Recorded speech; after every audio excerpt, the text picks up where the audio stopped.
Welcome to Ichiraku Ramen, and thank you for joining me for another journey into the world of shinobi. Before we begin, I want to give a huge thank you to everyone who listens, supports the channel, and enjoys these stories. Today's story is the final part of what it takes to be Hokage. In this alternate universe, Naruto Uzumaki has always dreamed of becoming Hokage, but after his devastating battle with pain, a twist of fate rips him out of his timeline and throws him deep into the brutal, blood-soaked past, the Warring States era.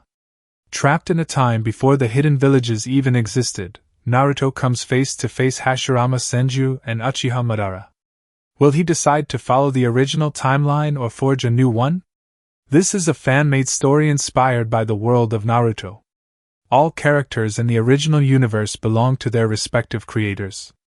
This narration is created for entertainment purposes as part of a transformative storytelling experience. The story itself was written by Solara Myles, and full credit goes to the original author. If you would like to read the original version, the link to this story is included in the video description below.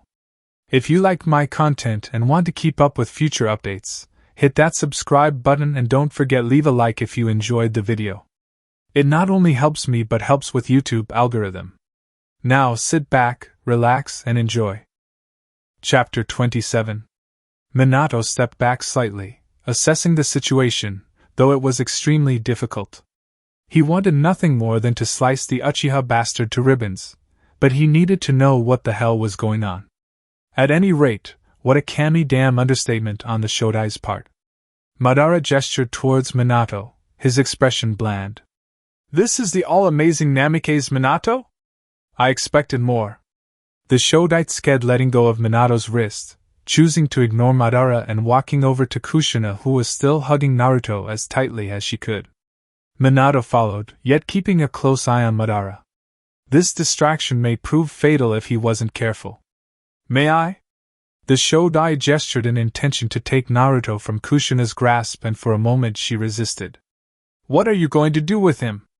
Kushina asked, hopeful that perhaps there was something the Shodai could do to save her son. Why else would he want to take him? Give him the respect he deserves. He was very brave.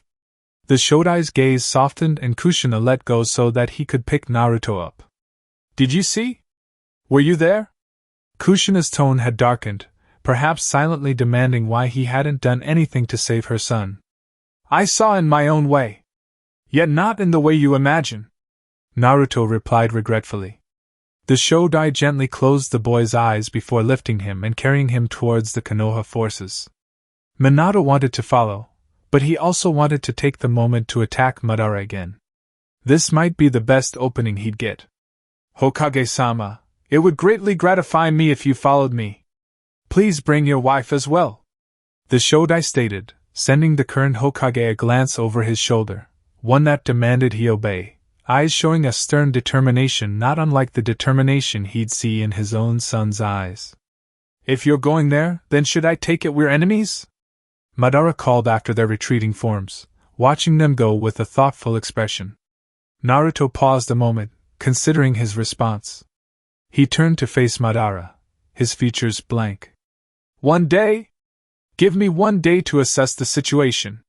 Your clan stays on their side. Konoha forces stays on their own side. Fine, you have 6 hours. But I want to talk to you alone. At your convenience. Madara turned, signaling that Shursui, Menma, and Itachi should follow him, the boxes disappearing as they walked back towards the rest of the Uchiha clan. Naruto's gaze moved over the opposing forces. They had used their week to prepare their defenses. A surprise attack would not have been very successful. There were jutsu traps, seals, and physical barriers all around the Uchiha forces. Minato didn't miss the fact that the man had addressed the Konoha forces as though he was not one of them. In fact, he appeared to be entirely neutral. He'd stopped the attack on Madara, yet he wasn't helping the man either. How was he here? What was his objective? Minato moved to Kushina, wrapping an arm around her waist in a poor attempt at consoling her, as she quietly sobbed into her hands. Naruto turned away from the Uchiha. 6 hours wasn't as much as he wanted, but it was something. He would have to make the most of it. There would no doubt be questions, and there would be arguments. He'd have to handle them all in the coming 6 hours. He wanted to go to the infirmary tent. They'd set up the basics the moment they'd arrived, and for that he was impressed. For their first major conflict, they'd managed to cover a lot of the basic necessities. To save time, he shunshined closer to the Konoha base before walking through its entrance. Kushina and Haruto broke away from them, moving towards what Naruto assumed as the command tent. As they walked, the Konoha forces grew deathly quiet, unsure of what to make of this new development.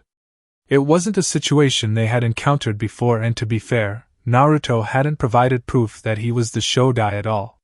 He could be a spy, an infiltrator, an enemy. Yet no one stopped them, each shinobi moving out of the way with a stunned bow. Naruto allowed his gaze to travel over the people Minato and Kushina had chosen to bring with them. Some he knew, others were completely unknown to him, but scrutinizing them was for a little later. For now, he had to solidify his place amongst those in charge. They had to believe he was who he said he was. He arrived at the tent, taking note of and approving of its placement near the command tent. He carefully placed the clone on an empty bed, covering his still form with a sheet. Movement from the far side of the tent caught his attention, and he glanced towards it, taking note of a very familiar-looking human medic. Hinata. She looked as kind-hearted as she had before, yet perhaps a tad more outgoing. There wasn't a headband around her neck, or anywhere on her person. That's Hyuga Hinata. She's a volunteer for this war against Madara. She's devoted her time to medical ninjutsu, despite not formally going to and graduating from the academy. Minato explained curtly, noticing Naruto's interest. Naruto turned his gaze away from her, and she seemed to relax.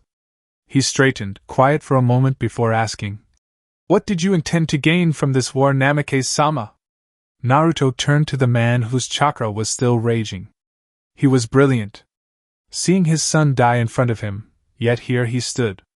A picture-perfect shinobi, no less an even more inspiring leader. If one was looking for a puppet. There was no way I was handing over my son. Minato started. What came of this war is what came of it. What I intended to gain was nothing short of complete and utter victory. It was a cold statement, hard and unyielding. I still intend that. If you think I can walk away now, you're dead wrong. I suppose you have your own questions. However, I'd like for you to give me a moment if I may have it. Naruto inclined his head. Now that he had revealed his presence, his investigations would take on a different meaning, different pieces of the puzzle becoming more accessible as each minute passed. What I can say for now, as I'm sure the thought has crossed your mind, I truly am the Shodai. No tricks or lies.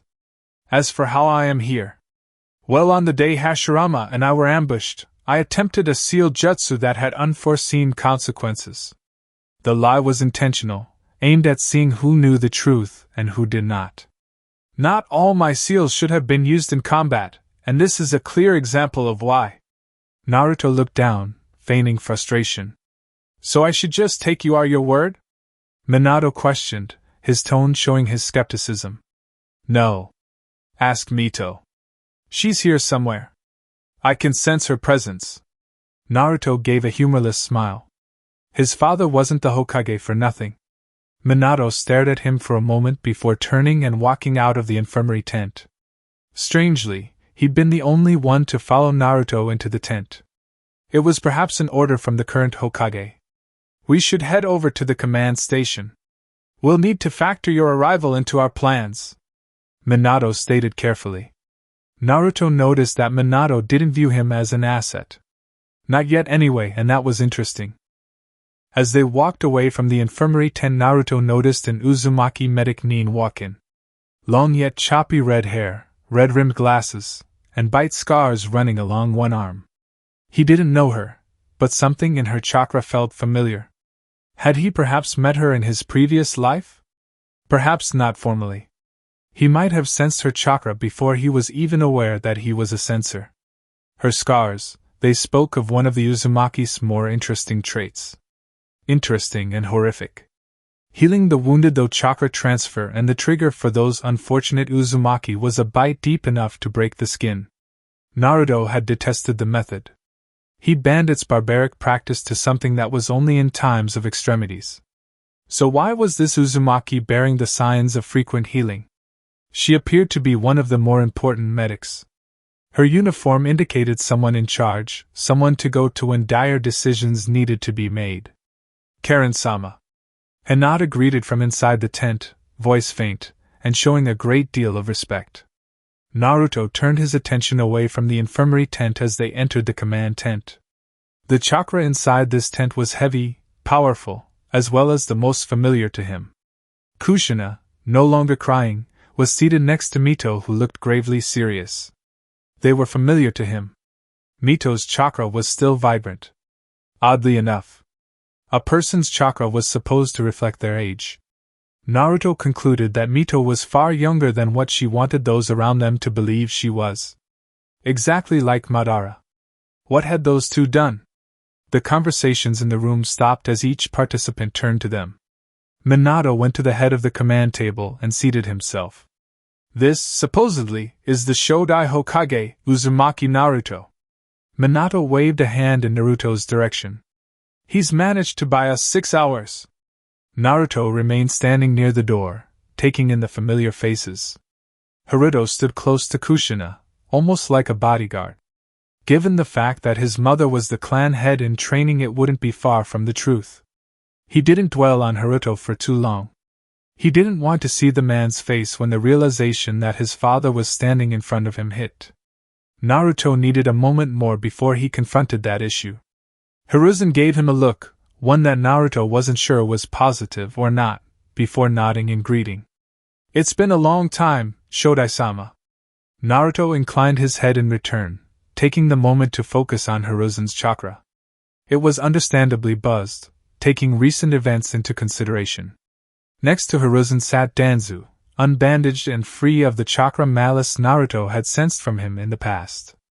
Danzu appeared to have a close bond with Hiruzen if their overlapping chakra was anything to go by. They spent a lot of their time together. Naruto wondered if retirement had anything to do with it. Peaceful times and retired ninja meant that there wasn't a whole lot to really do other than visit your comrades. Behind the two were what Naruto would refer to as the Sannin, even if in this world they hadn't been granted such a title. Tsunade, happier than Naruto had ever seen her, was standing in between Jiraiya and Orochimaru. She looked just as strong and capable as she'd ever been.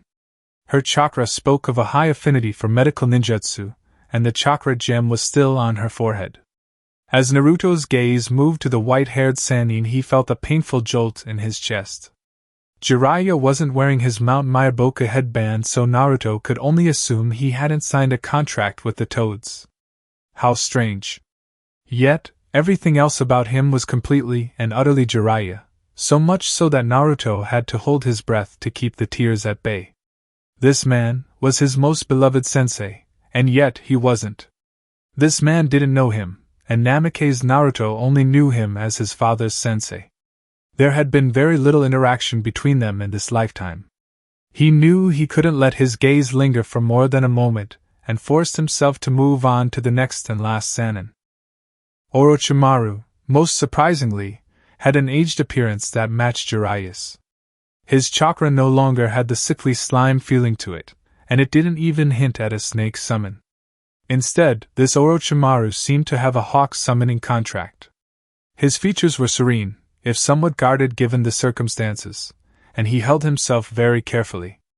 A man older than his father yet younger than Tsunade shifted closer to the later, focusing Naruto's attention away from Orochimaru and towards himself. Naruto took in the feel of his chakra, the close resemblance it held to Tsunade's, and concluded that this man must be Senju Nawaki. Their resemblance was closer to Kazuna, Hashirama's daughter. However, given the feel of their chakra, these siblings were descendants from Nawaki, Hashirama's son. His gaze didn't linger, intent on not drawing suspicions, moving over to a familiar chakra. Hatake Kakashi sat near a man who looked almost identical to him. Naruto had heard bits and pieces about Kakashi's family. He'd only managed to learn that Kakashi's father had been extremely powerful, and that he had died when Kakashi was very young. This man must be Kakashi's father, and Tobirama's grandson. He was seated next to Nawaki, his posture relaxed but deadly. The posture of a powerful shinobi who knew exactly how powerful they were. Hyuga Hayashi, Inuzuka Tsum, Aburaim Shibi, Akimichi Chuza, Naro Shikaku, Yamanaka Inoichi. So many that he knew, and a few that he did not, heads of the clans he'd poached from other parts of the elemental nations. Yet the people seated in this war tent told him one simple and unavoidable truth. You won't win this war. Naruto stated simply, and with enough certainty to gain the instant ire of more than a few members. What the hell gives you the right to just show up, take one look at us and just decide that we're automatically going to lose? Some growled. Madara isn't someone to be taken lightly. He doesn't need his clan in order to defeat the forces that have been gathered here. It was a smart move to leave the majority of Konoha's forces in the village, however I see all the leaders are here. Naruto replied, unfazed by the anger directed towards him. That means no one is in the village, keeping those forces in line. If this tent were to be targeted right now, what and who would be left in the village? I'd imagine the best of Konoha's forces are standing in this camp, and if I'm wrong I'll stab myself with my own kunai. How can we trust that you are who you say you are? Kakashi asked coolly, his chakra just as steady. You are, after all, a man who is supposed to be dead. The man had decided to redirect the conversation lest tensions become more physically acted upon. The man had a point though. Fair point, Hataki-san. Naruto inclined his head. If they thought it strange that Naruto knew who he was addressing, they'd soon be in for a shock. Naruto could quite accurately guess where each person came from based on their chakra alone.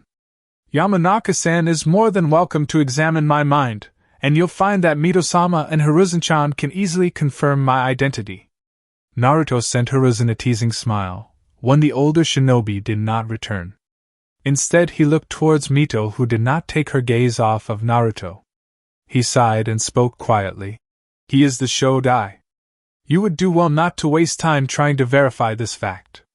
As the Hokage stated, we have much to plan. I have a question, but I'll wait until after I've spoken with Madara to ask it. Naruto stated calmly, his gaze on Mito. For now I will remain impartial. I haven't been here long enough to understand the situation fully, and before I act, I'd very much like a moment to assess the situation. Remain impartial? Hiruzen asked, his tone showing confusion. Yet it was Kushina's chakra that reacted the most to his statement. Is my son's death not enough for you to understand the situation? Kushina hissed in anger, her body tensed in her effort to hold herself back. I don't know what more you need to assess. While I deeply regret your son's death, I cannot allow it to cloud my feelings on the matter. I'd be lying if I said it was the first time I'd watched Madara kill a child. Naruto sighed. I would also be lying if I said that action alone makes him my enemy. Unfortunately, I am far too skilled a censor to really believe that Madara means Konoha harm. I am here to ensure that Konoha survives. Madara has not yet presented himself as an enemy of the village. Pardon my suggesting it, but could your sensing not be fooled? Shikaku asked, before Kushina could respond. Yes and no. My sensing ability is able to penetrate down to a person's core. It would take considerable skill and experience to be able to lie all the way down to one's core. Naruto replied with a soft smile. Madara may have such skill and experience, but the Uchiha and Uzumaki around him did not. Then why not speak to him now? Shikaku suggested. If you do, then with the remaining time allotted to us, and with the information you learn, provided you're willing to share it with us, we could formulate better responses to the situation. I agree with your assessment that Uchiha Madara has not presented himself as a typical enemy of Konoha. There have been some things troubling me, things I have not been able to explain, and that is a very new sensation for me. An agreeable suggestion, Nara-san, astute as ever, and I am pleased that you noticed Madara's odd actions. Before I go to Madara, however, I would like to ask Mito where my boxes are. Madara only had 4. I'm not foolish enough to believe he didn't get the remaining 4. Each person in the room turned to the aged Uzumaki. I'm afraid I'm not the person who knows where they are. Mito replied steadily. Naruto released a breath, his chakra boiling in his coils. Don't play games with me, Mito. He took a step towards her, watching as Kushina readied herself, as Haruto's hand twitched towards his pouch. They wouldn't be fast enough. For one, stop lying about being the clan head. You stepped down years ago. Naruto raised a glowing hand. For another, stop lying about being old. Your chakra is far too vibrant for that. He shunshined before anyone could react and touched a hand to her forehead, breaking the seal that had been in place. Where a frail wisp of a woman once sat, a strong, noble and definitely young Mito was now seated. Trust you to reveal all my secrets. Mito huffed in annoyance. Eh? Naruto jerked backwards. Ito-tensei? But how? The shock was soon replaced with anger. Who? Who did you sacrifice in order to be brought back to life? Who? No one important. Mito replied quietly. Clearly she didn't want to talk about it. Naruto didn't care. He slammed a hand onto the table. Who? Mito didn't say a word and Naruto growled in anger. Don't you dare belittle a person's sacrifice to no one important. It matters to me, Mito. Everyone makes a difference no matter how big or small, enemy or ally. Everyone makes a difference. Uzumaki Nami. She volunteered knowing what it meant. But she also understood why it was necessary. Mito replied, eyes fierce as she refused to take Nami's sacrifice for granted. We tweak the jutsu so that the person is still alive in spirit. I talk to her every day, and I take very good care of her family. In a way, they're my family too. It was the best we could do without testing the changes every time we tweaked something. Mito looked down, unable to meet Naruto's furious gaze. And that's supposed to make it better? You can hear her in your head? Does that make you feel better about taking her life? Naruto growled, leaning down to jut his face into Mito's, forcing her to meet his gaze. If the jutsu ended if you went away, does she get her life back? How long have you even been here, a living corpse? Mito remained silent, but Naruto sensed the pain his words were causing her. He needed to push her. He needed to see who the third party was, and conflict was the only way he knew how to bring them out. Tell me why. Tell me that those damned boxes are not the reason you're sitting there, and I'm standing here right now. He slammed both hands on the table, with a sharp smack. Mito jumped and Kushina's anger began to boil. If he wasn't careful, she'd hit him. Well, she'd try to. They are. Mito stated quietly. But Naruto, you know how important those boxes are. Mito's fire suddenly flared as she matched Naruto's glare. We need them. Mito sprang to her feet, forcing Naruto to take a step backwards. No, we don't. And if that's your opinion, if you're so desperate to get them to go so far as to use Ito-tensei, then maybe standing with Madara is where I should be. Naruto swept an arm through the air as though striking away the very idea of needing to use the technique. You've got all these people fooled into your war with Madara. I won't stand here and let innocent people die all because you and Madara are on some deluded power trip. He turned on his heel, marching towards the door. So that's it? You're joining Madara? You've made up your mind? Hiruzen called after him, making Naruto pause. Naruto glanced back at the old man, his features a dark cloud of anger. I'm going to go find out the truth. Mito can join me when she's ready to tell me everything. Madara watched as Naruto stormed across the grasslands, moving towards the Uchiha compound in what appeared to be a foul mood. The fact that he was walking and not shunshining was interesting. Did he want the time to think? Madara didn't approach him. He'd wait. He was earlier than expected though, so things probably hadn't gone well. Madara-sama, should we not go out to meet him? Itachi asked, his tone showing a concern Madara didn't understand, didn't comment on either. He'd long since stopped trying to understand Itachi. No. He's angry. Better to let him walk. It'll take him 5 to 10 minutes to get here. By the time he arrives he'll feel better. Madara waved a hand. Be a dear and bring some tea so long, nay Itachi-kun. He knew that Itachi would do what was asked, even if the way he chose to address the boy was meant to ruffle his feathers. Hadn't worked yet.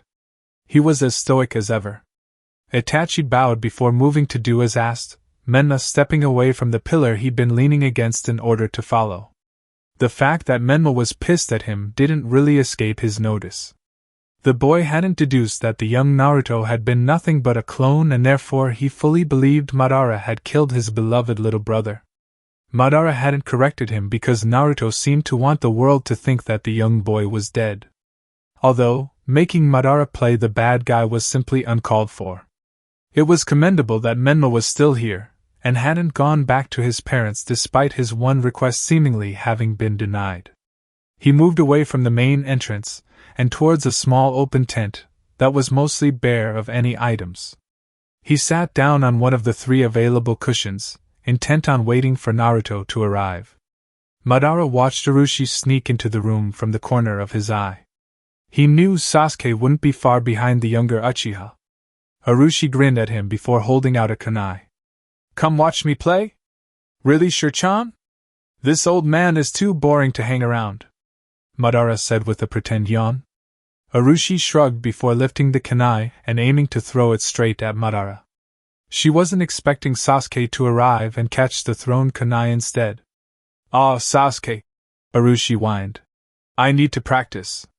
Sasuke sked and grabbed her hand, intending on taking her away from the tent.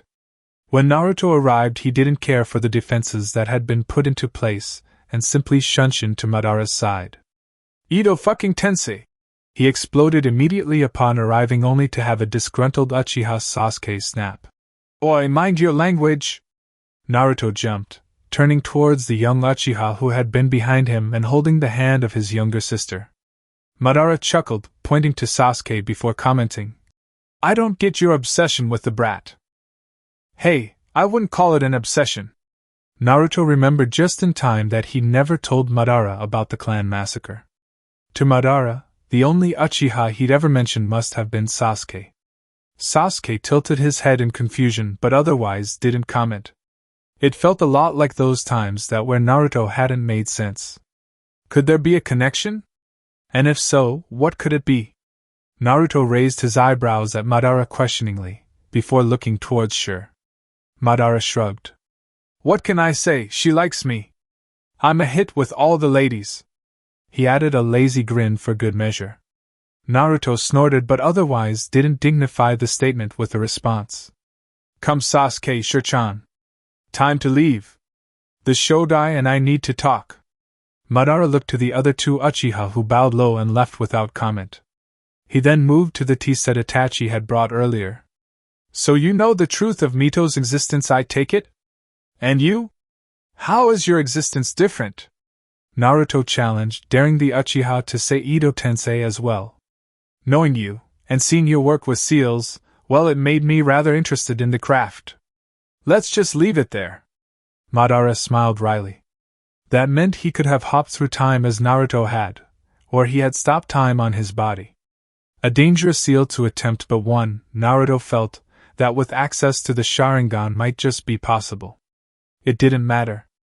A seal was way better than Ito Tensei. The consequences were your own to take on, and didn't rely on harming another person. At least it shouldn't. Still, to be so desperate. Naruto accepted the cup of tea Madara offered him. Strangely, despite the circumstances, he felt at peace. He and Madara had always gotten along in a special way. It was probably because Madara was the only one who knew about Naruto's part in his father's death. It was also probably Naruto's insistence of making sure he didn't become a broody bastard like Sasuke had. "Seeing as you didn't punch me first, I'm assuming you've gathered that there's more going on than what Hashirama or Mito have told us?"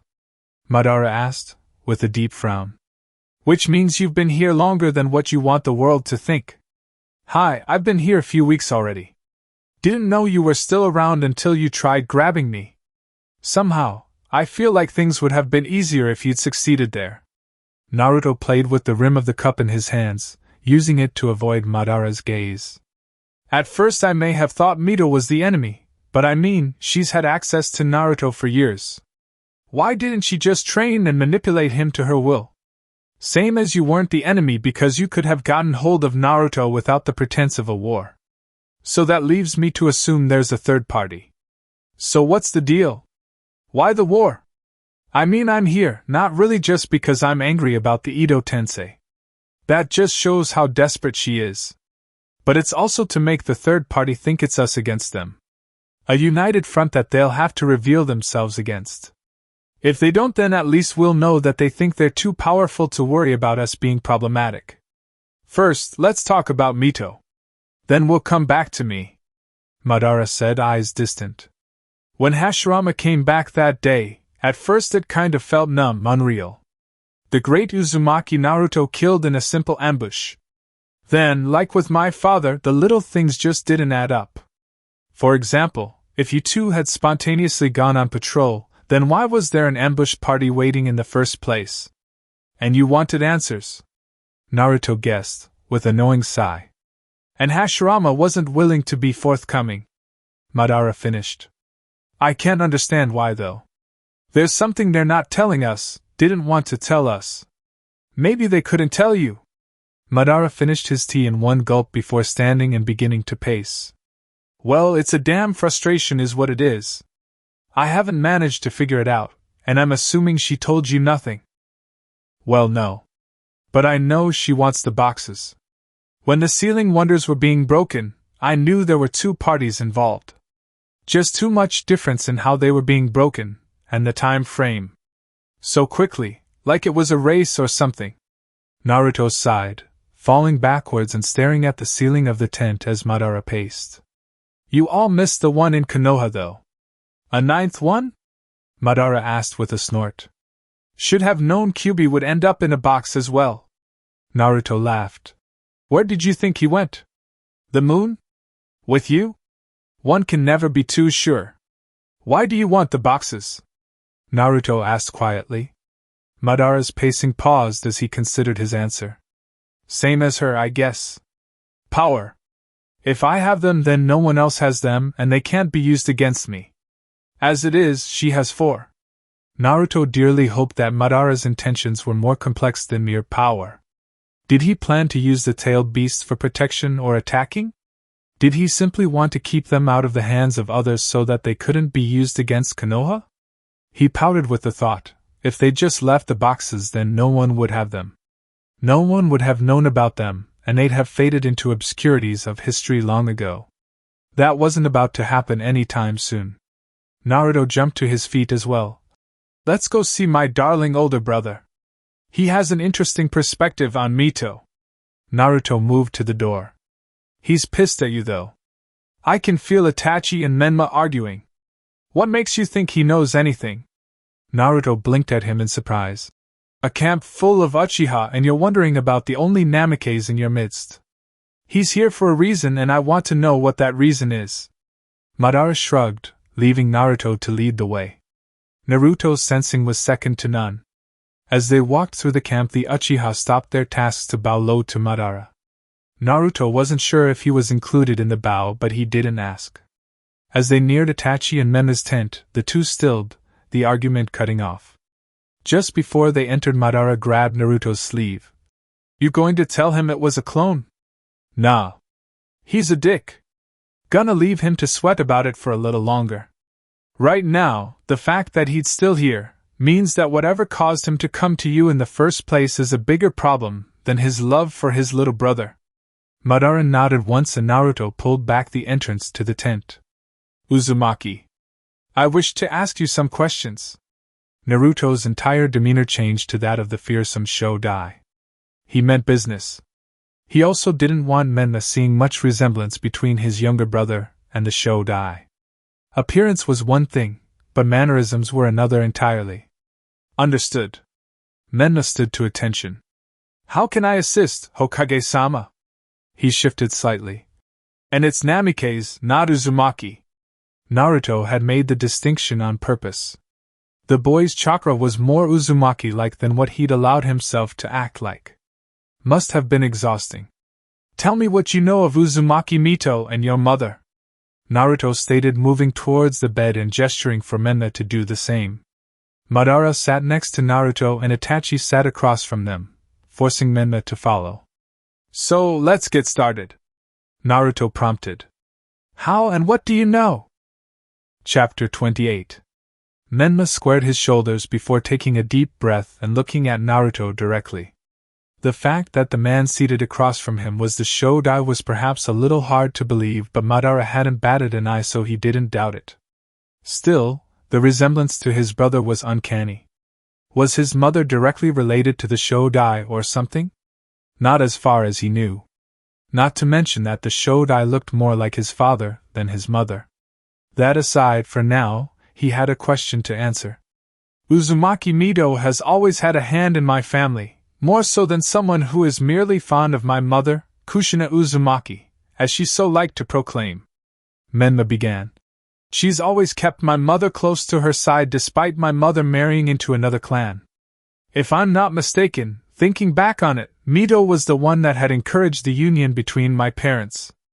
Originally I thought it was because of my father's obvious ties to the Hokage position and the likeliness of his becoming the Hokage at that point in time.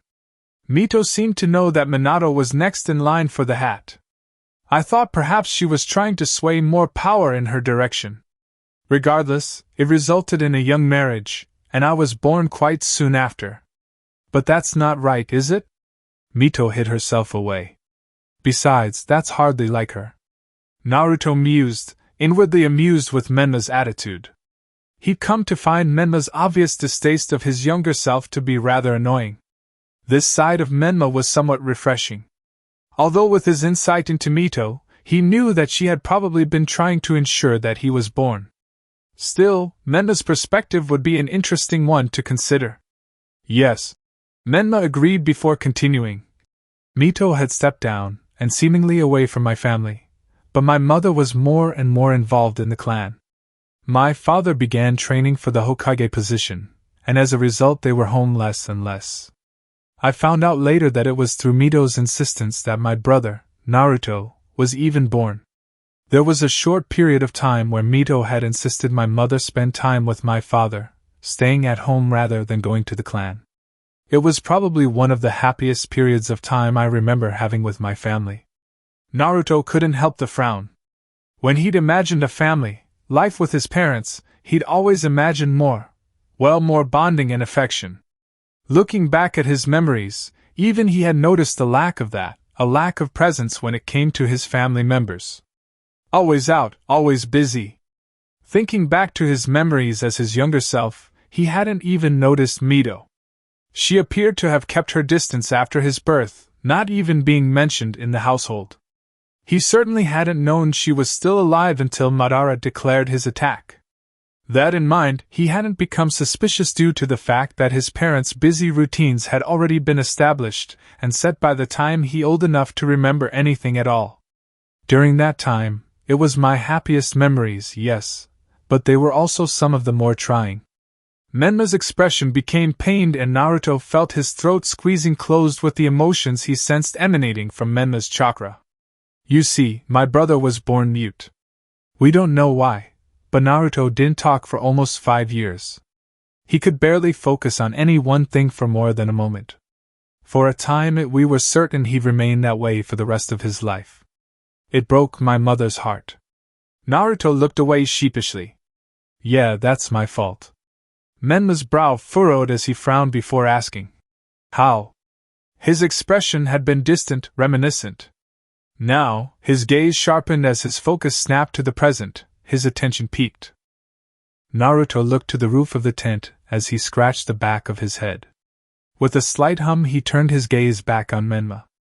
As I hear it, my chakra and your brother's chakra are very similar.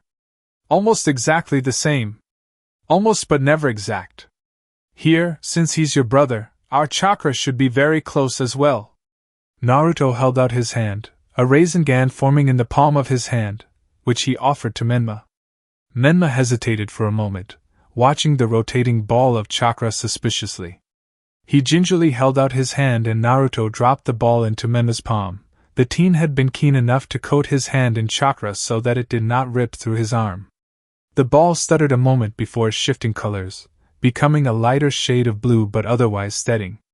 I couldn't do that with Madara, Naruto offered as Menma stared at the rotating ball. My father never taught me the jutsu. Menma whispered. Said I should figure it out for myself. I mean rotation definitely, but on this level? I feel like an idiot having not realized it sooner. You know, my sensei who taught me this jutsu just gave me a water balloon and told me to figure it out on my own too. Naruto grinned. So yeah, I guess figure it out works. I'm surprised you didn't though. I thought you were some kind of genius. Menma tilted his head, the Rasengan wisping out of existence. Firstly, just because someone is a genius doesn't mean they're automatically good at everything. He shoved his hands close to his sides, almost like he wanted to put them on his hips. Secondly, didn't you create the jutsu? Naruto felt his cheeks warm while Madara barked out a laugh. Got you good, Baka. No. I didn't, Naruto murmured. It was created by my father. Itachi coughed, reminding them that perhaps it was best to keep things to the topic at hand. So anyways, when I built Konoha, I used my chakra to do it, and it would still be in the walls today. I imagine something like that would be distracting to the mind of a toddler. Naruto rubbed the back of his head, trying his best not to look guilty. I mean, what are the chances of having someone with the same chakra as you? Oh, what are the chances indeed? Madara hummed, a gleam in his eye as he smirked at Naruto. Naruto chose to ignore him as he gestured for Menma to continue. So yes, Naruto began to talk and then he was entered into the academy even though it didn't immediately appear as though the boy had any talent for it. It would seem Mito insisted on his admittance. However, the odd thing was that they didn't put Naruto into the Uzumaki training program, when it was also clear that he leaned heavily toward the Uzumaki side of his heritage. It almost sounded like a deliberate sabotage. Truth be told, Naruto's academy attendance could have also been attributed to his enthusiasm for the profession. Naruto wanted to be a shinobi. It was all he talked about, it was all he attempted doing, it was all he ever asked. He tried to train, but I was kept busy with missions, and my parents, well, it was almost as though they forgot that they needed to train him. I mean, not really forgot, just sort of reluctant to do so. It is my opinion that they put him in the academy to appease his enthusiasm, but not with any real intention of helping him become a shinobi. Well, it wouldn't do if he died on a random mission, now would it? Madara hummed. After all the trouble they went through to make sure he was born in order to use his chakra. How would they know? Itachi interrupted. How would they even have the slightest idea that Naruto would have the same chakra as the Shodai? Naruto looked to Madara, who shrugged. He wasn't going to even attempt an answer there. So Madara hadn't told his clan about the time travel. Good question, Naruto stated lamely, not meeting Itachi's gaze. The silence that greeted his response was loud, yet Naruto remained stubbornly quiet, refusing to say more. Itachi would know there was more, perhaps Menma as well, but they didn't ask anything more. How did you learn of all this? You would have been very young during all of this? Naruto asked suddenly, trying to redirect the focus of the conversation away from his chakra and his younger counterpart's chakra. Menma remained silent for a moment before sighing and rubbing the back of his head. I suppose I didn't see it as a problem at first. I didn't know any better. Then when Itachi started coming over more often and as I grew older, things started to make less sense. Between the two of us, we asked those who knew my parents before, people like Obito-san, who was one of my mother's students, Kakashi-san, who was my father's apprentice, and Haruto-san, who was my mother's sensei. They thought I just wanted stories about my parents before they were my parents, what they were like growing up and as sensei. After a while, things start falling into place. Some things I witnesses myself, some things I had to go digging for. Itachi and I have long debated the finer details. So, do you see Mito as the enemy? Is she the reason you are here? Madara asked, looking from Menma to Itachi. No. If anything, she seems to have gone out of her way to protect my family, to nurture it and mold it into some sort of vision only she, and maybe my mother, can see. What bothers me, so why I'm here, is that my brother seemed to have been the center of some sort of conspiracy, some giant ulterior motive. But you don't know what that is? No. There are too many puzzle pieces missing, Itachi answered. We only know that Madara seems to have the best interests of the village, including Naruto, had the best interest of Naruto, at heart. Completely uncalled for. Madara muttered under his breath. Naruto chose to ignore it. Going through the trouble of explaining things now would only complicate matters. Thank you, Menma-san, for answering my questions. Naruto stood, giving a short bow to the team before he could also stand. We'll be taking our leave now. Madara stood as well, following Naruto out of the tent and moving towards his own tent. What do you want to do now? Wait. Either the 6 hours runs out or Mito comes to us. Whichever comes first. Naruto kept his gaze on the ground. And you're fine with that? With a war? Madara gripped Naruto's shoulder, stopping him from walking any further. You're the one that started this war. I'd have thought you would have done so with the intention to follow through. Naruto slapped Madara's hand away. At any rate, we'll need to draw out the third party, and this is the only way I can think of on how to do it. Madara watched him for a moment before stating, You're angry with me. Naruto turned a glare on the Uchiha. I'm angry with everyone. I'm here, when I shouldn't be. You're here, Mito is here. And all anyone cares about is some damn boxes. Even now you won't open them? Madara was careful, his tone neutral. No! Naruto rubbed a hand over his face and took a deep breath, then another. We don't need them. We're both more than capable of stopping anyone standing on the other side of this war. Sadly. So why are you so fixated on those boxes? When I left the village, when I knew that Hashirama was hiding something, I didn't distance myself completely. As Hashirama died, I was there, too late to save him. He told me this, protect the boxes, protect the future you. He managed to imply that you, from this present, was in danger. Somehow he knew that someone would be targeting the boxes, but did he mean Mito or someone else? Why didn't you tell me this earlier, Baka? Naruto huffed. However, it posed an interesting thing to consider. Was Mito lying when she said she didn't have the other 4 boxes? Why did Mito ensure his rebirth into this world if she knew that someone would try to use him? I miss Tobirama. Naruto hung his head in defeat. He was much better at these kinds of things. Really? Madara deadpanned. I'm not good enough? Well, I don't know how long you've been around, but it's certainly been longer than me and you haven't figured anything out. Naruto threw his hands up in annoyance. OWWW! Do you mind? The loud shout interrupted their conversation and they turned towards a tent. Upon deciding that was indeed the tent the shout had come from, Madara let out a deep sigh. They approached cautiously while the tent's occupant continued to rant. Akira, are you torturing Obito again? Madara questioned upon entering the tent. Naruto could only watch in amazement as a middle-aged Uchiha woman gave Madara a bland stare in response, and an Uchiha that looked to be the same age as Kakashi-sensei sprang away from a chair and hid behind Madara's back, gushing tears of relief. Oh, thank Kami, you've come to save me from this evil witch, Madara-sama. Oh, please. Be rational, Obito-san. I was merely testing your intangibility endurance. I see it hasn't improved from the 3 minutes of last time. Akira shifted her posture as she placed a hand on her hip, her long hair swaying slightly as she did so. She reminded Naruto of the nobles he'd had meetings with so long ago. Tall, pale, with a calculating look of observation on her features. I like being able to see Akira.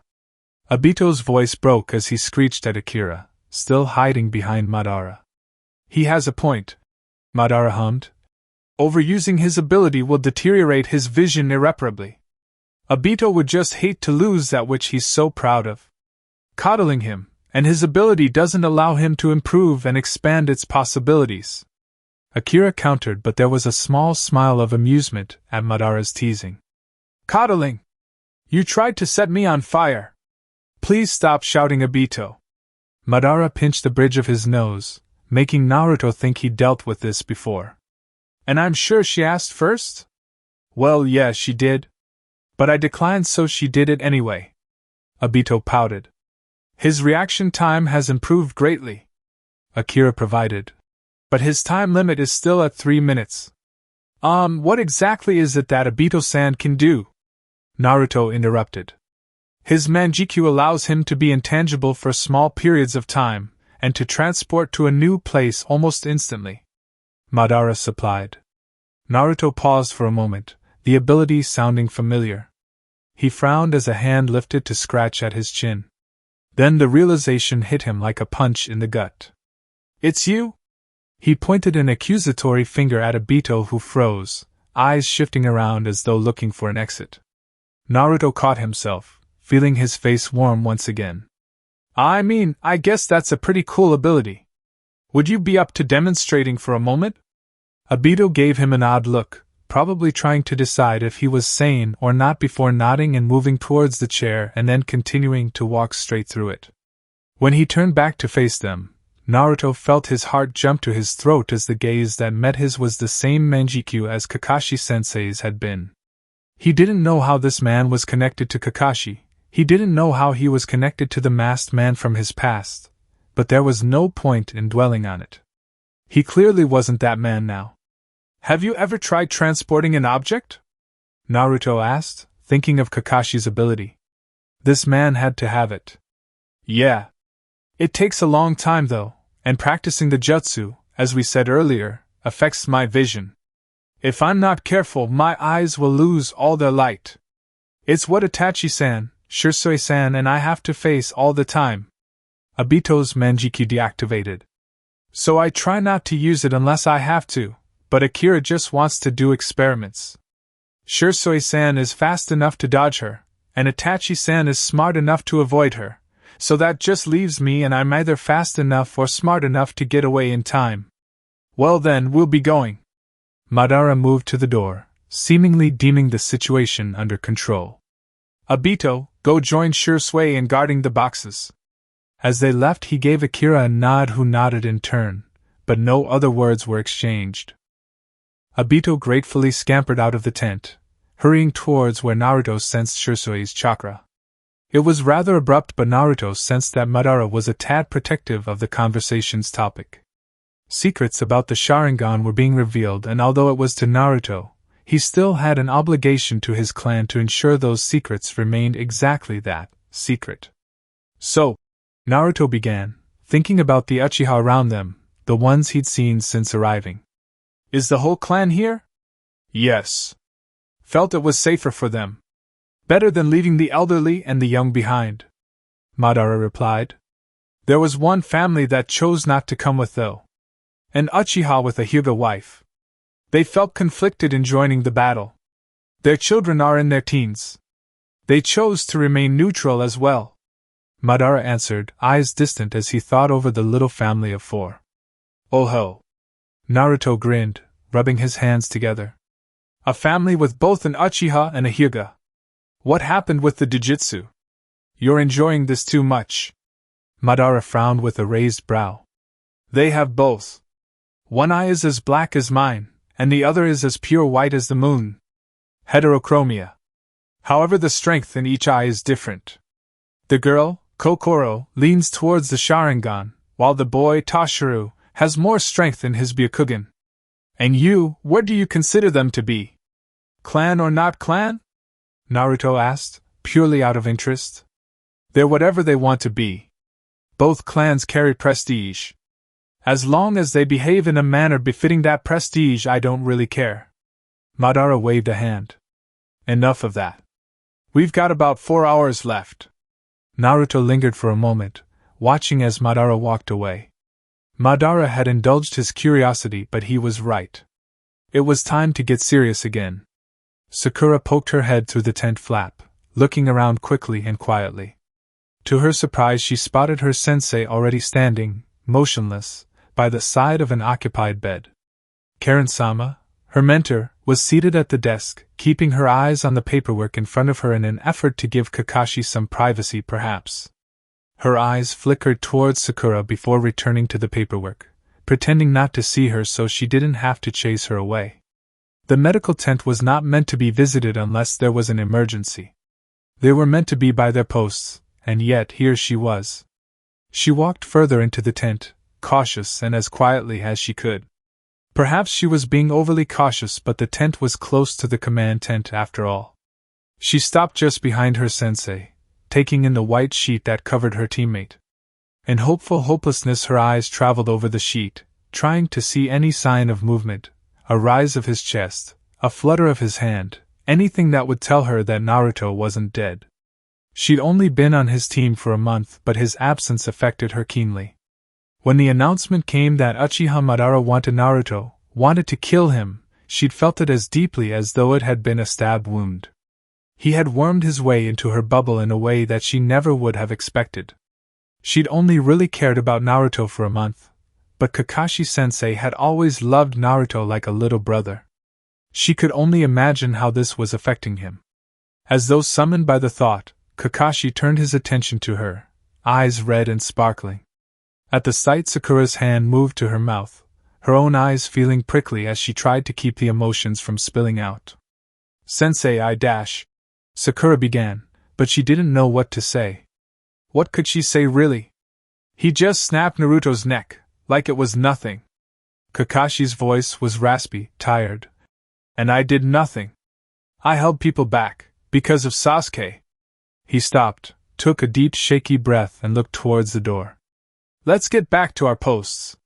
Sakura tried to reach out for his hand, to stop him, to hug him, anything to tell him that he wasn't alone. But Kakashi was too quick, eager to bottle the pain away while she was left reeling with the emotions threatening to pull her under. She wasn't ready for this war. No one was. It was nearly the 5-hour mark before anything new happened. I sense people approaching, Naruto mentioned before slurping some more noodles. Thank the ramen gods for cup noodles. Madara glanced at him and frowned. It's still creepy. Eh?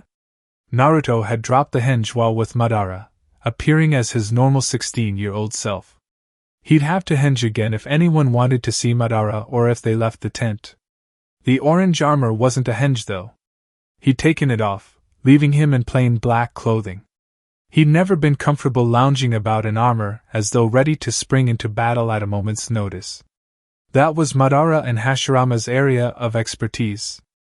I prefer the older you, Madara explained, not meeting Naruto's gaze as he read through a scroll. Naruto grinned, a small puff of smoke announcing the return of his henge. The slight change in height, the longer hair, the whisker marks, and the more aged appearance. Madara glanced at him and hummed in approval. So who's coming? Surprisingly, my father, mother, and Nito. Naruto paused to consider. And just behind them, Sarutobi and Jiraiya. Madara stood and stretched, eyeing Naruto's noodles before snatching the half-eaten cup and walking towards the door. Naruto scrambled to join the Uchiha, pouting as he fell into step with the man who happily picked out all the best pieces that Naruto had been saving with his fingers as Naruto still held the chopsticks. He paused only long enough to consider his armor, wondering if he should really leave it behind. He was meeting with his parents. There shouldn't be a need for it just yet. Madara gave a soft order for the clan members to remain behind. He was confident that those from Konoha would uphold the 6-hour agreement. They still had a whole hour. Disappointingly, Mito had not come alone as Naruto had hoped. Perhaps this was an escort of sorts. However, if Naruto hadn't put on his armor before joining him, then the Uzumaki did not sense any hostility in their chakra. This meeting might be one last appeal for Madara to call off the war. Naruto and Madara used Shunshin to appear just in front of the approaching group. They'd been bored and the distraction was a welcome one. Well? Madara asked, slurping some noodles with chopsticks he'd stolen from Naruto. We've come to ask where the Shodai stands in this conflict. Unless your stance has changed in the last 5 hours?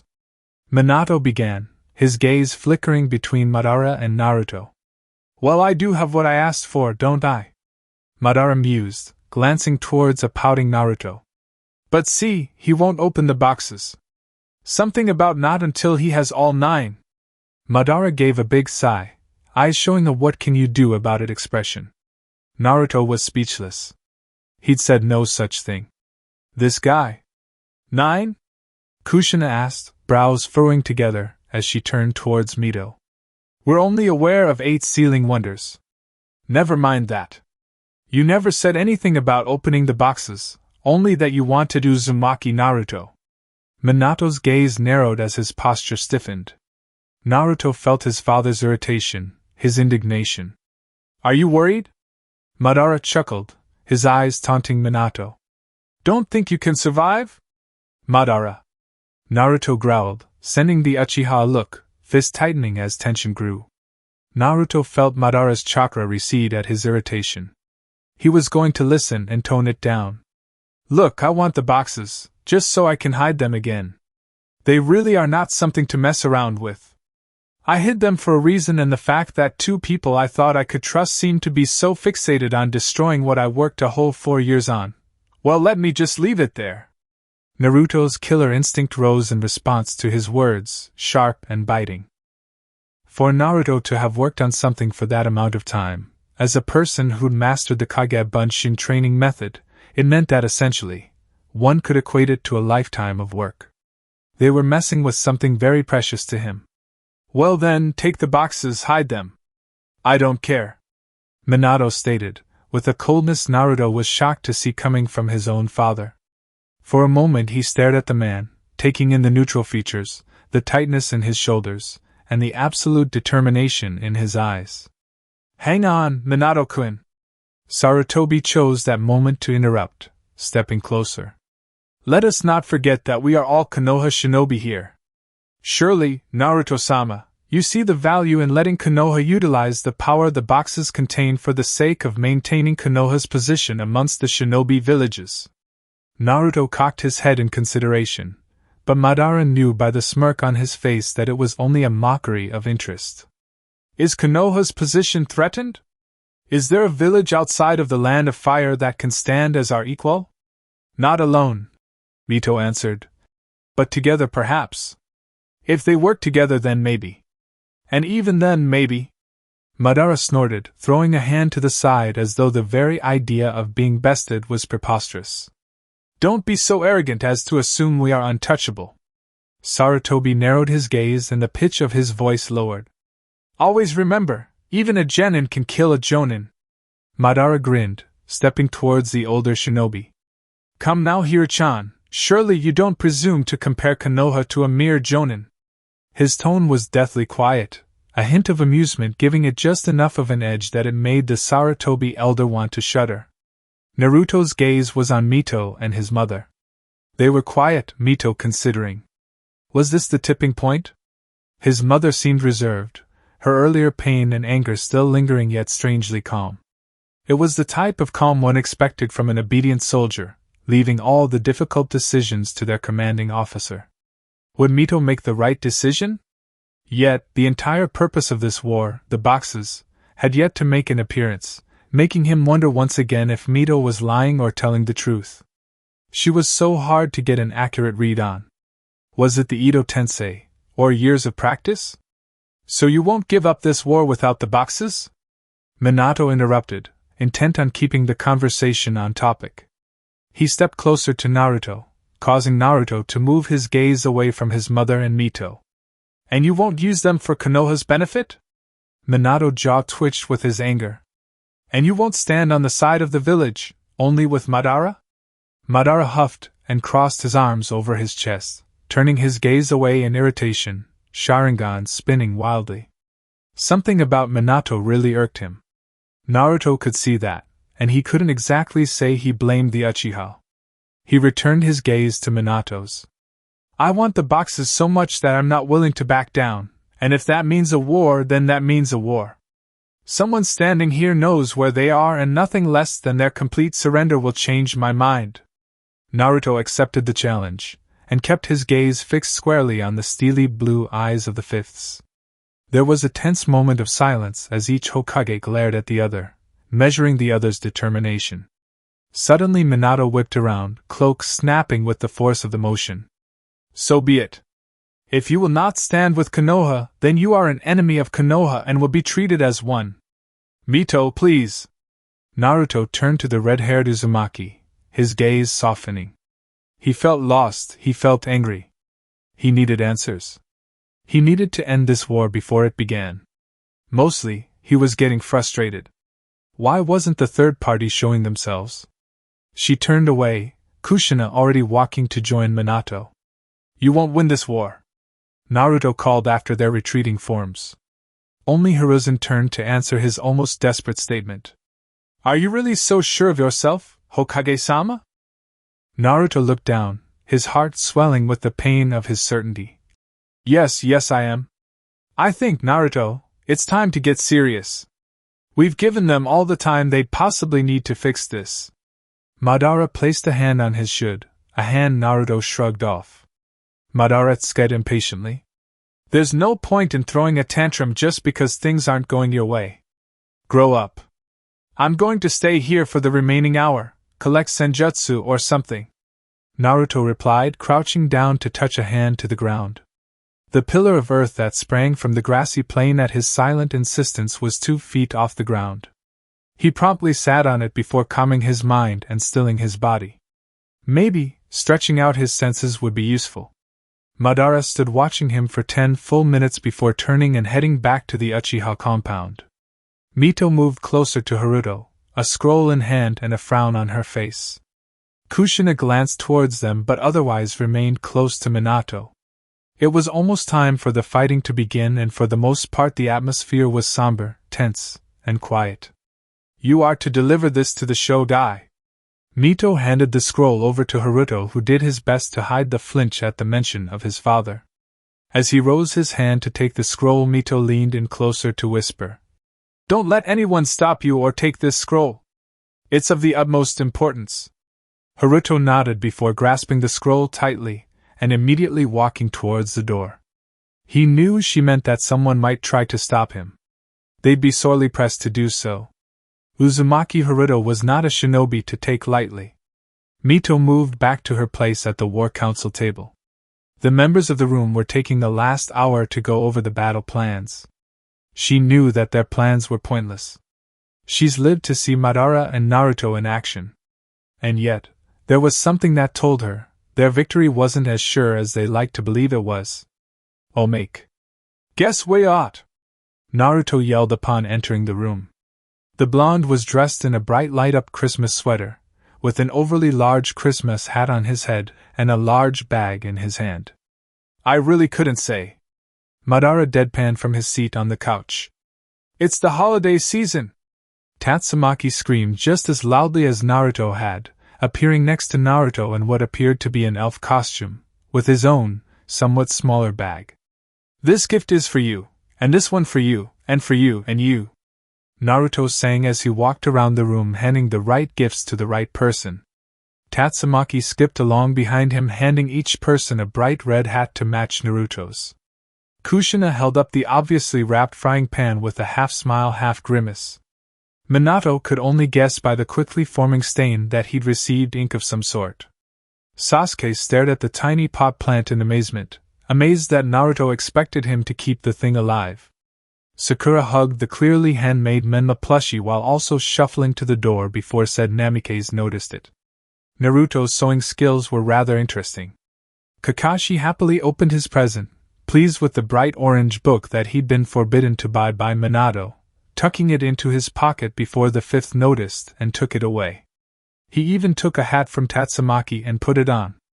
Menma took the unwrapped flak jacket as an apology for cutting holes in all his previous ones. He did not care to take the hat Tatsumaki offered with a grin. Mito coughed into her hand to hide the horrified frown upon receiving an uglier sweater than the one Naruto was wearing. Ershur was less than pleased with the same leaking gift that Minato had received. Itachi politely thanked Naruto for his own plant, promising to ensure that it thrived. Naruto muttered something about Uchiha needing something to love less intensely than their family members. Arushi received a target practice board with a set of pink paint bombs. Instead of a hat, Tatsumaki discreetly offered her the recipe to make more paint bombs. Lastly, Madara received a very large box of homemade cookies, as well as a plant. A Venus flytrap to be precise. Naruto stared at him with a wide grin, holding out a hand expectantly. Come on, Madara, you know better. It's tradition. Don't tell me you forgot again? No, I didn't forget. Madara seemed to be growing more and more uncomfortable by the minute. Here. He stuck a hand into his pouch and pulled out one of his newly acquired and sharpened kunai. He dropped it into Naruto's hand, who pouted. You totally forgot. His grin returned full force in the blink of an eye. That's okay. I got us matching sweaters, he yelled, grabbing Madara's collar before the poor man could make a dash for the door. Chapter 29. Madara looked up as the tent flap moved to the side, seeing one of the younger Uchiha members poking his head inside. Madara-sama, may I have a moment of your time? Uchiha Sasuke was a boy that instantly took Madara's interest from the moment he met him. For one, the boy looked almost exactly like Izuna. Further than that, the boy had more potential than any of the other Uchiha. Strangely, potential he had yet to realize. This was the Uchiha about whom Naruto had spoken the most fondly of. He knew that Sasuke had been on Naruto's genin team, had been the one who Naruto had most bonded with before his fall into the past. Had their lack of a bond been what stunted Sasuke's potential in this current version of events? From what Naruto had described, their rivalry had been rather intense. It didn't matter right now. The boy was here for a reason, and Madara was actually intrigued as to what it may be. Sasuke rarely sought him out willingly. What is it, boy? Sasuke walked further into the tent and knelt on the ground near him. He bowed his head before speaking bluntly. I don't see why this war is necessary. He glanced up to glare at Madara. Or why you had to kill Naruto. Not beating around the bush, are we, Sasuke? Madara tilted his head, with a small smile on his face. Sasuke's to-the-point attitude was refreshing at times. In small doses. Keep in mind that we knew this day would come for some time now. We were simply waiting until we could wait no longer. Madara watched silently as Sasuke's hands clenched the material of his pants. Why did we have to kill Naruto? Did you care for him that much? Madara sat up straighter, seeing the same anguish in Sasuke's eyes that he had once seen in his own when thinking of anyone hurting his precious brother. That was an interesting closeness to a boy he'd only known for a few short interactions. At his question, Sasuke seemed to deflate. Did he realize how he felt? Did he understand it? I suppose I can answer your question. It'll come to be known eventually, I'm sure. Just keep it to yourself. Madara waved a hand dismissively. The boy I killed, this Naruto, well, that was a clone. A very well-constructed one. A clone? But how? Sasuke's words trailed off as he tried to comprehend the truth in those words, eyes wide with wonder and disbelief. Uzumaki Naruto is quite proficient at seals. Madara smiled. You may see him again, once this war sorts itself out. I feel as though it's close to the climax. Are you ready? Can you face your other teammates in battle? So you mean this whole time? Sasuke seemed to be stuck on the fact that Naruto had been a clone. Or maybe, he'd realized that the person who'd been on his team had been Uzumaki Naruto the whole time. More or less. Definitely this last month or so. Madara confirmed. But as for my earlier questions, not that you seem concerned, I have a feeling that we're not going to get around to fighting Konoha. Naruto's too soft-hearted to actually go through with it. At least, taking on those whom he perceives as innocent. You seem awfully forthcoming. I've known you since I was very young, but for some reason you've always kept information to yourself. Sasuke commented, regaining his composure, almost at ease as though Madara's information cleared things up for him. Well, Naruto is getting aggravated by the fighting, so I guess de-escalating things might be in order. You know, not light fires where it's not needed. I also need you to remain loyal to the cause, Sasuke. Madara stood, giving Sasuke a hard, threatening look. Had you decided that the clone's death was worth deserting over, well, I would just hate to see you make such a mistake given how promising of a shinobi you are. Madara sat back down, the tension disappearing just as quickly as it appeared. If you want to aim your irritation somewhere, aim it at Naruto himself. It was his idea. I'm still not sure why he wanted the clone to be so convincing. Sasuke stood, moving to the door more quickly than Madara thought he might. Perhaps he'd forgotten how much of a gap in power they really had between the two of them, and regretted being so forward. Oh, and do remember to keep this to yourself, Sasuke-kun. I'd hate for conflicting pieces of information to confuse the troops. You understand, don't you? It wasn't a question, and Sasuke knew that. He was grateful for the information, confused by it even more. Mostly, though, he was highly unsure of what Madara really wanted. Madara's only reply was a slight nod as Sasuke left the tent. Naruto sensed the approach of Uzumaki Haruto long before the man himself became visible. He seemed to be taking great care not to be noticed. Taking the moment to probe the man's chakra core told him that his son may just have more chakra than he himself did. It was to be expected given that his mother was an Uzumaki while Naruto was only half Uzumaki. Haruto was also older than him, older than Jiraiya even. That would also add to his chakra reserves. Naruto left it at that. He didn't want to pry too much. He could hardly tell much more anyway. Was Haruto a censor? Did he have a wind affinity? Did he have a summon contract?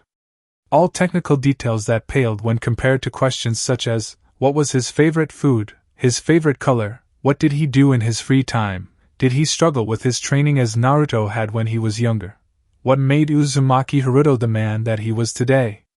He stood and stretched, knowing that he had precious little time left before the war was to officially begin. Haruto appeared, seeing that he was expected, holding a small scroll in his hands. Mito-sama asked me to bring this to you. He was formal, polite, yet Naruto felt the hitching motions of his chakra. The Shodai took the scroll carefully, not opening it just yet. Are you supposed to wait for a reply? Haruto shook his head. She did not say, but given that in just a few moments you'll be my enemy, I'm not sure what I should do. It was more of a question than a statement. Wait then. Perhaps this contains the information I have been waiting for. If that is true, then there won't be a war. Naruto gave a strained smile. I don't want to fight Konoha. I'm trying to find the enemy. And it is not Madara? Haruto looked towards the Uchiha camp, brows furrowed together in consideration. No. And it is not Konoha as a village either. Someone else. Naruto watched the man carefully, trying to see how he'd take the news. My FA the Godain is of particular interest to me. And some others. But for now, let me see what is in this message. Naruto quickly unrolled the scroll, looking for a distraction from his fumble.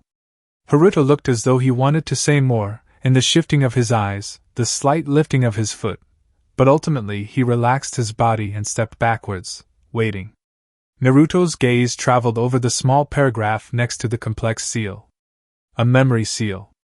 Smart. It was meant to hold vital information that could be transferred or delivered in a moment. He'd see hours or minutes or even years' worth of information, while only a few moments passed. The idea had been developed after watching Naruto's ability to speed his learning by using Kage Bunshin. It's been far too long, Naruto-kun. First, allow me to apologize for what we put you though. Please believe that it was more necessary than you know.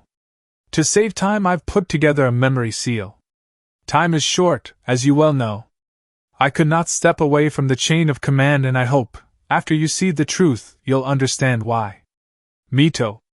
Taking a deep breath, Naruto touched a chakra-glowing hand to the seal. There was no time for hesitation. I need to talk to you. I need your help. But you can't tell anyone what I'm about to tell you. It's about Naruto, and where I found him. Hashirama's words were sudden, rushed. There was an urgency to his tone that had Mito's immediate attention. She placed the teacup she'd been holding down, and shifted her body to focus entirely on him. He'd just gotten back home. It was late already, the children in bed. He hadn't even greeted properly, so whatever was bugging him must be of the highest importance. I thought he was a part of the wandering faction. Her husband's expression spoke volumes.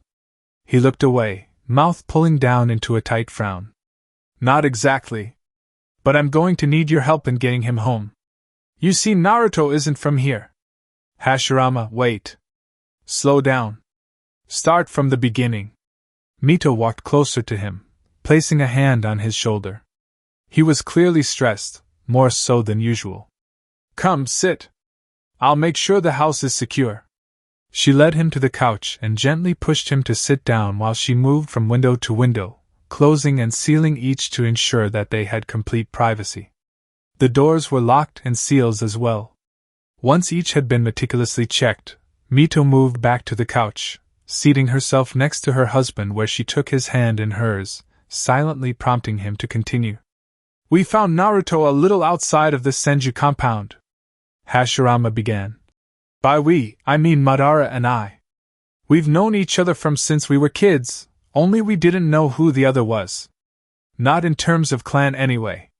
Mito listened as Hashirama explained finding Madara, finding an equal that shared his love for those precious to them. He explained Naruto's arrival and how they decided to care for him. She almost interrupted when he told her how they learned he was from a place he could not return to, a future they'd hardly dared to hope for, but she managed to keep quiet. She listened as he told her how they'd reached a snag in their training due to Uzuna and Tobirama's arrival, but thanks to Naruto's sensing they were able to avert what had originally been damaging beyond repair. He detailed how they schemed to bring Naruto to the Uzumaki so he could receive training, her heart pounding in her chest when she learned the real reason Naruto had known nothing of being an Uzumaki had been due to the clan's extinction in his true time. Further still, Hashirama told her of how they planned to bring the clans together, how the village was to be created far earlier than originally and far bigger. And here we sit, reaping the benefits of Naruto's foreknowledge. Hashirama smiled sadly. I'm told Konoha would have been amazing regardless, however it's much better now. For one, it has the Uzumaki. He stopped to give Mito a small peck on the cheek. This had been fascinating, my love, but this doesn't explain why you need my help. Mito reminded him of his original request, and his expression dimmed. I want to send Naruto back to his present, Hashirama announced, eyes darkening. But why? Mito placed a hand on his cheek. It would hardly be his world anymore, assuming he went back to a world that is directly affected by the changes we've made here. He might go to a different world or his old world. It's hard to say for sure. To protect him, Hashirama leaned into the touch, closing his eyes. I can't keep him safe anymore. They're too cunning. Someone's been trying to take him, kill him. Mito's hand stilled, her heart beating frantically, painfully in her chest. She couldn't really say she was surprised. They were powerful shinobi, those 5, and she'd be lying if she said there wasn't some or other assassination attempt far too often. However, for the attempts to be bothering Hashirama, they had to have been more serious than she could ever imagine. Suddenly Hashirama looked exhausted, his chakra rippling with anguish. He's so oblivious it's ridiculous. But I chose not to tell him, to let him believe in all the good things of this world. How could I ruin that about him? And yet I made this decision when I thought the problem would be dealt with many months ago. Since then, there have been more than 10 attempts on his life, that I know of, that I've managed to stop. Have you spoken to Madara about this? Mito immediately thought of the Uchiha abilities being nothing but useful to the cause. Yet Hashirama was already shaking his head. I don't want to include Madara. He's got such a suspicious nature already. For all the good intentions he has, he'd be a little extreme in protecting Naruto. The elusive nature this enemy exudes would mean that Madara would resort to unfavorable means. He could cause a panic, harm innocents, and alert Naruto to the problem. Hashirama blushed with the implications of his words. Trusting Madara with this problem was essentially lighting a fuse to an explosion he wasn't sure he could control. All right, what do you need me to do? Mito decided that action was perhaps the thing Hashirama needed most right now. She didn't have the full story, but it was late, they'd spoken plenty, and a goal needed to be set. I want to send him home, to where they can't get to him. Hashirama breathed out a weary sigh. We need to create a seal that will send him home. It was some days later when Hashirama finally had the time to tell her about the tailed beasts, and how Naruto had sealed them away. It wasn't so hard to believe when she considered the chakra she felt emanating from Naruto's core. The chakra that was too otherworldly for her to truly believe it was Naruto's. I speculate that this person, whoever it is after the tailed beasts. Hashirama was bent over the plans she'd managed to draft in the last few days. What else could they possibly want? Haven't you seen them? Mito was surprised. If so many attempts had been made, then surely? No. It's strange. It's like there's a mastermind behind the attempts more than the individuals themselves are behind them. Some don't even remember having tried to kill the Shodai, take him away, as though having been compelled in some way. Hashirama shifted one paper over the other, seeing the other designs. That sounds like genjutsu. Mito frowned. The implication did not bode well for relations. Hashirama immediately stopped what he was doing, giving Mito an exhausted stare. Please don't even start on Uchiha. I've got Tobirama every other day trying to tell me how suspicious this or that Uchiha is behaving, and it hurts that my own brother can't let things go. Mito approached her husband and hugged him tightly. I'm not. Uchiha are not the only people who can perform genjutsu. Besides, Tobirama seems to think they're worth watching, nothing more. Although it is bordering on obsessive if he keeps it up. Hashirama hugged her tightly as he relaxed into the embrace. Tobirama does have some interesting points with his curse of hate and curse of love arguments. Still, I just hope we manage to figure this out before it's too late. Mito rubbed at her eyes, the strain she'd been putting them through lately making them throb painfully. The seal's foundations were in place, but it was still far from being finished. Mama? Little Kazuna was standing in the doorway, her long dark hair a tousled mess from sleep. It was late. She should be sleeping. What's the matter, dear? Mito asked, standing and moving to her daughter. Can I have some water? Kazuna asked around a yawn, and Mito smiled. She offered her hand to her daughter, and Kazuna took it. Once she tended to Kazuna and put her back to bed, Mito went back to the sealed plans, intending on calling it a night. It was late, and some sleep might help boost her brain. As she reached the doorway to the room, a shadowy figure looked up. Mito's heart leapt to her throat, restricting her ability to draw a proper breath. Who? Was all her suddenly dry mouth could manage. Ceiling? Interesting. The figure grinned, a large, wide grin that stretched unnaturally on what Mito could only assume was its cheeks. These calculations are indeed grand in scale. Mito took a step into the room, a step towards ID, whatever it was. It didn't move, didn't even seem concerned. Doesn't it bother you? Mito blinked, and the thing was no longer by the desk in the soft lighting of the candle, but standing right behind her, just out of sight but so impossibly close she'd almost say it was attached to her very soul. I mean, I know all about your precious Naruto-sama. Who he is, where he came from. Mito shivered but otherwise did not move a muscle. She was frozen in place, unable to pull herself away from this creature. What, I wonder, do you think the world could have been without his interference? Who would be alive, who wouldn't? He's soft-hearted, that Hokage of yours. He may have left an enemy alive that may one day come to destroy all that which is precious to you. Not to mention the balance of the world has been completely destroyed. This little village of yours cannot have such good fortune forever. Your precious son and daughter would have to grow up, become shinobi themselves, who must face the brunt of Naruto's interference. At the mention of her children, Mito spun on her heel to face the creature, heart pounding as she breathed harsh, quick breaths. Only there was nothing behind her. A soft laughter filled the room, lingering for a moment before disappearing completely. Mito was about to look for it when she heard the front door open. Hashirama's presence scared it? She couldn't know for sure, but she knew that Hashirama meant nothing but safety for her. She dashed down the hall towards her husband, tears in her eyes. I know what's trying to kill Naruto, and it's not an Uchiha, she managed to say before quietly sobbing into Hashirama's chest.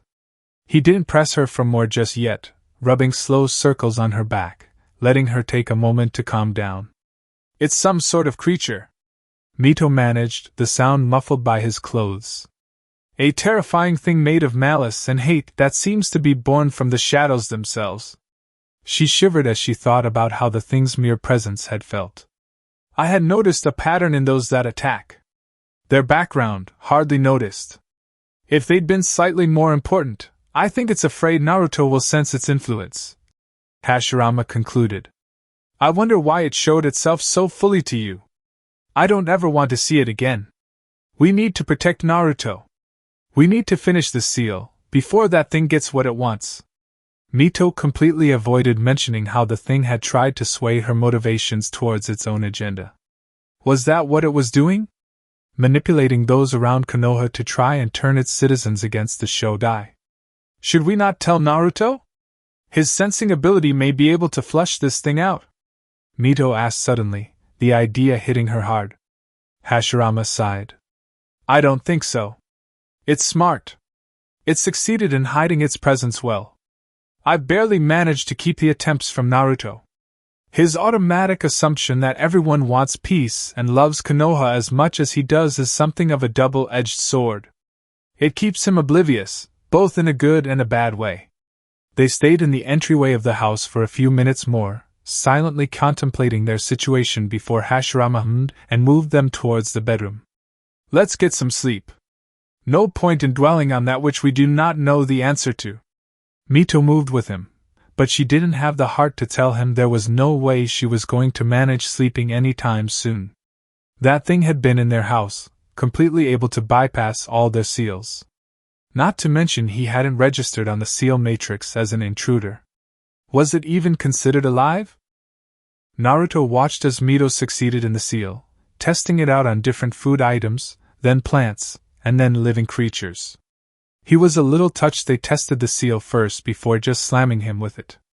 He watched as they planned how they were going to apply it on him, how they crafted and rejected plan after plan. It was in watching these plans that he learned how completely spontaneous the end result had been. Still, the memories did not stop. So much more was revealed. Mito felt the pulse in the seal matrix, wondering what could have caused it. It could only mean trouble, that was a definite. Whether it was a hiccup on the matrix or an intruder, something had happened for such a large reaction to have rippled through the village. Kizuna! We need to go visit Uncle Tobirama. Mito called through the house, hearing Kizuna's hurried footsteps in response to her call. Nawaki was already in school, so he would be safe with the academy instructors. They'd been carefully chosen for their ability to teach as well as protect. The two hurried down the streets, most of the Konoha citizens unaware there was even a problem. When she made it to the Hokage tower, she was surprised to see Madara walking into the building as well. Had he also felt the wave? Probably. The man had worked on developing some sort of a sensing ability. He saw her coming and stopped, waiting for her to catch up. I take it I wasn't the only one who felt that. He raised a brow and Mito shook her head. They walked into the building together, moving towards the Hokage office. In times such as these, Tobirama wouldn't be far from the office. He was one of the few shinobi whom the general forces would listen to regardless of his position. Naruto, Madara, Hashirama, Tobirama, and Izuna. Everyone knew that those five ran the village, and an order from one was as good as an order from the Hokage. At least until Naruto decided to change that, which he wouldn't. Upon entering the room, she felt a painful jolt in her chest at the sight that greeted her. Tobirama immediately turned, saw Kizuna and dashed towards the girl with a barely visibly strained smile and swept her from the room. Mito could only hope she hadn't seen the bruised and bloody orange-clad form of the Shodai, lying limp on the hastily cleared Hokage desk. Hashirama looked towards her, eyes dead, with just as much damage to his person. She moved towards him without hesitation. I couldn't stop it, Hashirama said slowly, gaze moving to Madara. I wasn't able to stop them. He looked more broken than the time he'd found out the genin he'd assigned to a supposedly safe mission had been killed due to a lying client. As Mito dressed Hashirama's wounds, Madara looked over Naruto's limp form. Who is them? Madara asked, pulling Naruto's shirt to the side, seeing a large circular burn on Naruto's torso. The burn immediately made Mito think of the seal that had been working on. She caught Hashirama's gaze before looking towards the burn, seeing the barely noticeable nod. She understood that there hadn't been of them. Just Hashirama and her seal. They could only hope the seal worked. They'd be hard-pressed to really find out, unless Mito lived long enough to see the results of the jutsu. Uzumaki had long lives, it was entirely possible. She continued to focus on Hashirama's wounds while the man gave a fictional account of an ambush in which Naruto had died protecting Hashirama from a jutsu aimed to kill the Senju. Watching Madara, sensing his emotional responses, Mito could only conclude that Hashirama's earlier assessment on Madara responding to threats with excessive measures was more accurate than her husband could imagine. Madara stayed long enough to bark out a short "Where?" before marching out of the office. Telling him the truth meant he would have stopped us from sending Naruto away, Hashirama said quietly. I had to do it. I had stopped an attempt this morning. This one came so close. I went to Naruto immediately after, used the pretense of a village patrol, and I just sent a prayer to the gods before activating the jutsu. His eyes were glassy, tears barely kept at bay. I just pray that I didn't send him to his death prematurely. Mito was silent as she pulled her husband into a tight hug. Madara's grown suspicious, Hashirama informed her quietly. They had precious few minutes in the hallways of the Hokage tower. Hashirama, having taken over the Hokage position, was busier than ever.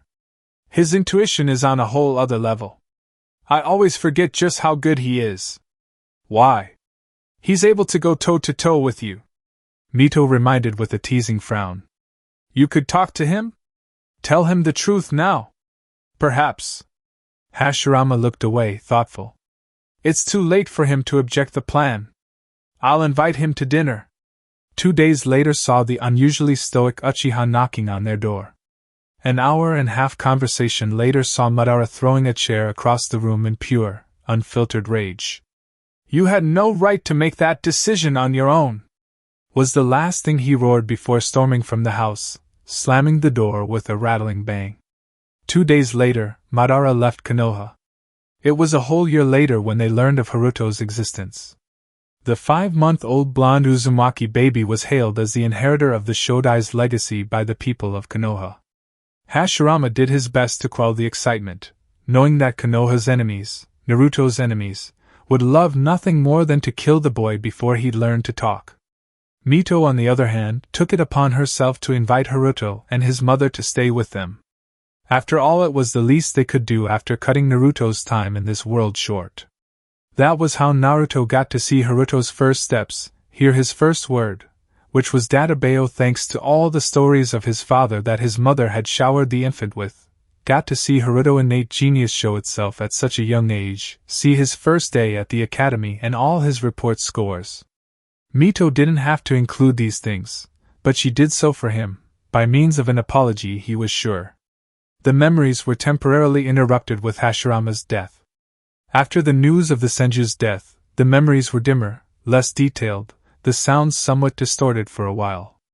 Naruto didn't know if Hashirama's death was earlier in this timeline because of his interference, or if it had been the creature who'd been hunting him. Mito did not dwell on the details. It was because of this that several years flew by with little being shown happening. The next definitive memory was Nawaki's marriage, and soon after that Tsunade's birth. The next definitive moment was Tobirama's death on a mission gone wrong. These definitive memories continued to be peppered with bits and pieces of Haruto's life, and everyday life in Konoha. Madara didn't come back, and the entity didn't show itself again. There were changes, some clans joined, a few threatened to leave, those instances perhaps the most stressful times the village had experienced. Then there was Mito's realization of Kushina, of who she was and what it meant for the timeline. After that, Kushina was a large feature in Mito's memories. She was a small toddler in the beginning, Mito more of a doting grandmother than a mentor. As Kushina grew, Naruto was able to see just how talented his mother truly was. Her ability in sealing was on another level. Kushina was the daughter of the blacksmith's daughter and Tanaka. It was strange seeing the boy all grown up and being a father. It was bittersweet. Somewhere in Kushina's toddler days, Haruto had gotten married and had a son. His name was Ashina, named after Mito's father before he'd taken the mantle of clan head. Uzumaki Ashina was as blonde as his father, and as boisterous as Naruto had been, so much of a handful that Mito probably went gray just because of the little gaki. Naruto enjoyed the memories of Ashina, his heart aching at the realization that these memories were all he was going to get. The focus shifted to Kushina as she entered her teen years. She was popular amongst the Uzumaki, loved by her classmates during her academy days, and admired by her fellow shinobi. Naruto noticed the problem immediately. Not once, in all the memories of Kushina, had there been a focus on her relationship with Minato. She hadn't taken to the Namikes at all. Worse still, she had access to him all the time. Ashina was on the same genin team as Minato, trained by Jiraiya. Since Haruto had lived with Mito for most of his life, and Mito was mentoring Kushina, Minato was on the Uzumaki compound and close to Kushina fairly often. Yet Kushina was not interested in him. "Have you considered dating?" Mito asked suddenly, making her young visitor blush deeply. "Mito-sama!" Kushina protested. "I'm much too busy with my studies." She waved a hand in embarrassment. Mito chuckled. "But Kushina dear, there is always time for love, family. You should know that. Without Kushina's love for Minato, there would be no Naruto." She'd long since concluded that for their time travel gamble to work, Naruto needed to exist. Perhaps as the vessel for the Shodai to return to. I suppose Ashina-kun does catch my eye. His lineage is impeccable and his ability is not without merit. Kushina mused, placing a hand to her chin in consideration, while Mito tried not to choke on her tea. "Ashina-kun is admirable, yes, however I feel that perhaps someone less boisterous would make you happier. Someone who'll complement your studious nature." Mito made her tone light and teasing. This was a delicate matter, however if push came to shove, she'd have to tell her some truths. "You don't have to look within the clan alone, Kushina-chan," Mito added, just in case. Kushina's duty to her clan was strong, and she might feel that she needed to look within the compound walls for love. Kushina could be just as boisterous as Ashina, and she knew it. This fact alone was what made the young Uzumaki laugh. "Oh Mito-sama, you jest. A studious man to match my studious ambitions. Minato-kun is the most studious boy my age I know. Head buried in the books a little too much if you asked me." Mito merely smiled in reply. It was going to take some convincing. "The invite for dinner was somewhat unexpected, Mito-sama." Jiraiya stood at the door of her home, waiting to be invited in. There was a large smile on his face, the usual for Jiraiya. He was friendly, well known throughout the village. An exceptional shinobi. Yet, there was something in his chakra, something in his face that gave Mito the chills. Behind him stood Ashina and Minato, looking absolutely impeccable. They were about to enter the house of the Uzumaki clan head after all. "So glad you could make it," Mito smiled, moving to the side and waving a hand to invite them inside. "I took the liberty of inviting Uzumaki Kushina, my apprentice." The three men crossed the threshold. The chill Jiraiya gave Mito not easing with time. She'd have to watch him. After the formalities were over, and the starters of the evening served, somehow Mito had ended up alone with Jiraiya while the three youngsters were shown the ceiling collection room. Somewhat dangerous, but somewhat unavoidable. Mito needed Kushina to see Minato as respectable, as lovable. It would be ideal if this happened naturally. "Your young apprentice is quite lovely. She seems to get along well with my student Ashina-kun," Jiraiya began, Mito wondering if he was attempting small talk, or fishing. "She is young, Jiraiya-san. Don't think I haven't heard about your trips to the bathhouses." Mito's response was curt yet light, not meaning to offend yet still trying to make her point clear. "Oh no. I would never dream of it. It would seem Minato-kun has his eye on her. She has a rather eye-catching personality, doesn't she? Bright, beautiful, and brilliant. Who wouldn't love her?" Jiraiya laughed, waving a hand in the air before taking a large gulp from his sake cup. "She's to be your heir, isn't she?" Mito inclined her head, but otherwise did not respond. "Minato-kun is in the running for Hokage position consideration.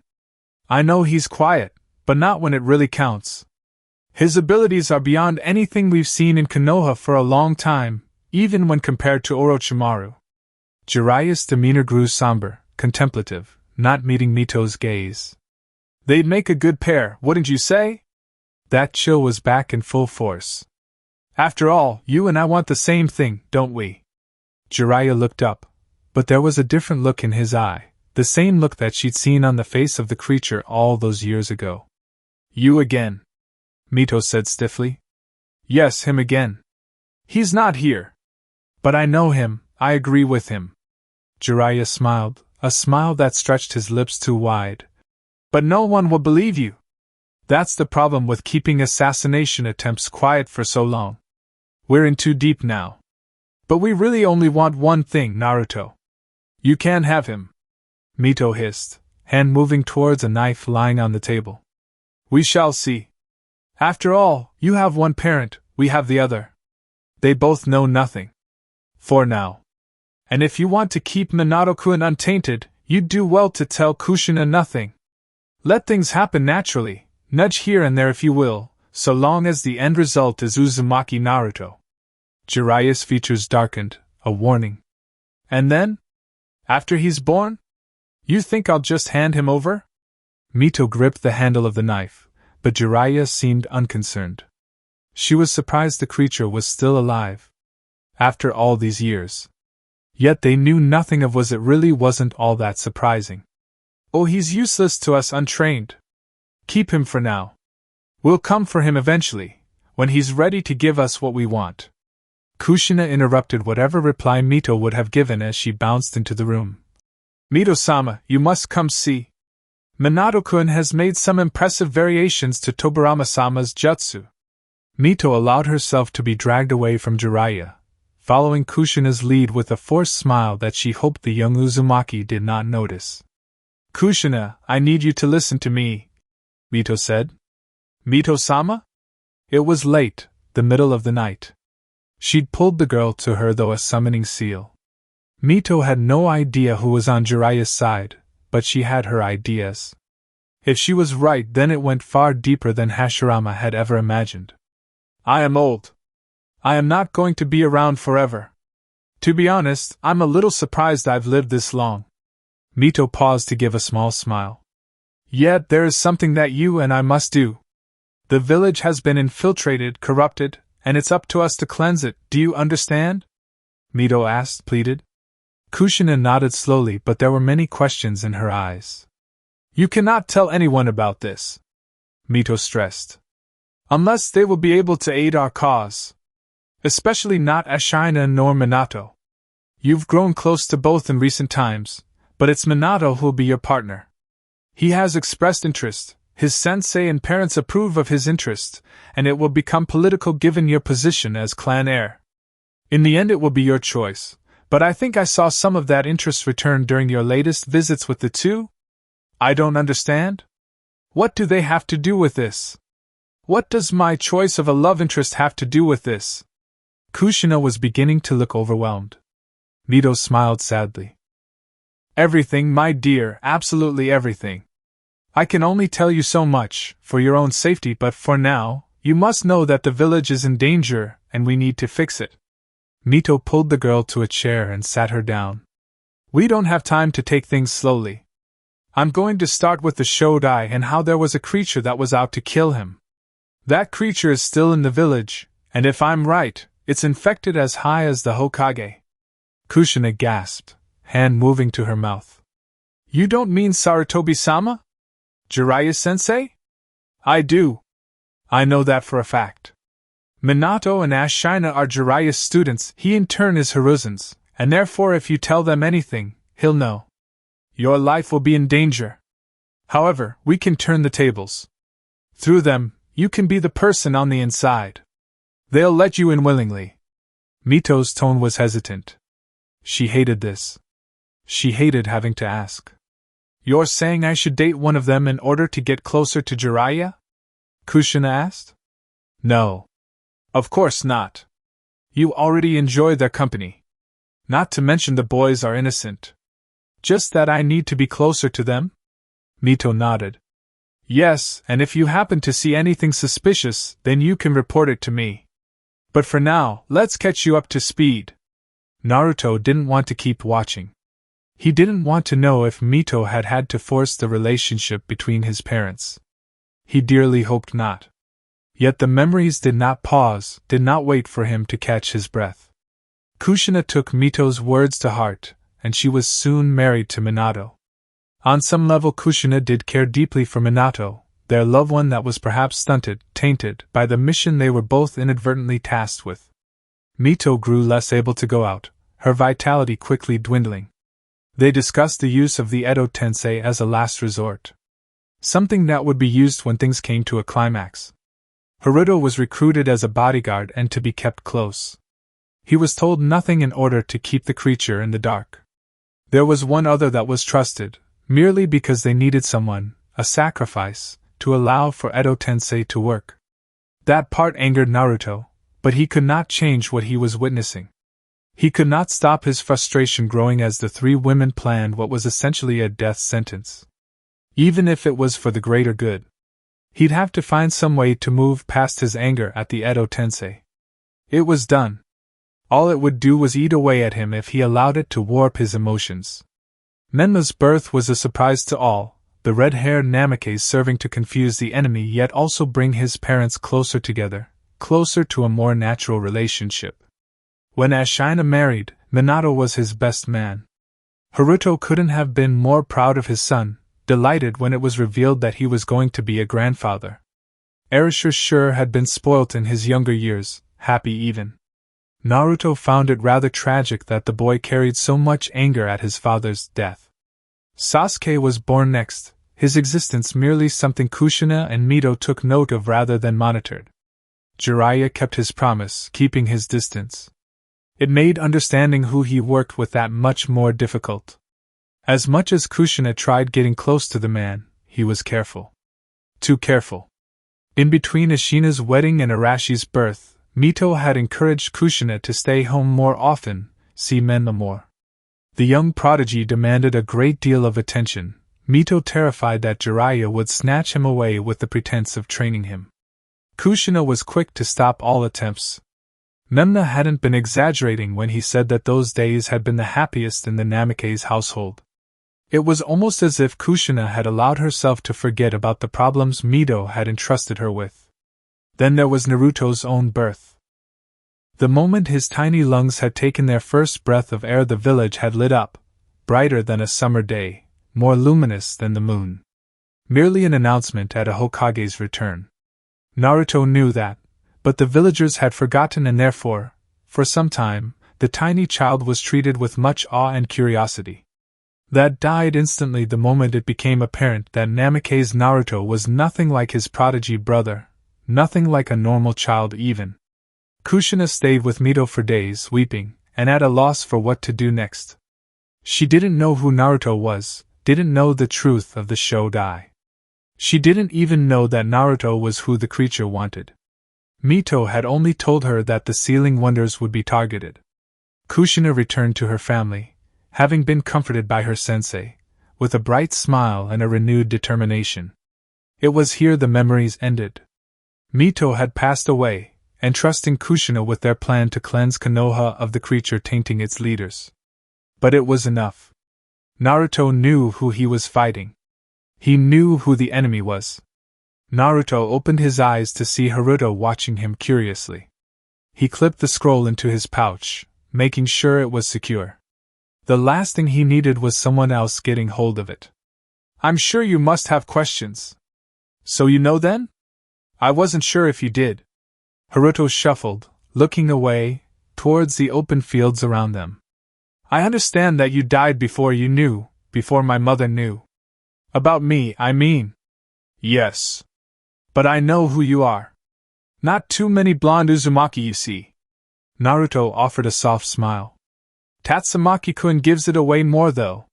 His personality matches my younger days almost perfectly." Haruto's gaze jumped to his. Naruto was fully aware that he should not know who Tatsumaki was given how long he wanted the world to believe he'd been there. Would the man ask? He didn't get the chance. "So sorry to interrupt your little reunion, Naruto-sama, it's just that you appear to be missing some members."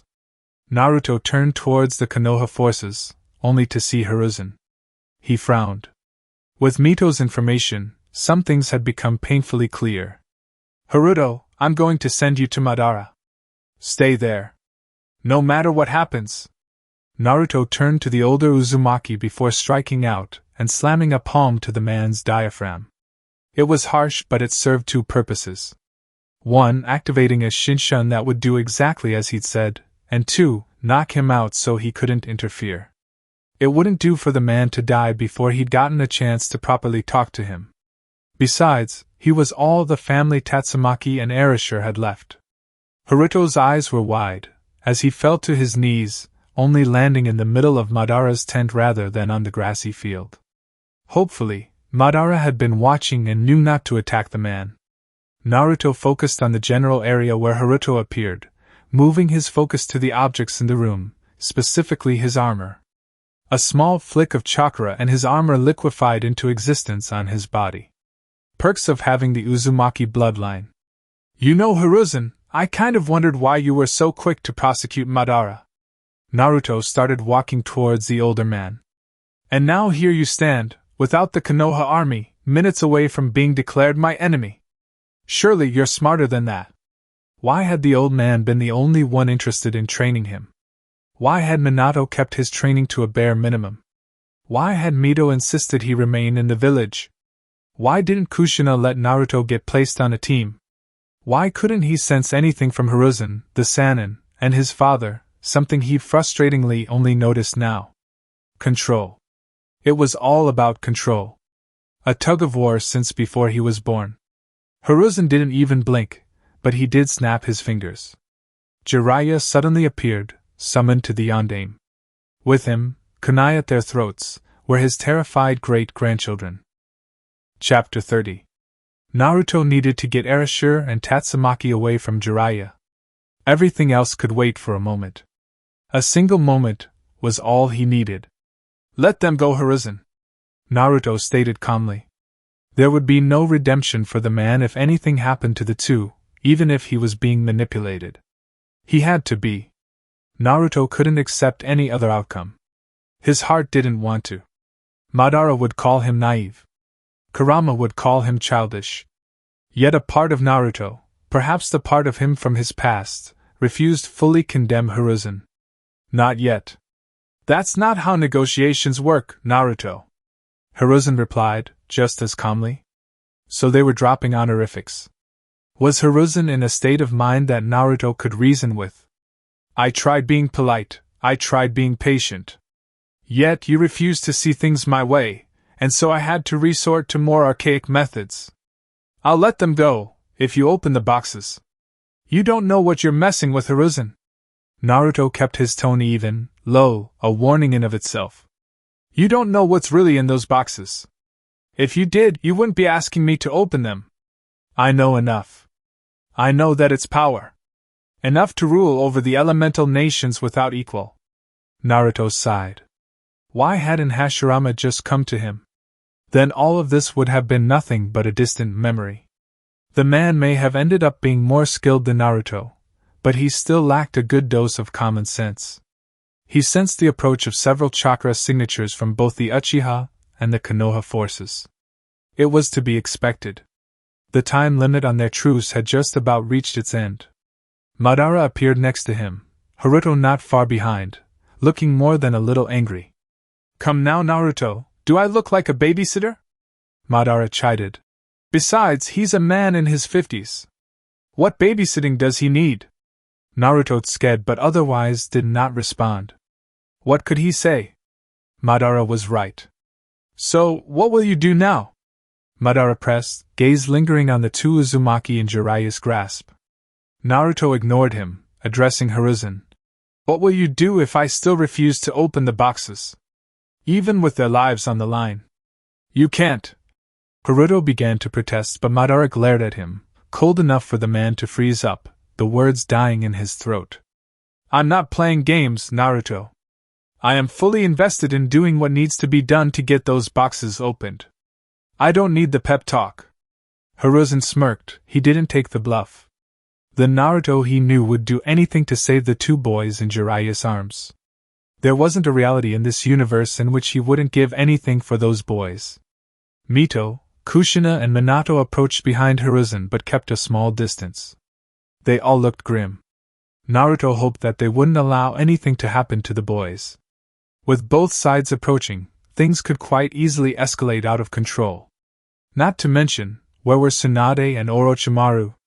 Madara, we need a barrier, at least until this is sorted out.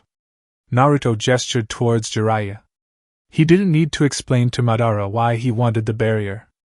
The man knew all about war, and he'd probably surmised by now that Naruto had no intention of fighting those whom he had deemed innocent. Aren't seals and barriers your area of expertise? Madara scoffed before raising a hand towards Itachi and Menma. They too nodded, running along the front lines, each in opposite directions. They didn't have to wait long before two shimmering barriers zapped into place, providing those gathered a narrow strip of no man's land in which to sort out their conflicts. Naruto could see the forces gathering on either side, stopping just before the barriers and watching, tension rippling through them in waves. Wait here. Naruto gave Madara a look that said please don't interfere before taking a step forwards. You're not alone, Naruto. Madara reminded, yet he didn't try to follow the Uzumaki as he took another step forwards. Fine, Hiruzen, I'll open the boxes. You have my word, but let them go first. Naruto stated loudly, firmly. He never went back on his word. Would Hiruzen believe that? He should. He took another step, ready to dash towards the boys if he needed to. Your word? Hiruzen replied in consideration, surprised at how easily the Shodaime submitted. I'm assuming Madara will play nice? He doesn't have a choice. Well then, let us bring the boxes out. Hiruzen gestured to the others without his sharp eyes leaving Naruto's form. Don't bother. Naruto abruptly bit his thumb and flashing through summoning jutsu signs, changing the last sign from the ram to the rat. Periodically 9 puffs of smoke appeared one after the other in front of the man. When the smoke dissipated, Naruto was standing behind the boxes that were so sought after, lips pressed together in a thin line and eyes showing a steely glint of quiet anger. Hiruzen's breathing halted and it appeared that he wasn't the only person shocked. The air was heavy and there was a sense of foreboding close to the boxes. It almost caused Hiruzen to step back. 9. There were 9 boxes. He narrowed his eyes and had to stop himself from baring his teeth. He only knew of 8 boxes. Where was the 9th box hidden? You mean to tell me that you had a way to get all of them this whole time? Madara huffed, his voice cutting through the silence that had ensued. Figured. Naruto didn't do a half job on anything when he was serious about it. Naruto sent a quick grin behind him but otherwise remained silent. The impact of the grin was lost with the all-too-obvious sweat beading on the man's forehead. He was more stressed than he wanted Hiruzen to believe. Those that had seen the boxes before knew that each box had an ominous aura, especially strengthened upon touching the boxes, but this, all of them together, was almost enough to bring those present to their knees. Tatsumaki was having a hard time breathing, Jiraiya being the only thing keeping the academy student on his feet. Are you still so sure you want me to open them, Hiruzen? Naruto called, spreading his hands wide with an edge to his voice that almost made the yondaime pause. If I do this, that's it. We're done. I open them, you let my family go, and you hand yourself over. Those are my terms. Open the boxes first. Naruto was tempted to TSK in frustration, but he would not give those before him the satisfaction of thinking they had the upper hand. He considered the old man before him, studied his expression for a moment before deciding that Hiruzen was serious. Arguing would get him nowhere. Crouching down and placing a hand on the first box, Naruto took a deep breath before stilling. He began to pull senjutsu into his chakra coils. When he felt the change in his eyes he stopped, briefly wondering if his senjutsu transformation markings looked like the toad markers or the same as in the past. Then focusing once again, he formed a thin chakra chain that danced and weaved around the boxes before melting into the box at one end and reappearing out the other, connecting each box like an oversized charm bracelet. Last chance, Hiruzen, is this really what you want? Will this satisfy you? Naruto looked towards the old man, seeing nothing of the Sandaime he'd grown up with. Yes, Naruto. I am sure. This is for the good of Konoha, and I'm sure you'll see things my way very shortly. Hiruzen said, words rushed and impatient, his eyes showing a greedy gleam as he leaned forward. Was that a warning, a threat, or a promise? Naruto wasn't sure, but he wasn't too worried. Release! All at once, the 9 boxes dissolved and clouds of physical anguish washed over those present. Not even Madara could stop himself from clutching at his throat as his ability to breathe disappeared. His heart was pounding, his lungs aching.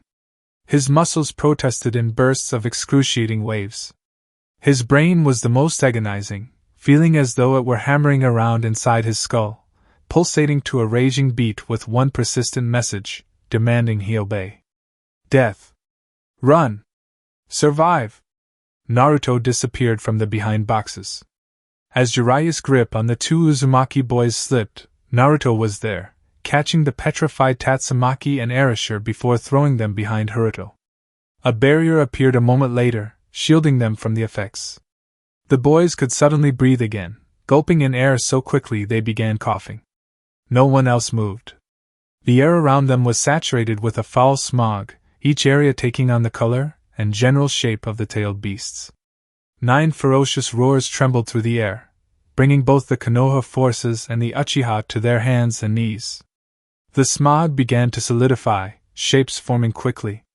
The one thing Madara could not tear his gaze away from were the steely, enraged gaze of the red fox-shaped smog.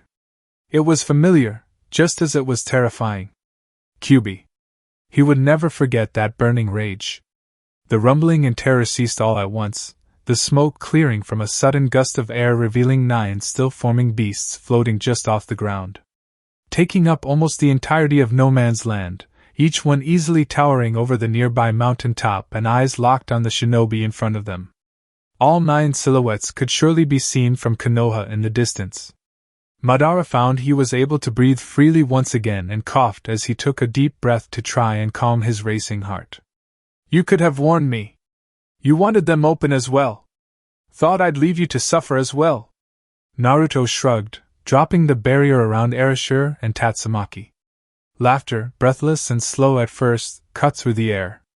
Naruto narrowed his gaze at Hiruzen as the man appeared to be deliriously happy, approaching each solidifying form, taking 2 steps towards one before changing directions towards another, as though unsure of which ones to approach first. This is wonderful.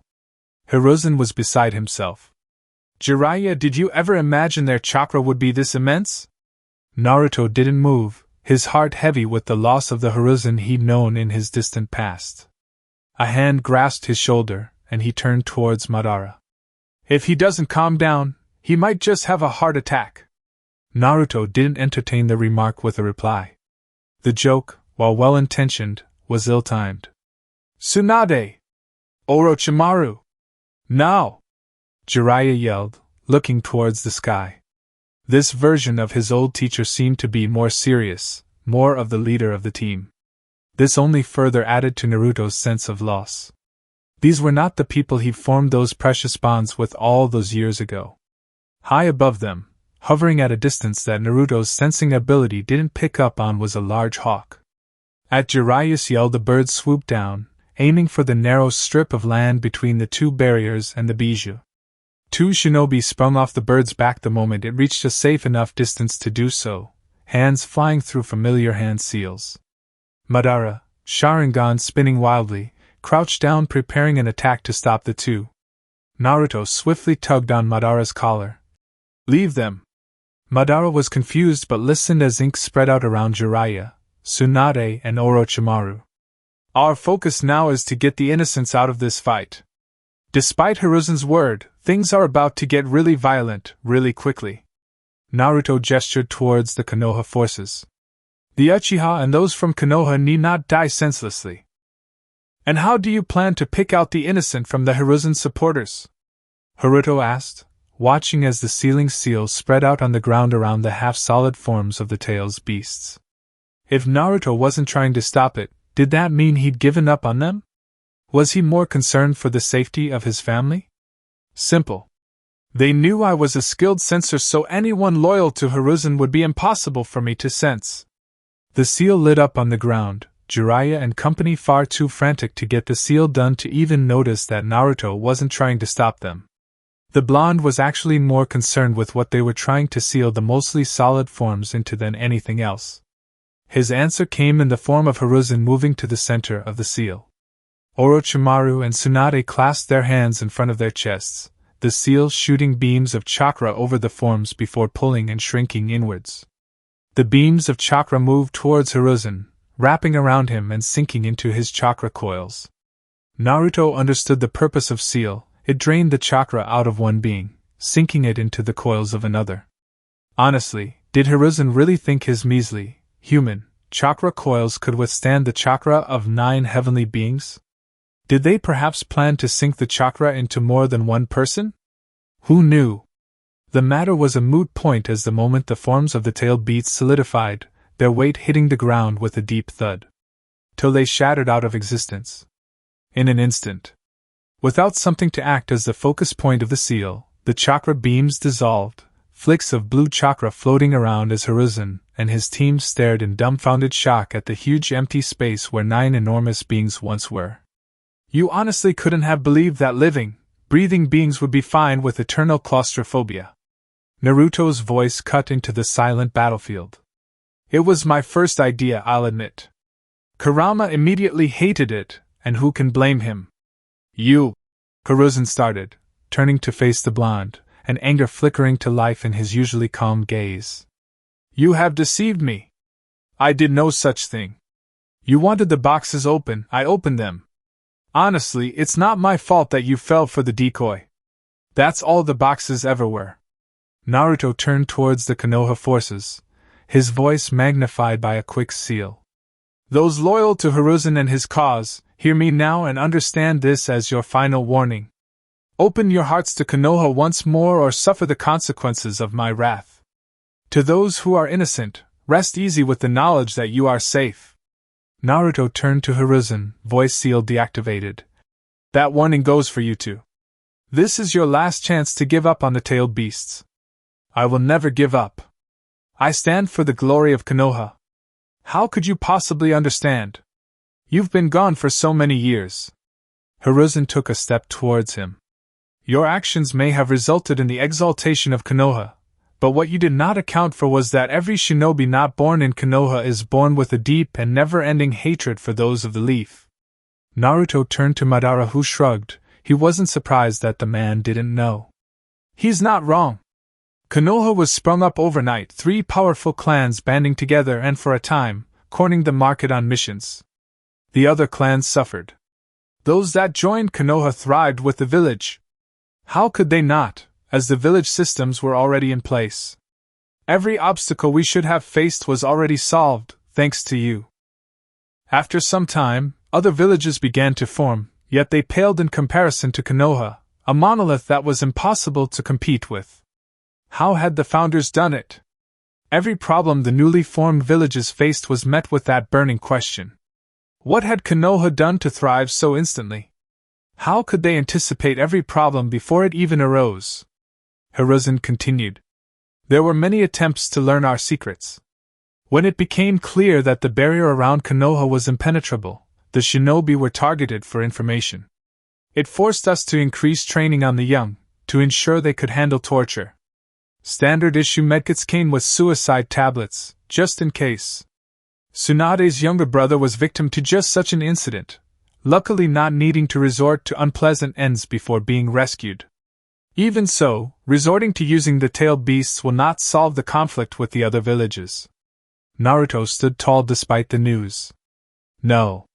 But it will make our position so absolute they wouldn't dare harm one of ours again. Hiruzen countered. Nothing stops them from banding together to try and destroy us. This internal conflict won't help matters. Naruto growled, waving a hand through the air angrily. His gaze suddenly cold. Even if you got the tailed beasts, they wouldn't be able to save every single child on the battlefield.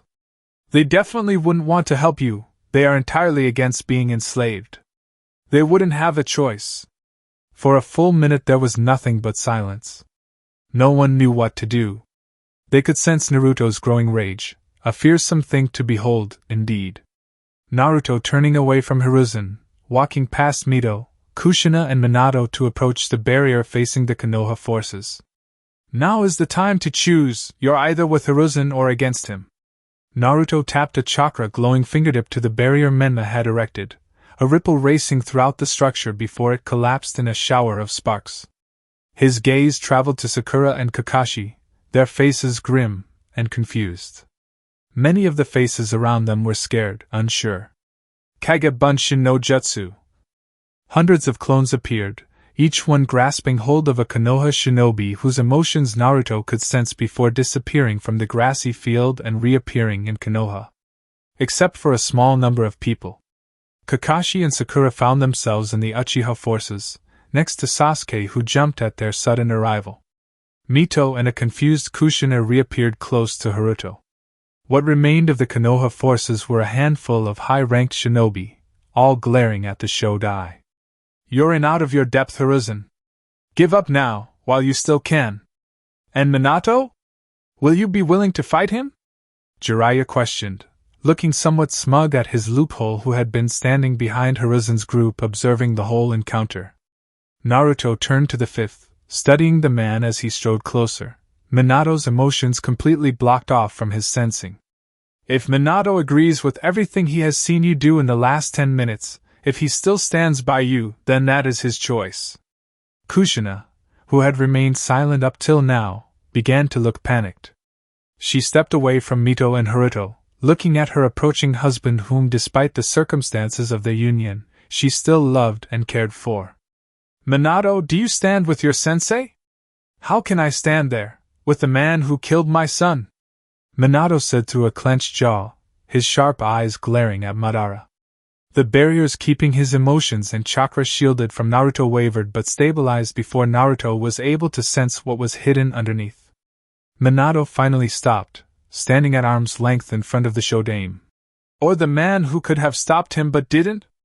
The words cut deeply, enough so that Naruto did not immediately respond, prompting his father to continue. The boxes did not have what we were looking for, the fifth stated, his sharp gaze locked onto Naruto's. Naruto heard Madara shuffle behind him, and he put his arm out to block the man's movements without his eyes leaving Minato. Madara, I have this under control. HN. Madara stopped his action, but he didn't move back to his previous position. Naruto was giving this man too much trust for being his father. He knew just as much as Jiraiya that Minato was a loophole. So far he had stood back and watched. Even when the boxes were opened he had no reaction. And you will not tell us where we will find those chakra beasts, Naruto? Hiruzen's words cut into the tense atmosphere forming around the two blondes. Of course not.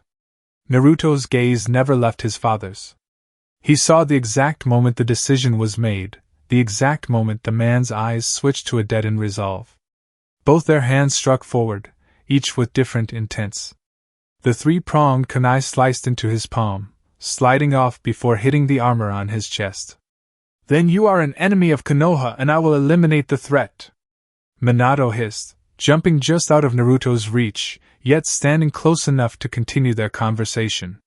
The entire Konoha group each got into a defensive position as Madara appeared next to the Shodaime. He couldn't help but be thankful that the man had put on his intolerable orange Uzumaki armor before going onto the battlefield. The only reason it got his hand was because that was one of the very few bits of skin not protected. Madara moved to put a hand on Naruto's shoulder once again, having had enough of the man trying to take on an army by himself, yet Naruto pushed him back. He let the blonde, readying himself to step in at a moment's notice. Madara kept his gaze on the cut. His guts swarmed. There was no way a simple kunai could have gotten through the armor, but Minato had used the chance anyway. He couldn't stop the bad feeling forming in his stomach. Naruto glanced down at the cut on his hand, nostalgically. The injury was the exact same spot where he had injured himself as a kid, leaving the village as a ninja for the first time. Why did he have to stab a kunai into his own hand again?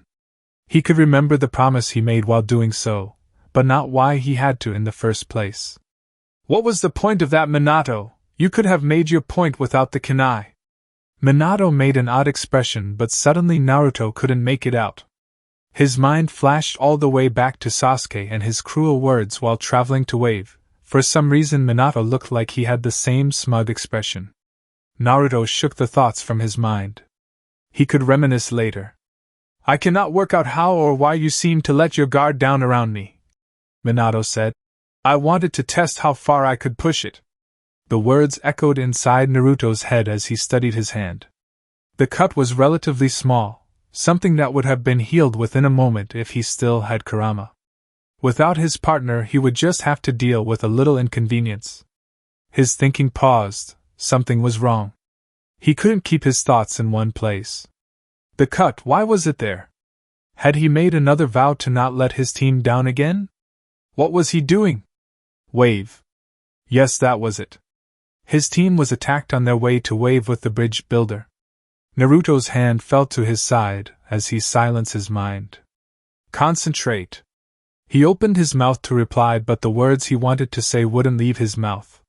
Suddenly Naruto couldn't move, couldn't feel, couldn't respond.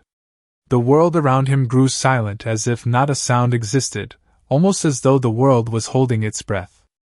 Madara was the first to notice something was off. Naruto. Madara stepped forward. Naruto teetered before leaning backwards, Madara barely stopping him from falling to the ground. His gut instinct was what caused him to react. He looked behind him, towards the Uchiha clan. Menma! Why Menma? Minato stepped closer, eyes utterly devoid of emotion as he grinned, seemingly enjoying the sight. Madara activated his Sharingan, a warning to the blonde to keep his distance. Naruto coughed once, twice. A spray of blood landed on the fifth Hokage, stark against the white of his uniform. A thought occurred to Naruto. Poison. He had stabbed his own kunai into his hand to open the wound caused by the demon brothers. He had to get rid of their poison. If only he could move so that he could do the same this time. Naruto didn't have time to worry.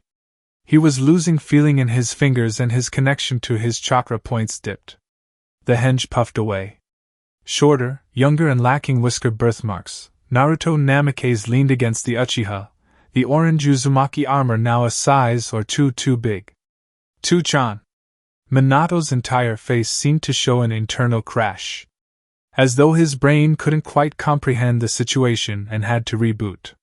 Kushina's gasp was the next sound to filter in. She rushed forward, shoving Madara away.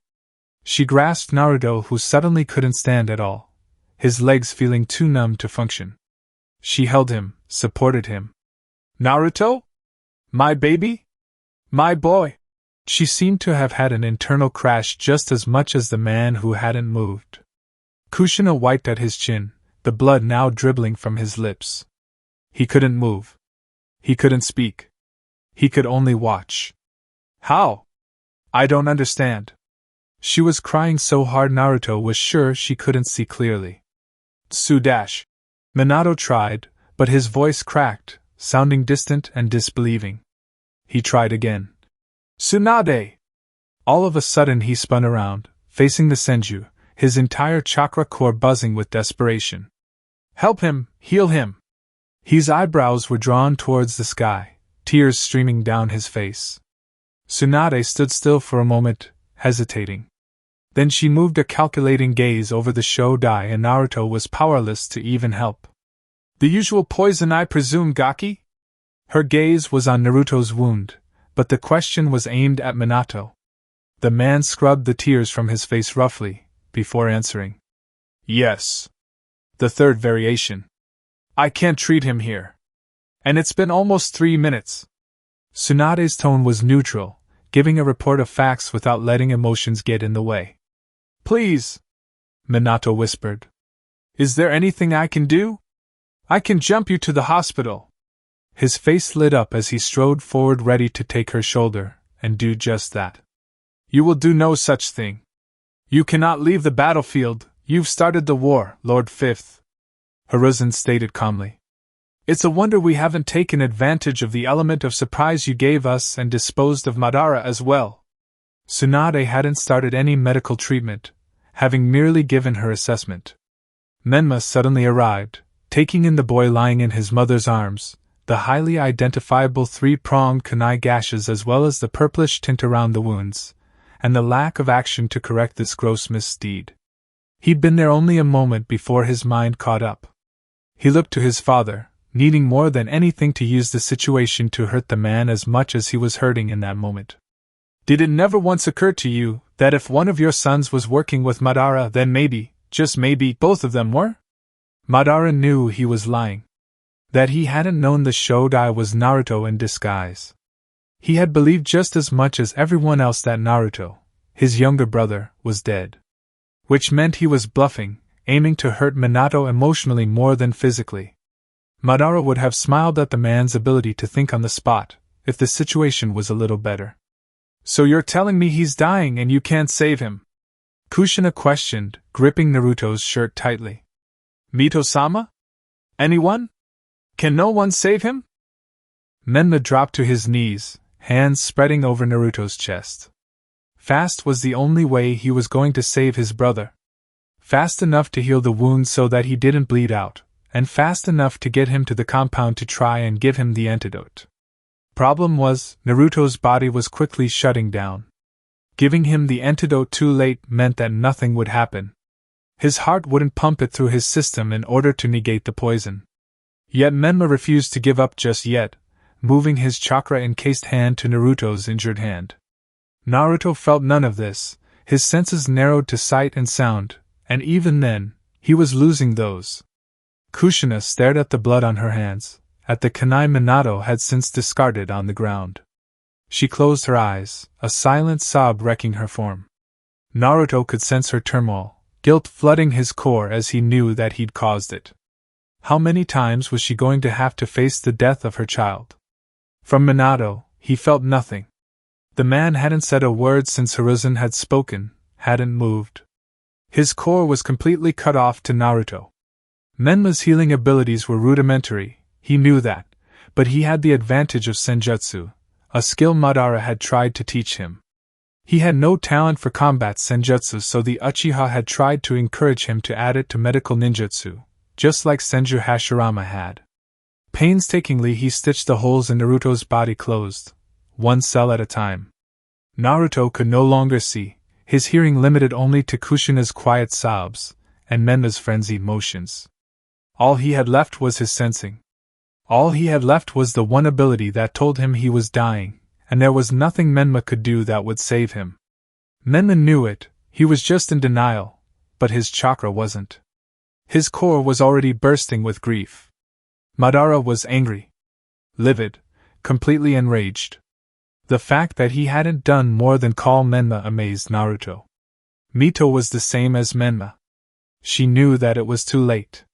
The poison was fast, designed to finish a job when Minato hadn't in as little time as possible.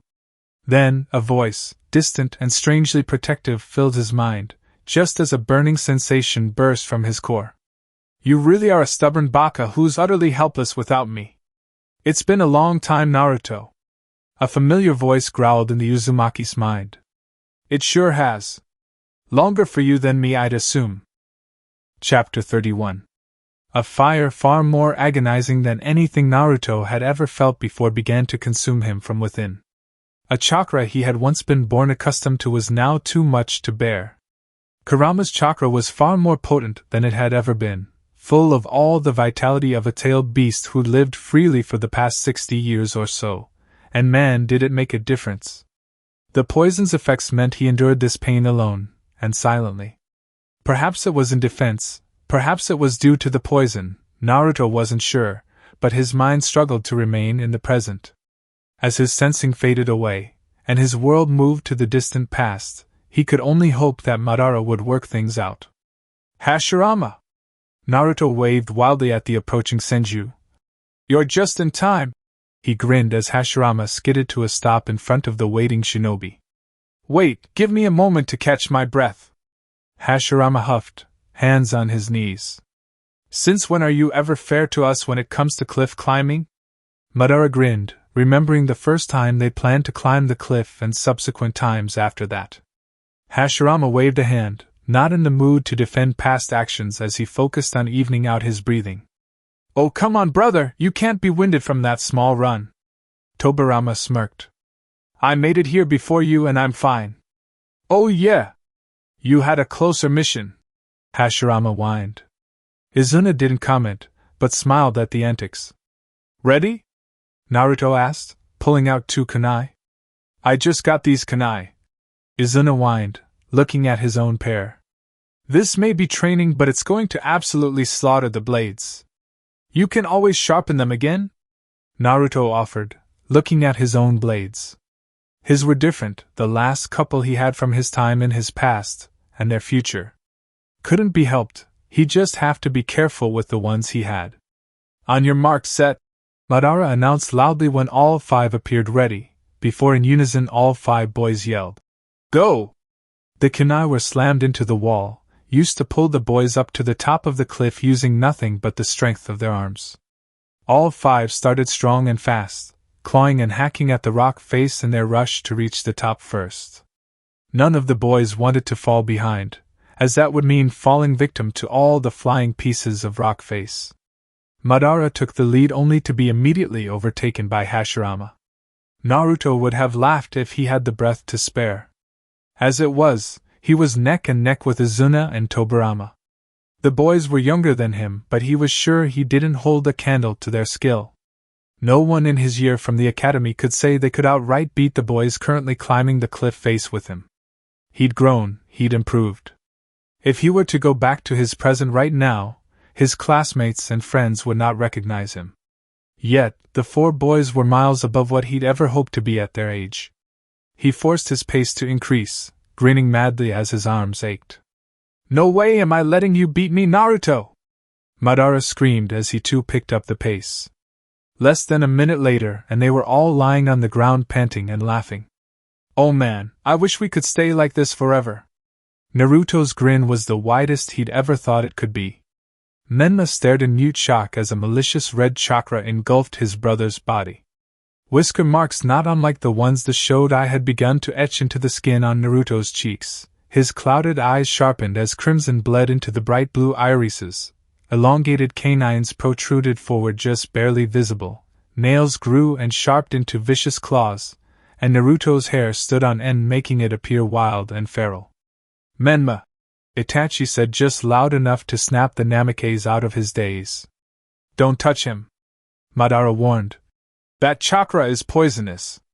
Kushina buckled slightly at the information. Poisonous? But then why? That boy has a unique disposition, one that allows him to benefit just as much as he suffers, Madara said, watching as slowly Naruto's face began to show more emotion. One emotion, really, pain. Proving that Kurama's chakra was helping to fight off the poison, but it wasn't without consequence. A strange silence took over as each person watched Naruto in fascination. Hiruzen moved closer to Jiraiya where he whispered something to the other man. Jiraiya's eyes widened before nodding in determination. Madara sighed. He could read lips quite easily. He'd always had good eyesight, even without the Sharingan. Hiruzen had realized that the chakra encompassing and coursing through Naruto was tailed beast chakra. They were going to try and take Naruto. Even if it wasn't tailed beast chakra, they needed Naruto to find out where the tailed beasts were. It was too much to hope that Menma's earlier words would convince those watching that the Naruto before them was the young boy of this world and his portrayal as the Shodai had been nothing but pretense. Naruto's actions of summoning and opening the boxes had shown Hiruzen that he knew enough. Menma, get him out of here! Madara barked, taking over seeing as no one else seemed to know what to do. A war had been started and he intended to finish it. Madara didn't wait to see if Menma listened. He shunshined out of view, reappearing directly in front of Jiraiya, landing a kick to the man's stomach. Jiraiya had been about to do the exact same thing, Madara having beaten him to the shunshin. Now was the time for action. No more talking. Menma wasn't sure how to proceed. Sure, he agreed that he needed to get Naruto out of there, but for the most part Madara had said the chakra encasing Naruto's body was poisonous. I'll grab him with my chains, Haruto stated gruffly. I need to get Tatsumaki and Arashir out of here anyway. A gleaming chakra chain snaked its way over to Naruto's limp form, Menma conceding as it was actually a pretty good idea. I'll go help Madara, Itachi said, noting that Orochimaru had tried to pick up where Jiraiya had been interrupted. A large crow puffed onto the grass field, swooping right for Orochimaru with a loud caw. Orochimaru jumped backwards, landing on the back of a hawk. Kushina! Get to Minato! Mito said as she raced past the Uzumaki, heading for Tsunade, who'd pulled out a kunai. The chakra chain that had been about to wrap around Naruto's body was smacked away as Naruto sat up. His eyes were blood-red slits, glaring at Haruto. I can walk! The voice, it wasn't Naruto's. Menma grit his teeth. Was this some ploy of the enemies? Kurama had wanted to avoid taking over Naruto's body, trusting Madara to keep Naruto's body safe. Taking over took away from healing the poison. It was harder to establish a decent connection with Naruto without the seal they'd once had. He couldn't let that chakra chain touch Naruto's body, though. The properties of those chains would break his current connection to Naruto. Who are you? Menma said, gaze hardening. Kurama ignored him, getting to his feet and moving towards the Uchiha compound. He stopped only long enough to watch Madara battling Jiraiya. The man was toying with Naruto's one-time sensei. He was capable of more than taijutsu, which he seemed to be using, rather than ninjutsu or even genjutsu. You better sort this out quickly, Uchiha brat. Kurama muttered before continuing on his way, his control somewhat jerky and forced. Menma! Go help Itachi. Mito landed on the ground only long enough near the red-haired Namikaze to bark the order at Menma. He nodded to Haruto, entrusting the man with his brother before dashing towards Orochimaru, disappearing from view and reappearing a moment later aiming a kunai at the man's head. He never really had liked the three students of the Yondaime, and now he was more than happy to fight against them. Orochimaru blocked the blow, swinging a leg around which forced Menma to jump away.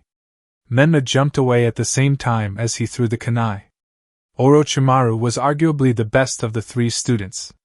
He was the most well-rounded, with enough jutsu, taijutsu and medical ninjutsu to make him a threat large enough to warrant both Menma and Itachi's attention. Itachi aimed his attention towards the hawk circling above, releasing his crow summon.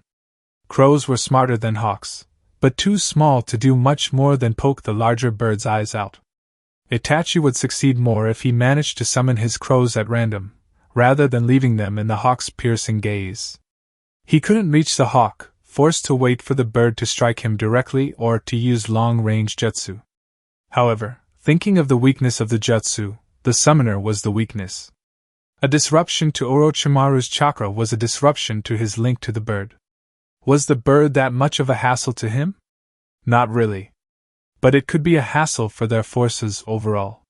So therefore, taking away Orochimaru's summoning ability took away his advantage of boosting their forces with summons.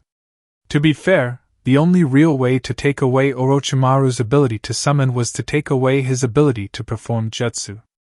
Itachi turned his attention to Menma, catching his eye and signaling him. Break his arms. Menma nodded, moving his attacks to a more contained style, rather than the widespread ones he'd been using before. Itachi ignored the hawk and aimed a fireball for Orochimaru's left, while Menma slammed his hands to the ground, raising three walls that limited Orochimaru's movements. Itachi burst through the fireball, using a straight punch to knock Orochimaru into the wall, where Menma immediately created another wall. There were advantages to being known for long-range attacks and genjutsu. People didn't really see the straight attack coming until it was too late. Menma sank his hands into the wall, grabbing Orochimaru's arms as he slammed against the rock. He yanked backwards, hard, sinking Orochimaru's limbs into the wall, leaving the man in a position where he was forced to bend forward or risk the dislocation of both his shoulders. Itachi didn't give him the choice, kicking the man in the chest, the dual loud pops and the now grotesque positioning of Orochimaru's shoulders announcing the pain the man was probably feeling. Yet he did not utter a sound. Menma let go of Orochimaru's wrists, a small portion of his arms protruding from the wall like some sort of freak attraction. The Namake's ninja did not hesitate before grabbing hold of each arm and snapping the bones in two. At this action, Orochimaru screamed his agony, his rage. Menma and Itachi had been too quick, too coordinated for him to even guess at their desired outcome, and even less so to prevent it. "Be glad we didn't aim for your head," Menma growled, lowering 3 of the walls, leaving Orochimaru trapped in the wall of rock with his arms dangling limply behind him. "You think you're so powerful?" Orochimaru spat, hatred deep in his gaze as he glared at the two.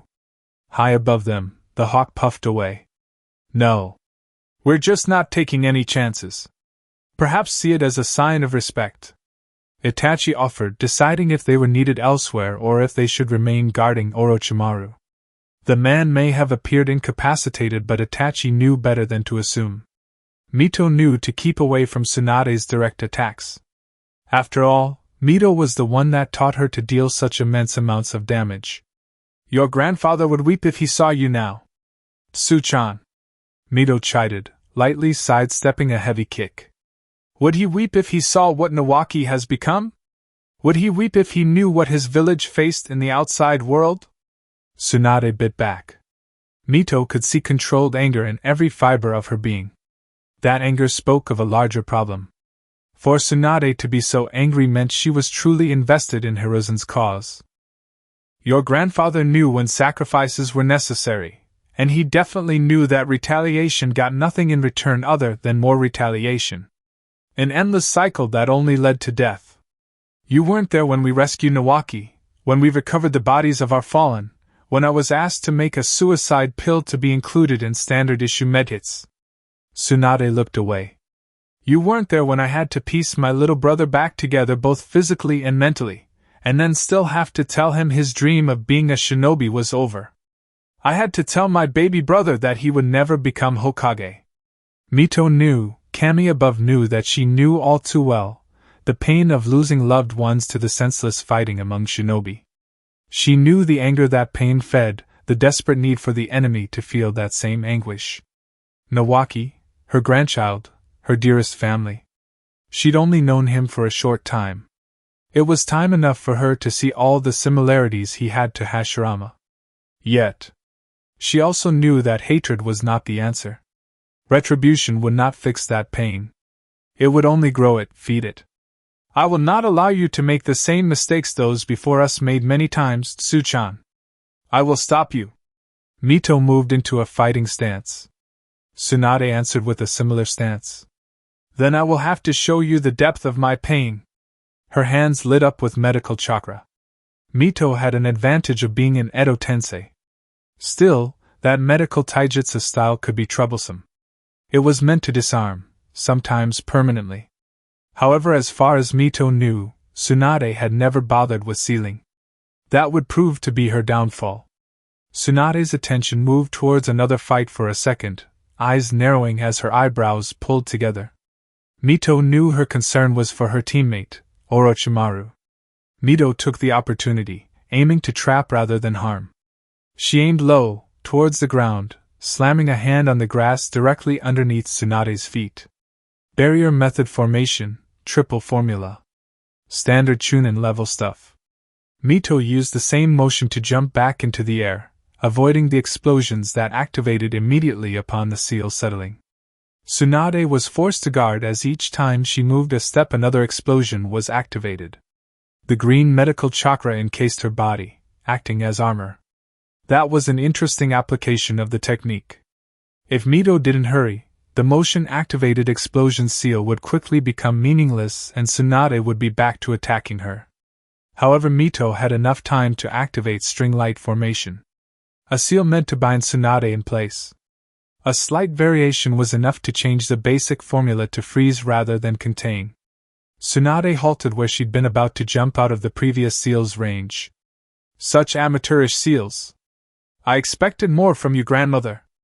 Tsunade grit her teeth. If they work, they work, Mito replied, not even a hint of mockery in her tone. I was the one that added them to the Chunin training program. Tsunade's face softened before a sad smile tugged at her lips. Mito didn't have time to react, having forgotten that the medical chakra armor would have cancelled out the freezing effects of the seal. Tsunade's full-powered punch landed a direct hit to her chest. Mito's body exploded in a shower of tiny flecks of dust. Tsunade dashed away, not bothering with waiting for the reanimation jutsu to bring her grandmother back. Her aim was Orochimaru. He was better at sealing than she was anyway. Kurama made it to the medical tent, lying down on a bed before letting go of Naruto's body. That Haruto brat had followed him the whole way, so he wasn't worried about attacks. He'd sense a strong enough skill from the brat to ensure he'd be adequate protection. Even if he didn't stay, they were in the middle of the Uchiha compound, so to speak. If those red-eyed demons couldn't protect Naruto, then they deserved to lose. Erasure, you're going to have to look after your brother, Haruto said hurriedly. I won't be able to stay here for long. I'll be needed out on the battlefield helping Mito-sama. You will need to protect Naruto. Erasure opened his mouth, but Haruto placed a hand on the teen's shoulder, and the words died in his throat before he could say them. You won't be alone. I've surmised that the Uchiha will help you. Besides, you're stronger than you let yourself think. Or did you forget that you're a Jonin now? Tokubetsu Jonin, Erasure mumbled, looking to the side. Better than me. I'm still an academy student, Tatsumaki mumbled, sticking close to Naruto, whose face seemed to finally be able to show more emotion. Only this emotion was eyes screwed up, lips pulled into a snarl with eyebrows pushed close together. Tatsumaki! Listen to your brother, and by no means do you touch that chakra. Haruto gave the young boy a stern look. Yes, sir, Tatsumaki said with a small salute, posture rigid. He relaxed somewhat, shoulders slumping. Just make sure you come back, he added, looking away with a pout. Haruto stayed for a moment or two longer, not wanting to make promises he wasn't sure he could keep before swiftly moving out of the medical tent. As he passed Akira, he gave her a small nod, which she returned. With that, he moved back towards the battles, sure that he'd be needed. Sakura marched past Uchiha Akira with a purpose. She'd seen Naruto walk this way and she wanted answers. Kakashi and Sasuke were close behind her, with Kakashi stopping long enough to check with Akira if they were even allowed to enter, and with Sasuke stopping long enough to nod in respectful greeting to the well-known Uchiha researcher. Sakura noted that Naruto was now out cold on a bed, his appearance more than a little puzzling. A crimson chakra encased and bubbled around his body, his features having taken on a wild appearance even while sleeping. Don't touch the chakra, Erasure said firmly, looking up from his seat next to Naruto's bed. Tatsumaki was lying on a bed, looking petulant. He had probably been told by Erasure to get some sleep. Oh, Arashi-kun, Sakura sighed. I'm so glad you're here and you're safe.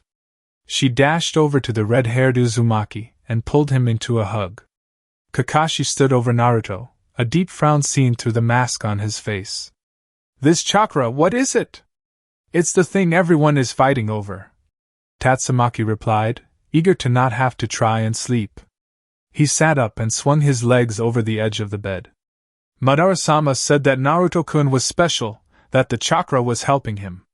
It appears to be sentient, Erasure added, raising a hand in a half-shrug as Sakura stepped back.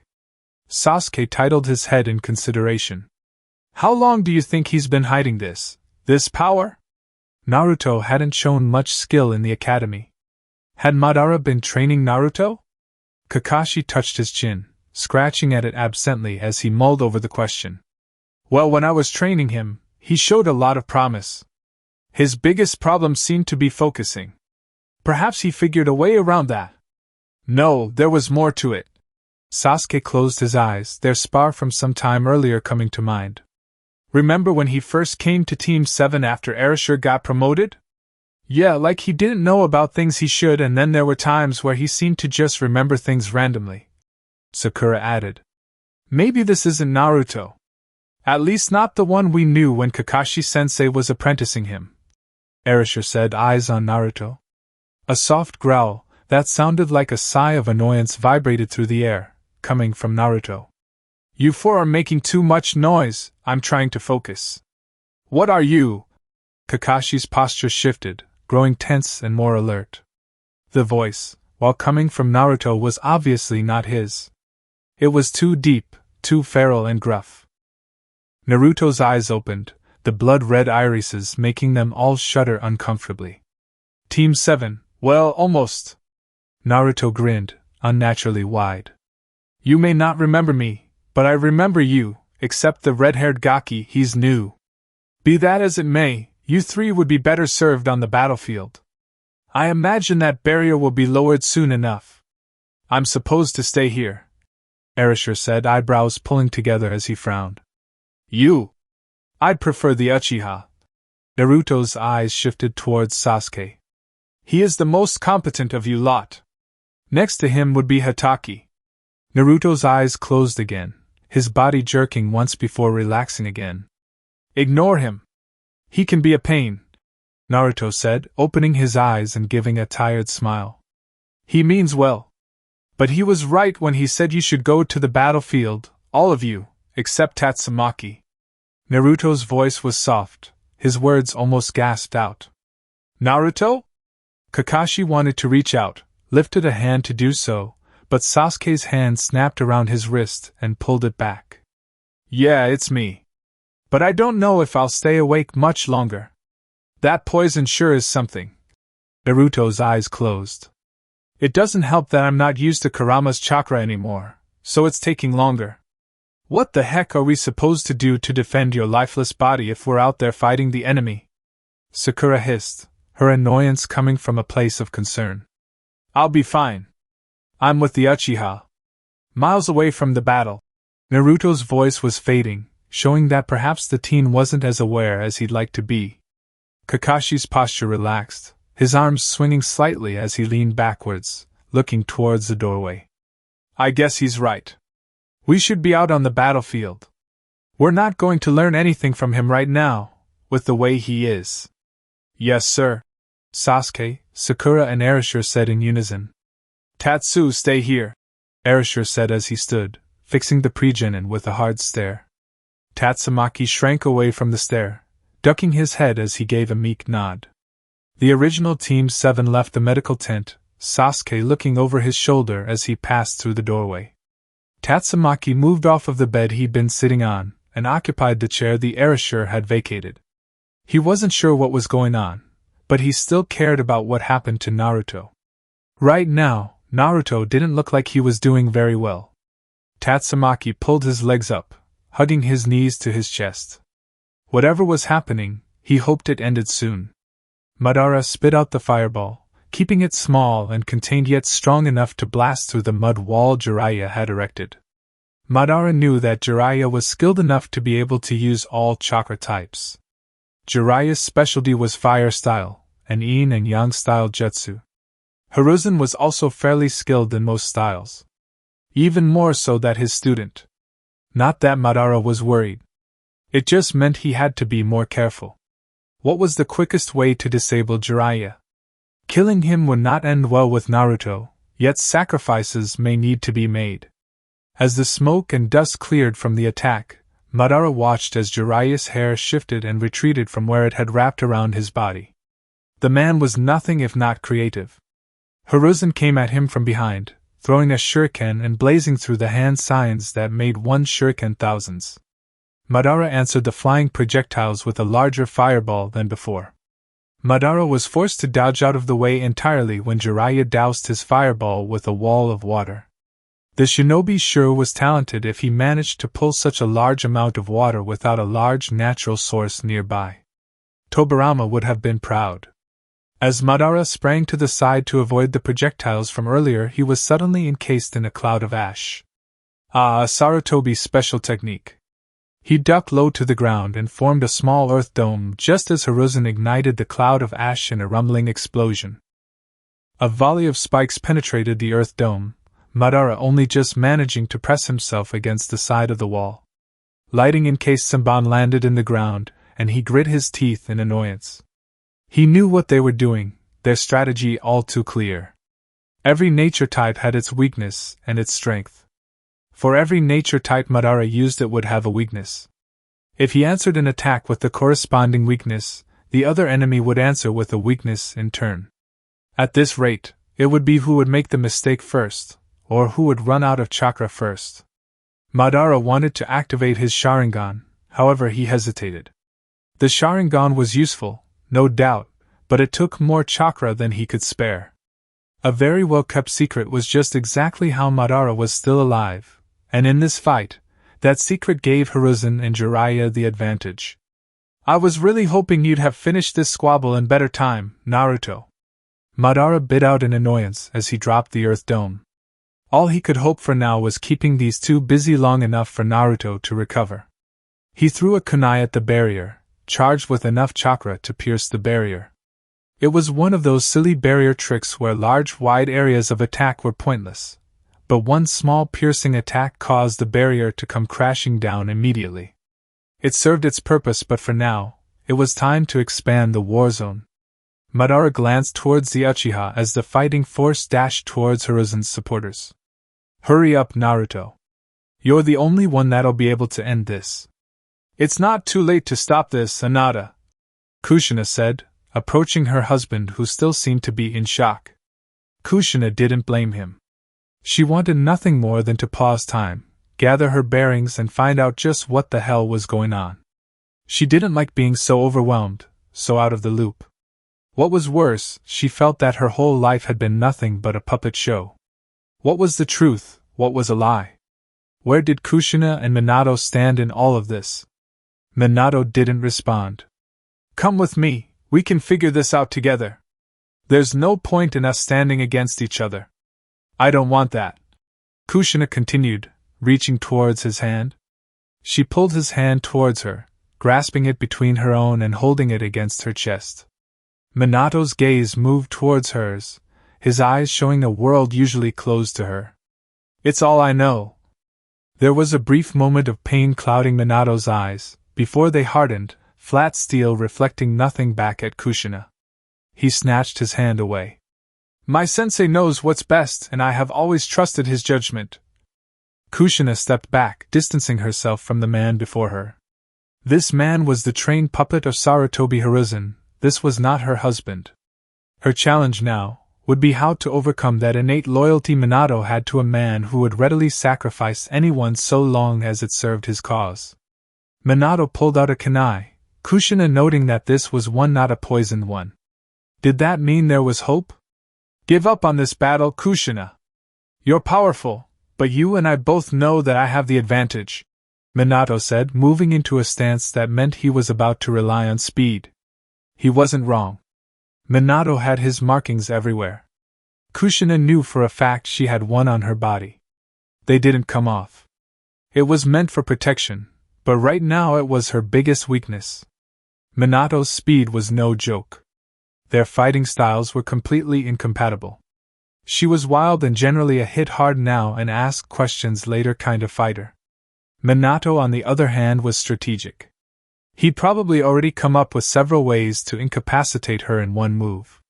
There was only one person on their side that would be able to fight Minato and hope to win. Kushina concentrated for a moment, forming a chakra chain and shooting it towards her eldest son, pulling him away from Itachi's side. You're going to have to do this, Menma. I'll handle Tsunade. Kushina didn't wait for the answer, already dashing away. Menma was a mini Minato. Their fighting style, the way they thought, their strengths and weaknesses.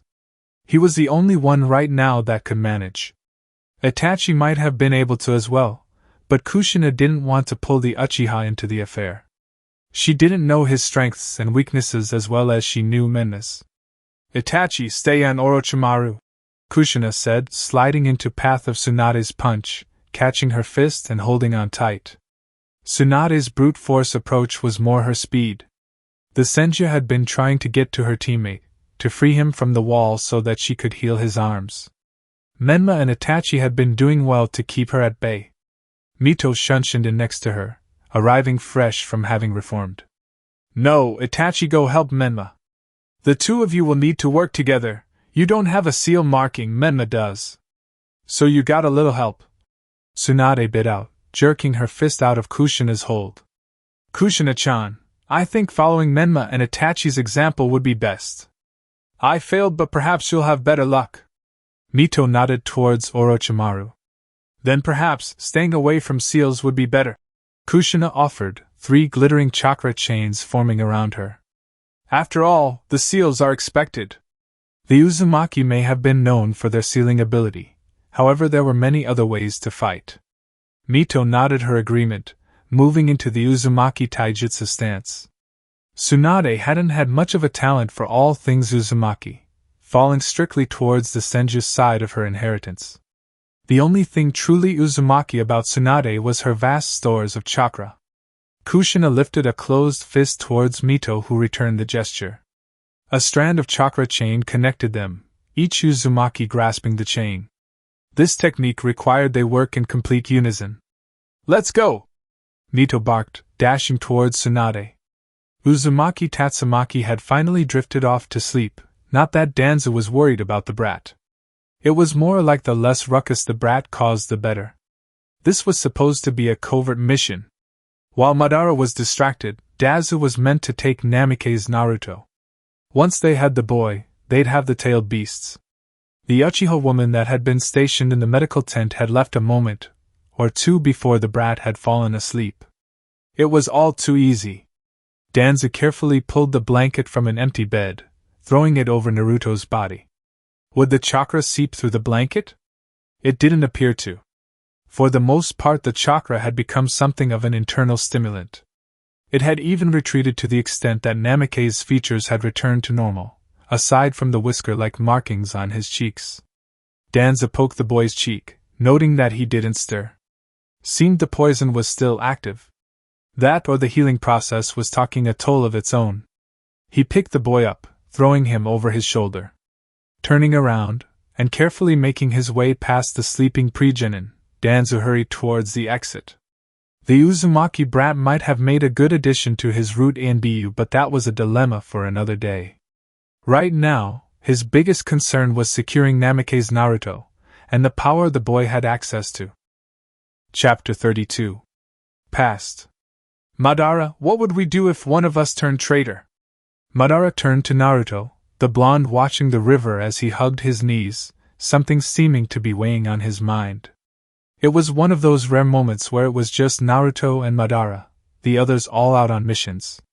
Madara had almost been sent on one himself, he just managed to avoid his father long enough to end up out by the river instead. The Uchiha wasn't sure what was bugging Naruto, and he wasn't sure the blonde would tell him if he asked. The question, however, was a valid one. There were times where Madara couldn't help but wonder about how things would have turned out had it not been for Naruto. That day when their fathers had sent Izuna and Tobirama to spy on their elder brothers, that would have been the day their friendship ended. Madara knew that as sure as his heart was beating. It's hard to say for sure. People have many reasons for the things they do. Madara shrugged. But an enemy is still an enemy, even if that enemy used to be a friend. I'd like to think that someone would talk some sense into me, Naruto whispered, eyes distant and clouded. It wasn't often that the usually positive Uzumaki was so down. Have you ever considered what you'd do if you realized you were fighting on the wrong side, that maybe your enemy was your enemy because you were wrong? Madara offered, perhaps not helpfully, as the question might only serve to further confuse Naruto. So how would we know? Naruto's gaze sharpened as he turned to look at Madara, a rare seriousness on his features. Well, for me, I'd ask myself if I was doing anything that my father would approve of. If the answer was yes, then I'd know I was wrong, Madara said so matter-of-factly that Naruto cracked a smile, eyes crinkling at the corners as a more familiar expression appeared on his face. Well, yeah, I guess remembering why we're here is a very good indication, isn't it? The smile faded as the distant look took hold once again. Let's just hope that those who come after us don't screw it up. Trying to tell me something? Naruto was silent, gaze turned towards the ground as he frowned in concentration. Naruto? Madara pressed, shifting his weight towards the blonde. Well, no, Naruto began. Not really. I mean, I am thinking about someone who would technically be considered a traitor to the village, but I could never see him that way. I wonder if I'd still agree with that in a couple years. Would it be a case of naivety? Would it be a case of denial?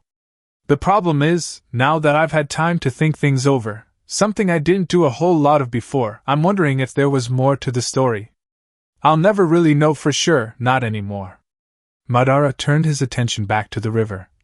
If you're never going to know for sure, then let it go, nothing you can really do about it now. The distant look didn't leave Naruto's eyes, and Madara wondered if he'd ever find an answer that satisfied him. Present. Naruto stood in front of Kurama, not physically but rather only as a projection. Kurama was very much physically there, relaxing in a sunny spot with his head on his paws as his tails swished through the air lazily. So when are you going to stop being a coward and end this petty squabble? What makes you so sure I can win? Naruto countered with a huff. Kurama responded with a sigh of his own. Don't make me explain myself. You and I both know the outcome of Hiruzen's foolishness, unless your own special brand of idiocy gets in the way. Naruto grinned sheepishly as he scratched his chin. You've got me there. He walked closer to Kurama, lowering himself to the ground and turning his body so that he was leaning against the fox's side. Kurama rumbled his displeasure, which Naruto ignored. It wasn't like his body had any physical weight to it, so what was the fox complaining about anyway? It was quiet, peaceful. No one was waiting for him to fix all the problems. No one was asking him to be rescued. He didn't have to watch his words and his actions, being careful not to give too much away while probably making everyone suspicious anyway. He didn't have to think about who his enemies were, and who his allies were. Madara won't last very long, you do know that, don't you? Even I can tell how fragile his chakra network is, how unnatural he feels. Kurama pressed, worried about Naruto's inactivity. Usually the blonde was more due now, think later. That's what he gets for using seals to prolong his life unnaturally. Naruto snorted, looking to the side as he pouted, crossing his arms over his chest. You know, if you really think about it, you managed to prolong your life as well, with time travel seals, even if it wasn't intentionally, Kurama pointed out. But I get it. It's how we know he's going to lose. It's why you kept him out of the fighting as much as you could. It's inefficient is what it is. Madara doesn't have small reserves, but most of his chakra goes to powering those seals. What kind of moronic seals did he use anyway? Kurama didn't reply, leaving Naruto to continue to rant. I suppose he was desperate, and who was he going to ask to even make those kinds of seals for him? I don't think anyone had the ability to make those kinds of seals and all that. Naruto stood in anger, pacing. Well, if there's one thing that managed to work out well in all of this. No one managed to find you guys. No one even seems close. Kurama flicked an ear but otherwise didn't comment. And you can talk to me. That's managed to work. We didn't know if it would since you were sealed inside me when I made this place. Naruto paused in his pacing to gesture around him. This place was the pinnacle of all Naruto's sealing ability. A dimensional pocket frozen in time, a single perfect day, to be relived over and over. A place where all 9 of the tail beasts could come and go as they pleased without another living body being able to access it. The only way in was through a seal that took a copy of one's chakra and showed it as a projection in the pocket. There, but unable to do a damn thing. That same seal allowed Kurama to talk to Naruto as he had been after Naruto had gotten poisoned, especially so since it was Naruto who had created the seal. But you never came to us. Not once. Kurama turned his gaze to the blonde, fixing him with a hard glare. I never intended to, Kurama. I promised that the tail beasts would never again be used by shinobi, and I meant it. Naruto said, his body losing all its tension. That promise applied to me as well. You could probably use your Kekkei Genkai properly now, without my chakra interfering. Kurama pointed out. Yeah, I already tested it out with the toads. I really meant it when I said to Hiruzen he was way and out of his depth. Kurama stood and stretched, dipping low to the ground as his claws dug into the earth. Right now, he's winning. This enemy has really chosen their allies well. A small window appeared, showing Tsunade, Mito, and Kushina battling it out. Naruto studied their fight for a brief moment. My mother will win. Mito will realize that her undead status will make her the perfect decoy, and Kushina will then incapacitate Tsunade. As far as I've kept my eye on things, Tsunade still has her fear of blood. Fighting Mito works out for her since Mito won't show blood due to her undead status. Still, I stand by my prediction. A new window showed Orochimaru still stuck in the wall. Naruto allowed himself a snicker. It didn't matter what world or reality he was in. He would always find Orochimaru creepy. They moved on to show Minato, Itachi, and Menma. Naruto frowned. It was immediately obvious that Menma and Itachi had taken some hits. Hard ones. Namake's Minato was truly one amazing shinobi. He was thrashing the two prodigies, relentlessly. As Menma moved to attack, Minato would simply move to a seal marker. He had placed several in the surrounding area. Itachi was trying his best to remove them, but the Uchiha was hardly as fast as Minato was, and as fast as Itachi was removing them, Minato was simply placing more as he went. It was taking all of Itachi's concentration to find the seal markers, remove them, and predict where Minato would show up next with his Sharingan. He probably would have attacked Minato directly, if he was fast enough. At this point, the seal markers wouldn't even be burned away, not if they were placed directly onto the ground. They moved away from the fight as Minato landed a solid blow to Menma's face.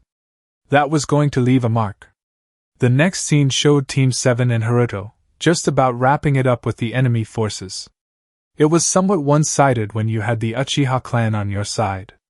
Haruto's mastery with his chains was also rather impressive. He had the concentration needed to form several strands, direct them accurately and carefully, where they would wrap around an enemy and solidify. That was a technique that usually took several minutes to a few hours complete, never mind seconds. Naruto couldn't help the proud smile. Then the screen showed Madara and it was clear he was starting to feel overwhelmed. He wasn't relying on his Sharingan, he wasn't even using jutsu all that much, trying to dodge and weave his way around the jutsu being thrown at him, all the while trying to find the opening that would allow him to take either Jiraiya or Hiruzen down. If you don't make a decision, you'll lose him. Kurama's grumble was soft, understanding. Why are you hesitating? Naruto sighed, shoulders slumping as he muttered. I'm still trying to find it, the creature, the one behind all of this. It hasn't shown up yet. Kurama's hum rumbled through the air as he responded. HN, if you haven't found it yet, then you know what that means. The statement settled into the silence, layering the growing unease. That it's not here. If you're right in assuming that Hiruzen had planned to seal the chakra into his own pathways, the creature may have planned to wait it out, until that foolishly ill-informed decision cost Hiruzen his life and the creature could then swoop in and claim his prize. Kurama offered, and Naruto couldn't help but agree. The screen shifted views once more, showing Naruto's own limp form wrapped in the medical tent blanket as Danzo tried to sneak his way out of the Uchiha compound. Naruto had let him up till now, content with the knowledge that the man really had no clue as to what, or rather who, was waiting for him at the border of the camp. All right, Kurama, I've made my choice. The seals getting into the Uchiha camp had been some really decent ones, but why was it that most people forgot to cover ground under an encampment? The Shodai had covered that aspect when he designed the defense seals for the village, but for most places that relied on seal, they always forgot the ground. Danzo could see the hole he'd made. It was so close that a short dash would be all it would take for him to be out of enemy lines. Yet he was careful. The last thing he needed was to be caught so close to his goal due to amateurish mistakes. He cautiously lowered Naruto's body to the ground, intent on getting into the hole he'd made first. He was careful to lower himself into the hole so that he was on his stomach, intending to pull Naruto's body along with him. If he were to go onto his back, then pushing his way through might have been easier, but trying to get to Naruto's body wouldn't have been easy.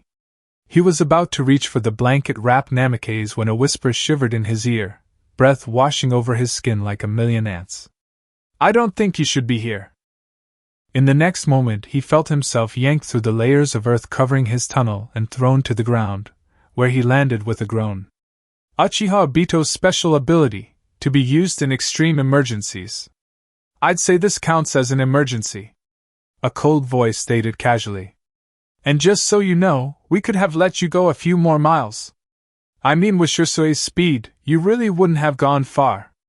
I was almost going to put you into a genjutsu first, just to see you waddle your way across the grass plains with an imaginary body, but Shirsui said that my laughing would have given it away. Another, more relaxed tone added. Danzo got to his feet, noting two Uchiha staring back at him. Shirsu and Obito, both known throughout the shinobi ranks, both rightfully feared 6 ways from Sunday. Obito was something of a mystery to Danzo. They'd never managed to recruit him, even though he'd been one of Minato's students. Somehow the little brat had always managed to play the fool. Perhaps they'd been too quick to write him off. Before another blow could be exchanged, the entire battlefield froze as a chakra signature like no other washed over their senses. The blanket shifted and Namake's Naruto stood, dusting himself off before raising his head, golden eyes raging back at those present. He focused his chakra, mouth pulled into a thin-lipped frown before he quite literally disappeared from sight. A gentle tap on his shoulder later and Obito found he could not move. In his line of sight he saw a seal form on Danzo's shoulder as well, where the older shinobi also froze. He'd appeared as though the minute he'd noticed Naruto move he was going to try and make a mad dash towards Hiruzen. Naruto's speed was unmatched in this world. Before anyone could do more than land from jumps or straighten their posture out of attempted kicks and punches, Naruto had hit them with a direct paralysis seal. 3 breaths later and every living person present, both enemy and ally, were standing, completely and utterly unable to do anything other than breath and blink. Sarutobi Hiruzen watched as the Shodai approached him, taking his time as he walked across the grass plain.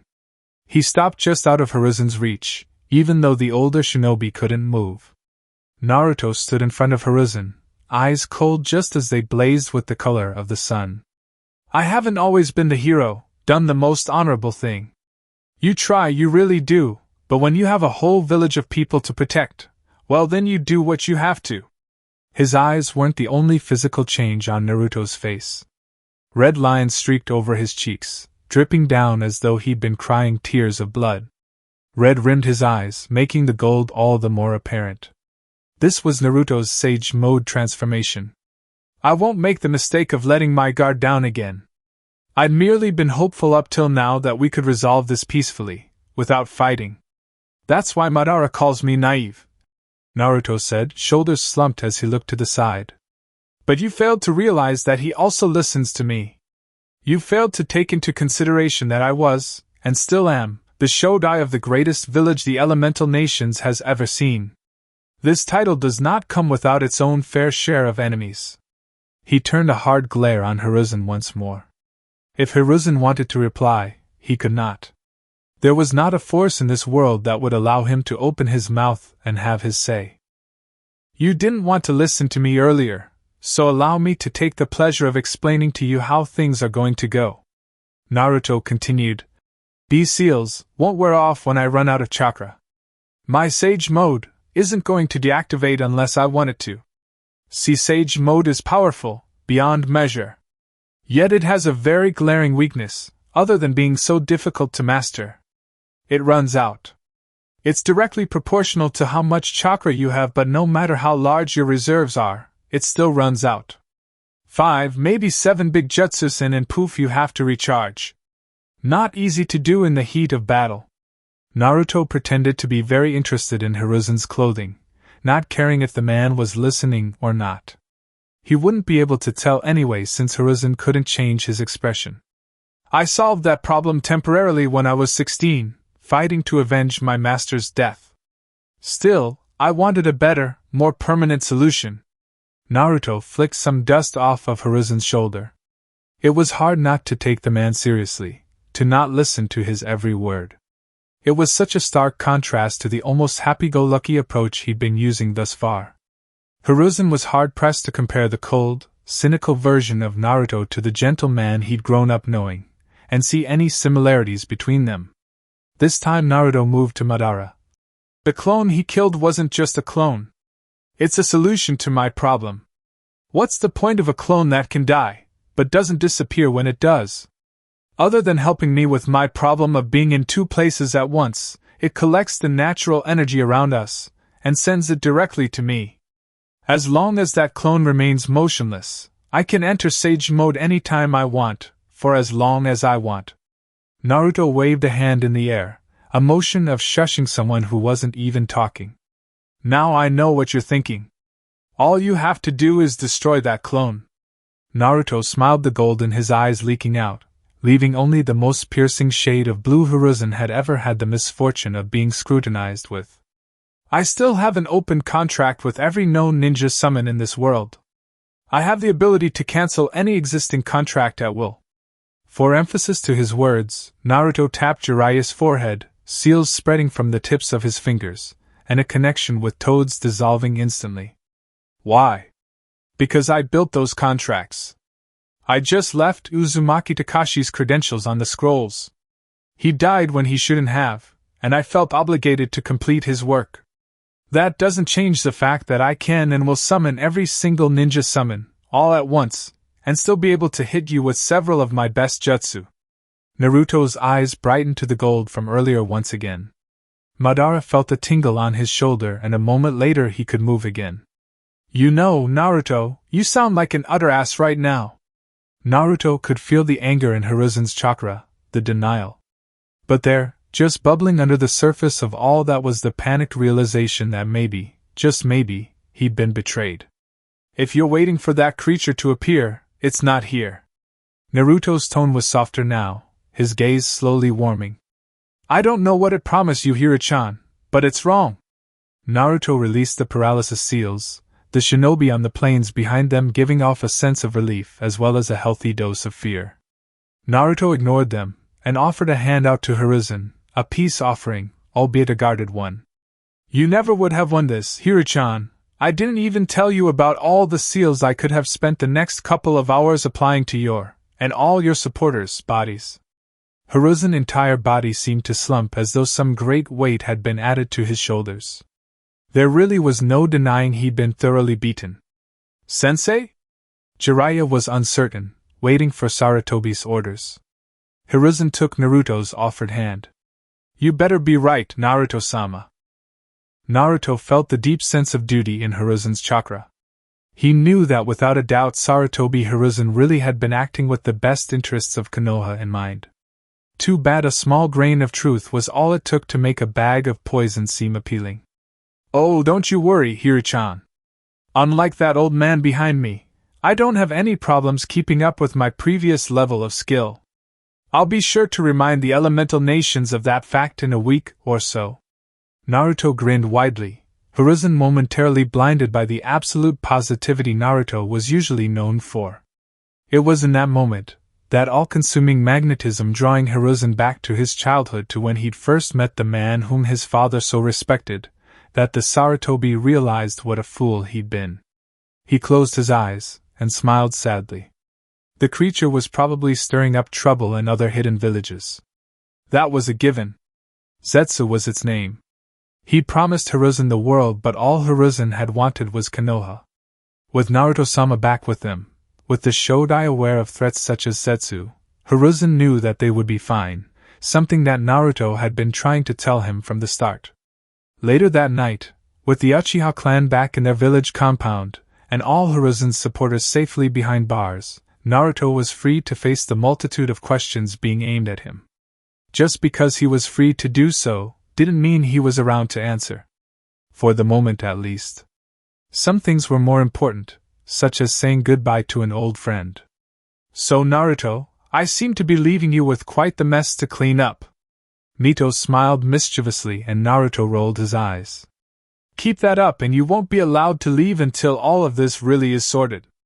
Kushina was waiting silently by the doorway, unsure if she should enter or not. She wasn't entirely up to date with the current events, but she knew enough to know that Mito knew her son, that he really was familiar with the Shodai and that there was a close bond between the two. Minato had been temporarily stripped of his title as the fifth, the knowledge having not yet been made public as there hadn't been a formal decision as to what to do with the man and his position. It was likely, however, that Minato would not be the Hokage for much longer. There was something wholly unsettling about having a leader that had been manipulated from his genin days. The decision would be left up to the council. Mito cupped Naruto's cheek, stroking the newly formed whisker marks with her thumb. Perhaps we didn't give you enough credit. Perhaps we should have told you all those years ago. Still, Hashirama never did forgive himself for taking you away from those you'd once cherished so dearly. I suppose Tobirama was the brains between those two. Naruto smiled sadly. There wasn't a right answer in this situation. It didn't matter if he had stayed or if he had come back to where he was now. In either scenario, he lost out on some form of family. Mito pulled her hand away, looking to Kushina to start releasing the jutsu. I hope to see you again, Naruto-chan, Mito said, moving backwards. Naruto didn't reply, looking away as Mito's face dissolved. Standing in the empty trial room, Naruto had long since concluded that the first test had never been meant to be passed by anyone other than himself. Mito had been trying to find out if he had returned, and she received her answer, keeping it to herself yet entrusting the blonde to do what was right for Konoha. Naruto had never managed to find out when the Edo Tensei had been performed, and how long the Uzumaki had been in the world of the living unnaturally, but he knew that whatever had happened, Mito would have heard about his clearing the first trial, and would have known without a doubt that her time travel seal had worked. Naruto-kun? The Namikes turned to the door, seeing Sakura waiting nervously. They hadn't been told about his status as the Shodai, with most of the forces believing it had been a ruse thought up by Madara to fool Hiruzen. Naruto hadn't protested, enjoying the quiet. He would let the world know soon enough, he just wanted a few important people to know first. The rest of this world's Team 7 was soon to join Sakura, and Naruto beckoned them closer. Come on over, guys, we're just waiting for a few more people. You've been a hard shinobi to find these past 2 days. Sasuke commented drily. Well, been tying up some loose ends. I'll tell you about it after we're done here. Naruto scratched at his cheek with a small smile. Erasure said nothing, not knowing what to say, or even why he was there. Tatsumaki wasn't there and Naruto didn't want him to be. He preferred the boy when he didn't know who Naruto was. Minato, Kushina, and Menma arrived soon afterwards. There was a clear divide between the three, and Naruto noted wearily that it was going to take some time to heal the wounds. Minato had been allowed a temporary absence from his holding cell at Naruto's request. At the current moment he looked extremely uncomfortable. Naruto wanted to talk to him, wanted to ask him so many questions. Why didn't Kakashi get drafted over to their side? Why didn't Menma? What had they told Minato? How much was his choice, and how much was his twisted sense of duty to the village? How much of him believed in his own family? Yet he didn't. Naruto kept his mouth closed and looked away. Madara arrived, led by Haruto, who seemed not to know where to look. Naruto still hadn't gotten a moment to talk to the man. Hiruzen and his 3 students were the last to arrive. Naruto hadn't bothered with Danzu. The man had never appealed to him, and he hardly felt the man needed a personal explanation. So, I'm sure you all have plenty of questions, and really there's no easy way to do this, so I'm just going to start. Please try to keep the questions to yourself, and if you still have any by the time we're done here, feel free to hit me with them. Naruto began. What I'm about to tell you is the greatest secret ever kept by the founders of our village. Naruto focused his chakra and directed it towards the seal matrix in the ground, allowing him to restructure the room. The benches that had once served the purpose allowing people to watch the trial shifted and sank away, leaving the room without obstacles around the walls. This place used to be a private training room. Naruto started, waving a hand over the expanse of the room. Create new seals, new jutsu, practice blacksmithing, that kind of thing. He walked over to one of the walls, relieved when everyone following him without him having to tell them to do so. It was also a place to relax, wind down from the pressures of being someone important. Naruto gently ran the tips of his fingers over the wall's surface. The once blank wall rippled before a painted image settling into place. It's crude, nowhere near a professional level, but I wanted a way to tell my story, even if no one was meant to hear it. Naruto smiled sadly as he looked at the image of a village that had appeared on the wall. Those looking wouldn't immediately recognize the resemblance the image had to their home. The history books talk about the Shodai having come from a faraway village, where his parents died when he was very young. The Uzumaki had been astute enough to guess that perhaps the Shodai had lost his parents a lot younger than what he was willing to admit that he had. They never pressed him about it though. Naruto gestured to the wall, finally looking at those around him, seeing the confusion on their faces only grow when he announced. What no one ever knew was that the Shodai was from a village called Konohagakure no Sato. Did Konoha's name come from the Shodai's original village? Did the place of his birth inspire their village? It was only in the next moment that Sakura gasped, hands moving to her mouth as she noticed one important detail in the wall painting. Sasuke took greater care in observing it as well, noticing that the painting had a monument depicting 5 stone faces. 4 of the 5 faces were very familiar, even if they were in the wrong order. The Shodai's village was destroyed, Naruto said, tone dipping as his chakra pulsed with a weighty grief. He touched the wall again, and the image changed, showing the village as nothing but a ring of rubble around a crater in its center. But I'm getting ahead of myself.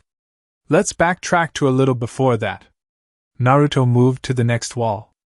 When the image rippled into appearance, the shock in the room became so heavy it was almost physical. The Shodai's parents were 2 powerful shinobi, who loved each other deeply. Uzumaki Kushina, who came from a village that no longer existed, and Namake's Minato, a man highly praised for his genius. The image showed Naruto's parents, facing each other, looking happier than Menma had ever seen them. There was a red thread running through the image, almost connecting them in a way.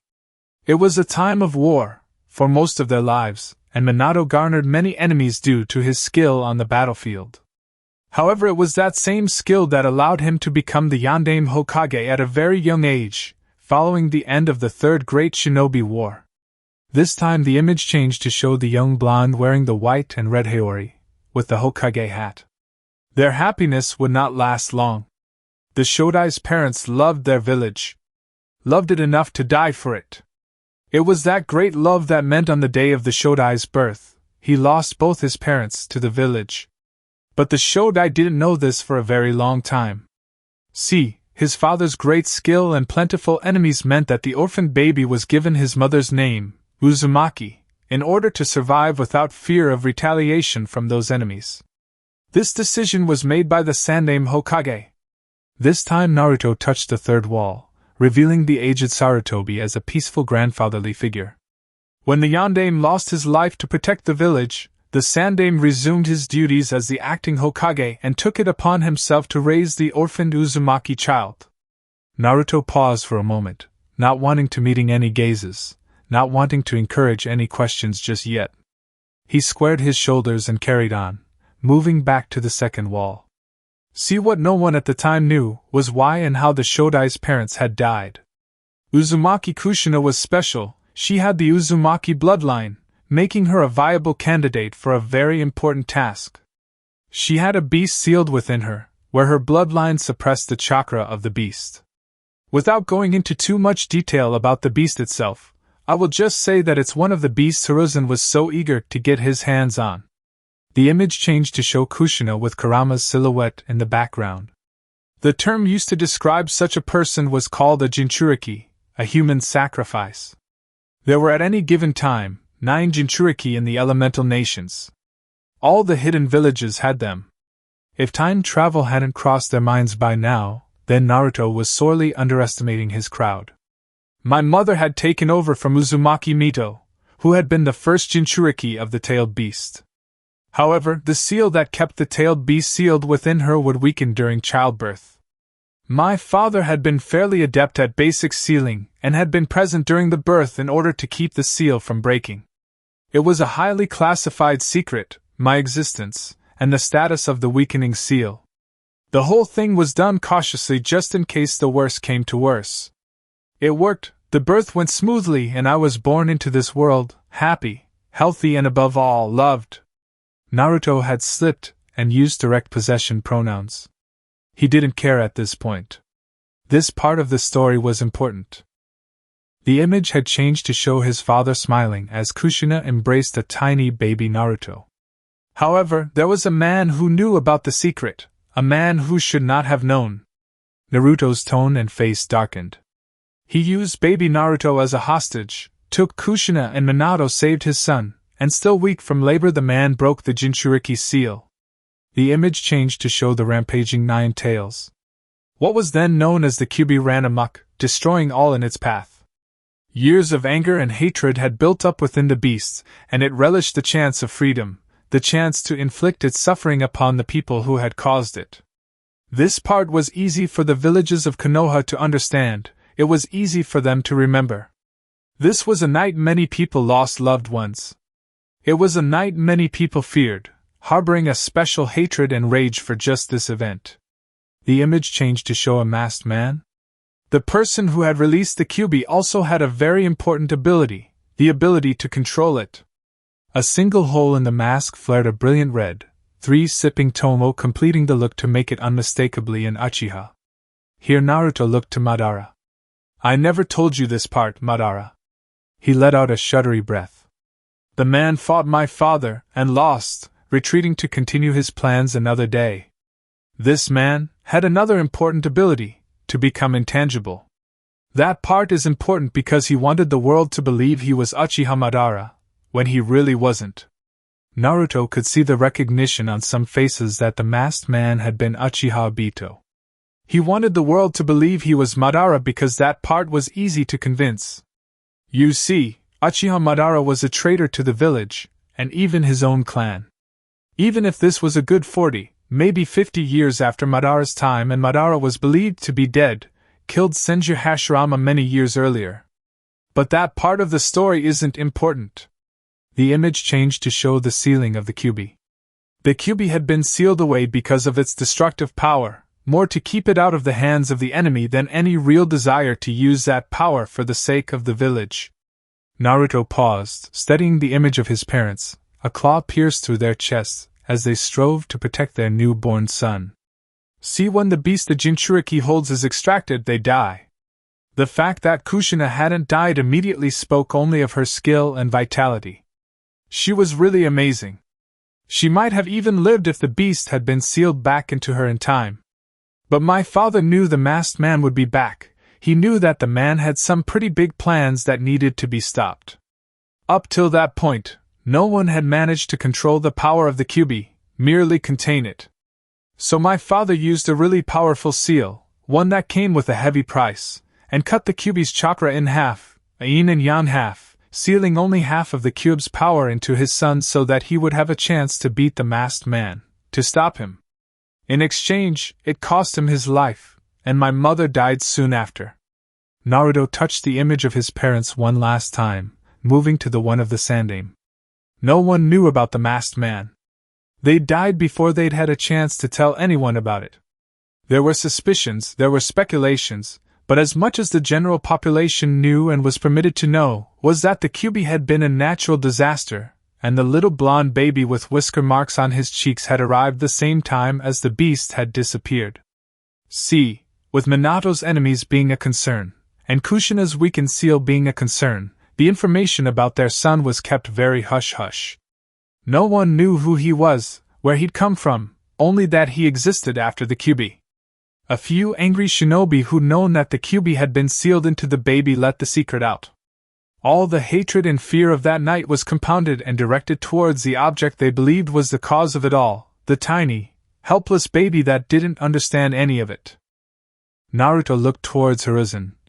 The Sandaime did his best to help where he could, but once information is known, you can't take it back. The best he could do was forbid anyone from openly talking about it in the hopes that the younger generation would forget the sadness of that night and move past it. It didn't work. The parents of those children simply told their children lies, telling them not to talk to or be near the boy. Naruto moved to the next wall, an image of a lonely crying Naruto appearing.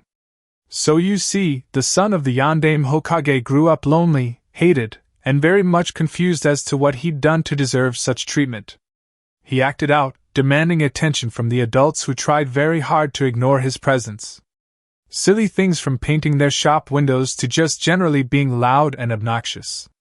Anything to make them acknowledge that he existed. The image changed to show the eyes of the villagers that had haunted him for years. Eventually the little Uzumaki was enrolled into the academy where the teachers in the academy hated him, and the children in the academy ignored him. He didn't do well, not knowing that he would never have the chakra to pass the simple Bunshin exam to become a genin, and with no one willing to explain the concept of too much chakra to him. Still, he was desperate to be acknowledged, his limited world of experience teaching him that only important people got acknowledged, and he therefore decided that being Hokage would fix all his problems, making it his ultimate dream.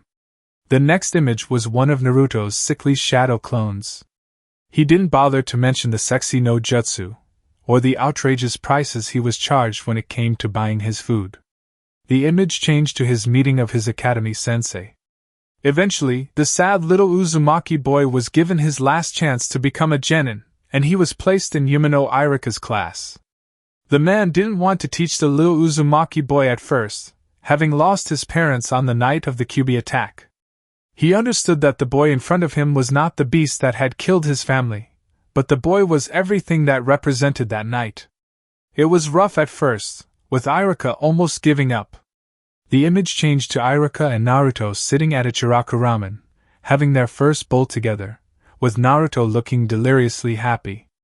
But in spite of their rough start, the two managed to become as close as brothers, Irika developing a deep bond with the little Uzumaki. Slowly, the little Uzumaki managed to make some friends, well, not immediately friends, more like troublemakers in arms. An image of a young Nara Shikamaru, Inuzuka Kiba, and Akamichi Tsuji showing on the wall. Now the important part of the Kyuubi incident, as it had later come to be known, was that the man who'd started it all was an Uchiha. Even if no one knew this for certain, they could speculate on it and suspect it. After all, Uchiha Madara had been the man to use the Kyuubi against Senju Hashirama. This wasn't something the little Uzumaki was involved in directly, but it was something that directly affected someone very close to the little Uzumaki. Again Naruto looked to Madara. I never told you this part either. A new wall image was revealed, showing a young Uchiha Sasuke, happy but aloof as several academy students were shown behind him seeming to cheer him on. Little Uzumaki was terrible at school subjects, desperate for attention more than he was paying attention to his studies that no one would bother to help him with anyway. But little Uchiha Sasuke was different. He was the top of their year, loved by all, and most importantly, adored by a loving family. Everything the little Uzumaki wanted. The image rippled to show Sasuke besting Naruto at their taijutsu match. However, that all changed for the little Uchiha. In the upper levels of the village, a suspicion had started to take root, forming a chasm that had perhaps been started back when Senju Tobirama had first taken the Hokage position.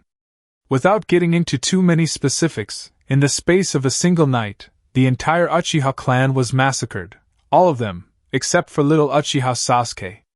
A new image revealed Uchiha Itachi. No one knows what really happened on that night, maybe they never would have found out. All that was clear was that Uchiha Sasuke was now every bit of an orphan that the Uzumaki boy was, except with a burning rage to kill his own brother. Life in the academy went on, and when it came time to graduate into full-fledged genin, the little Uzumaki boy failed his exam. An image of Mizuki appeared. The little Uzumaki was devastated.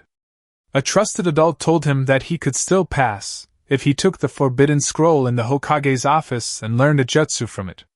Which is exactly what he did, not knowing that the words had all been lies. From the scroll he learned the Kagebun Shinjutsu, something he had a particular knack for since he had more than his fair share of chakra. It was also on this night that he finally learned the truth of his hated existence. He was a Jinchuriki and there was a furious beast sealed within him. The image of Mizuki changed to show his more sinister side, and Irika's protection of Naruto. On that night Irika saved the little Uzumaki's life, and the boy saved Irika's. It was also how he earned his headband, displaying an ability to adequately use a clone jutsu. An image of their team announcements came next. Team placements put Uchiha Sasuke and the little Uzumaki in a position where they couldn't ignore each other anymore. Naruto looked towards Erasure. This team placement, by the way, only exists because the Uzumaki clan had been decimated long before the little Uzumaki had been alive, so much so that he didn't even know what his clan name meant, how much prestige it should have held. He was one of very few Uzumaki, scattered around the elemental nations. An image of Kakashi appeared, holding up 2 bells with his infamous eye smile. The difference in this image compared to the man standing in the room was his left eye was covered. Naruto spoke of their genin exam, how teamwork had been emphasized. An image of Konohamaru and their brotherly bond was fondly but briefly explained. He moved on to their mission in Wave, how that mission being mislabeled had probably been what had cemented their team the most. Sasuke almost dying, the awakening of his Sharingan, the bridge, Haku, Zabuza, it was all so important to who Naruto was as a person, he had to tell it, to document it in some way. The next story was their meeting of Gaara and his siblings. Naruto was sure to really emphasize the madness in Gaara at that point in his life. He needed the people in the room to understand that Jinchurikis were not an ideal solution. The Chunin exams were mentioned to place focus on Orochimaru and Sasuke's curse mark, as well as Naruto's meeting of Jiraiya. The invasion was hard for some to watch as it showed the full extent of Gaara's psyche, as well as the death of the Sandaime. Naruto's month-long trip with Jiraiya to find Tsunade came next, with his learning the Rasengan and meeting Uchiha Itachi for the first time taking center stage. The next memory Naruto had felt important enough to share was Sasuke leaving, his promise to Sakura to bring Sasuke back, and the mission to go after the Sound 4. The fight at the Valley of the End. The training trip with Jiraiya. The return to Konoha. The mission to rescue Gaara as well as the realization of just how big of a threat the Akatsuki were. Gaara's resurrection. Meeting Sai. Meeting Yamato.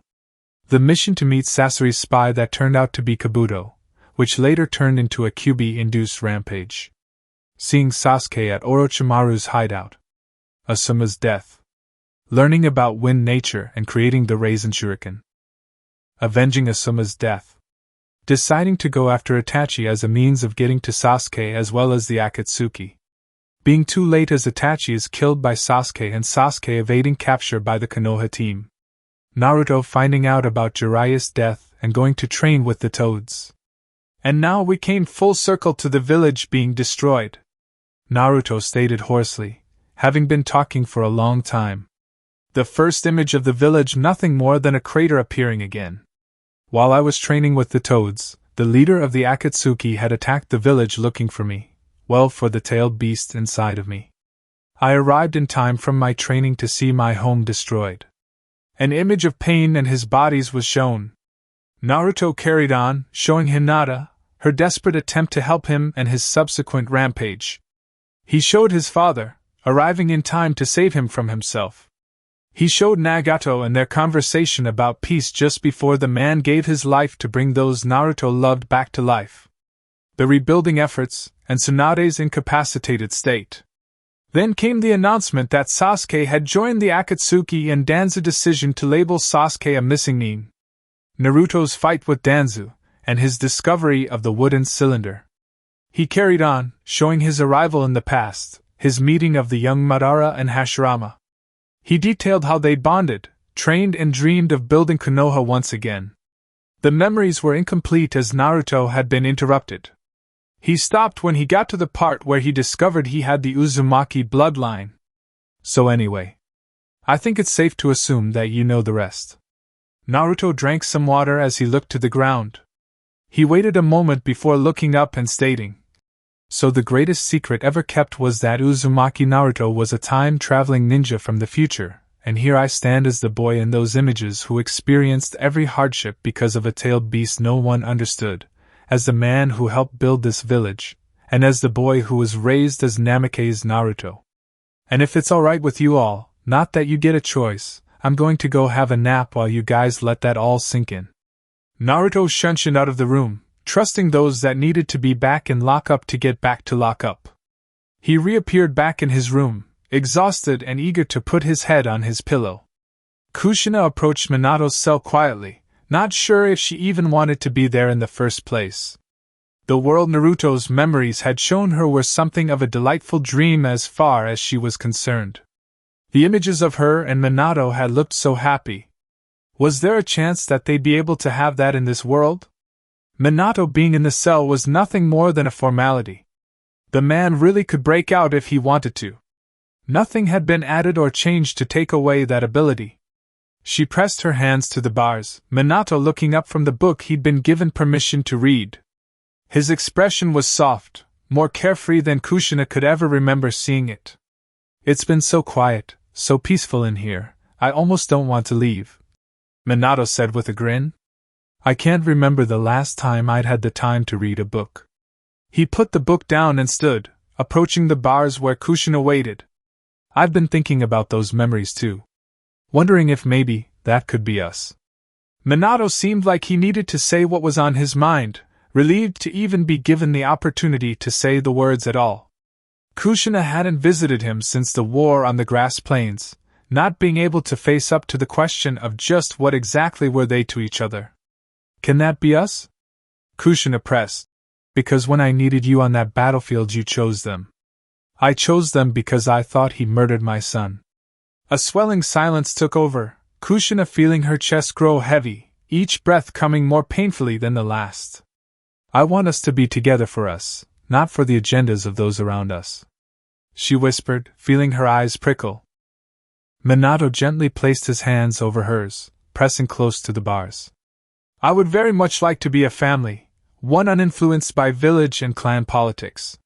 Spend time with our sons, get to know who they are now. It's not too late for that. My love for you had never been forced by my sensei. Strongly encouraged, yes, but never forced." The question in his eyes was clear. "Did Mito force her?" "Mito was also rather insistent on you, the flaky-looking nerd on Jiraiya-sama's team, but I grew to love you all on my own," Kushina assured with a soft smile.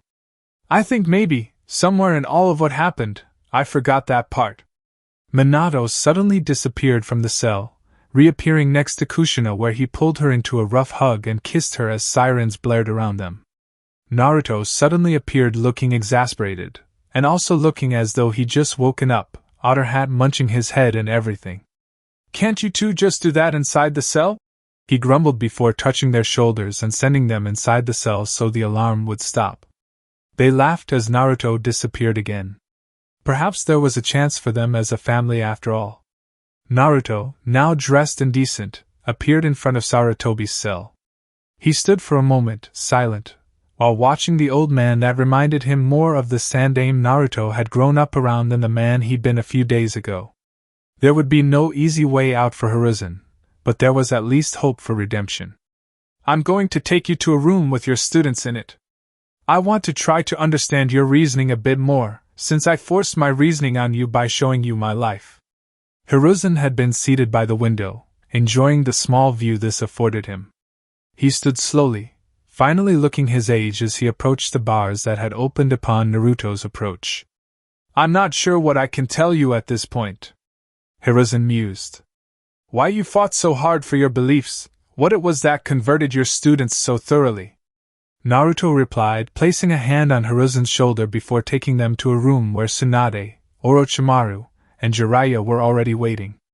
"I know there have been hardships, but I don't believe the other villages hating Konoha would have been enough to convert all your followers," Naruto began, seating himself at the small table set up in the middle of the room. "What purpose does our being here serve?" Orochimaru interrupted, asking his question politely yet firmly. "Nothing," Naruto replied simply. "You're here for my own curiosity. At any rate, your fate has already been decided. This won't change the outcome." Naruto kept his gaze on Orochimaru, his features neutral. "I can already guess that you joined because your teammates did.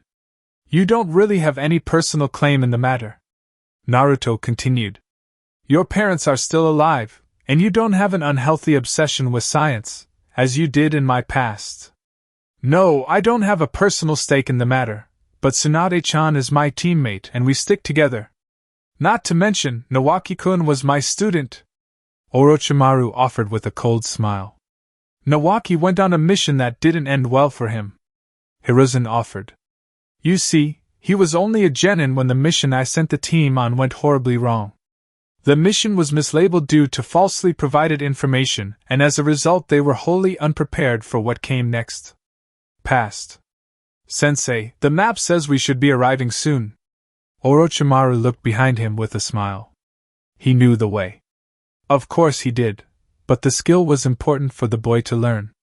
He was a promising child, enough so to be promoted early, and then entrusted into Orochimaru's care as a personal student. This mission was a nice one, easy enough. They were meant to retrieve a merchant's scroll that he'd left behind at an inn. Hiruzen had agreed that the mission would be simple enough for the two of them, something to get Nawaki out of the village. It was a nice inn too, with renowned hot springs that Orochimaru was looking forward to. And how much further does the map say we should go? Nawaki concentrated with him. If we keep going at the pace we're currently using, then maybe an hour or so. Orochimaru smiled. Indeed, it was only an hour or so. Tsunade would have been proud. The boy was eager to please her, having idolized her for many years. It was only the close relationship he had with the older Senju that put him into close contact with the boy, enough so to see his overwhelming potential, and then recommend his early graduation. He'd been Orochimaru's pupil for little more than 2 years at present, and so far he'd progressed marvelously. When they arrived, Nawaki excitedly and distractedly looked around the entrance while Orochimaru checked them into the room their client had been staying in. He'd leave the boy for now. After all, he was allowed to have some fun. What do you say we go to the hot spring in a bit? The scroll should be quick enough to find? Orochimaru asked, and Nawaki beamed brightly at the suggestion. The client had hidden the scroll under a loose floorboard, having heard rumors of being followed by bandits for the very item. Orochimaru couldn't imagine what would be so valuable on a merchant's scroll that bandits thought fit to steal, but he wasn't there to question the client. Sure enough, the scroll is where the merchant said he'd hidden it, and Orochimaru tucked it away into his supply bag. Nawaki had been chattering non-stop since they arrived, taking in the splendor of the inn. It was typically a lot fancier than any of the places they usually stayed in, having only been permitted the short stay for the mission. Oh wow, sensei, did you see the vase and that rug? It was so pretty. Ka-chan would kill to have a rug that pretty. I wonder how many missions I'd have to do to save up for one. Hey, do you think Tsunade Naiken would like this place? Maybe I can bring her here as a surprise one year. It's not too far from the village. What about Jiraiya-san? He'd probably scare all the ladies away. The boy was so excited that he didn't even notice the other shinobi at the dining hall. The other ninja didn't pay them any mind, so Orochimaru didn't let it immediately worry him. They may have been jonin that were trying out the famous hot springs while in the area themselves. He tried not to profile them as enemy just yet. The food is amazing, sensei. Did you try the noodles? I think they're freshly made. And the flavor is just awesome. We should really get Yandame-sama a thank you gift for letting us come here rather than ordering us to just sneak in and get the scroll that way. And did you see the dessert options? I haven't even heard of some of those. Do you think Yandame-sama would protest the mission bill if I got 2 desserts? Do I even have space in my stomach for 2 desserts? It had been a while since Nawaki had been so childlike. He was skilled at his profession, and sadly that could make a young child grow up all too quickly. Orochimaru had done his best to keep the boy innocent for as long as possible, for Tsunade's sake. She fretted over the boy endlessly. After dinner, they finally made their way to the hot springs, Orochimaru sighing at the delicious temperature of the water as well as the golden silence that washed over him. Nawaki's chattering had died off a minute or 2 ago. He'd raced ahead of Orochimaru and into the water so he could get the best spot. So, Nawaki, did you get a good spot? Orochimaru asked, eyes closed as he relaxed in the water. The steam was thick, making it hard to see where Nawaki had chosen, but that didn't mean his ears wouldn't hear the boy's reply. A reply that didn't come. Orochimaru was instantly aware. turning his head this way and that, trying to squint through the steam as well as taking note of any ripples in the water. "Nawaki? Answer me!" Orochimaru called, walking further into the hot spring. He didn't see the enemy that came at him from behind until it was too late. He was grabbed from behind and dragged away from the hot spring. "Don't worry about your little brat. He'll be well taken care of," a voice snarled in his ear. Orochimaru jerked his body, trying to dislodge the hold, but they kept their grip.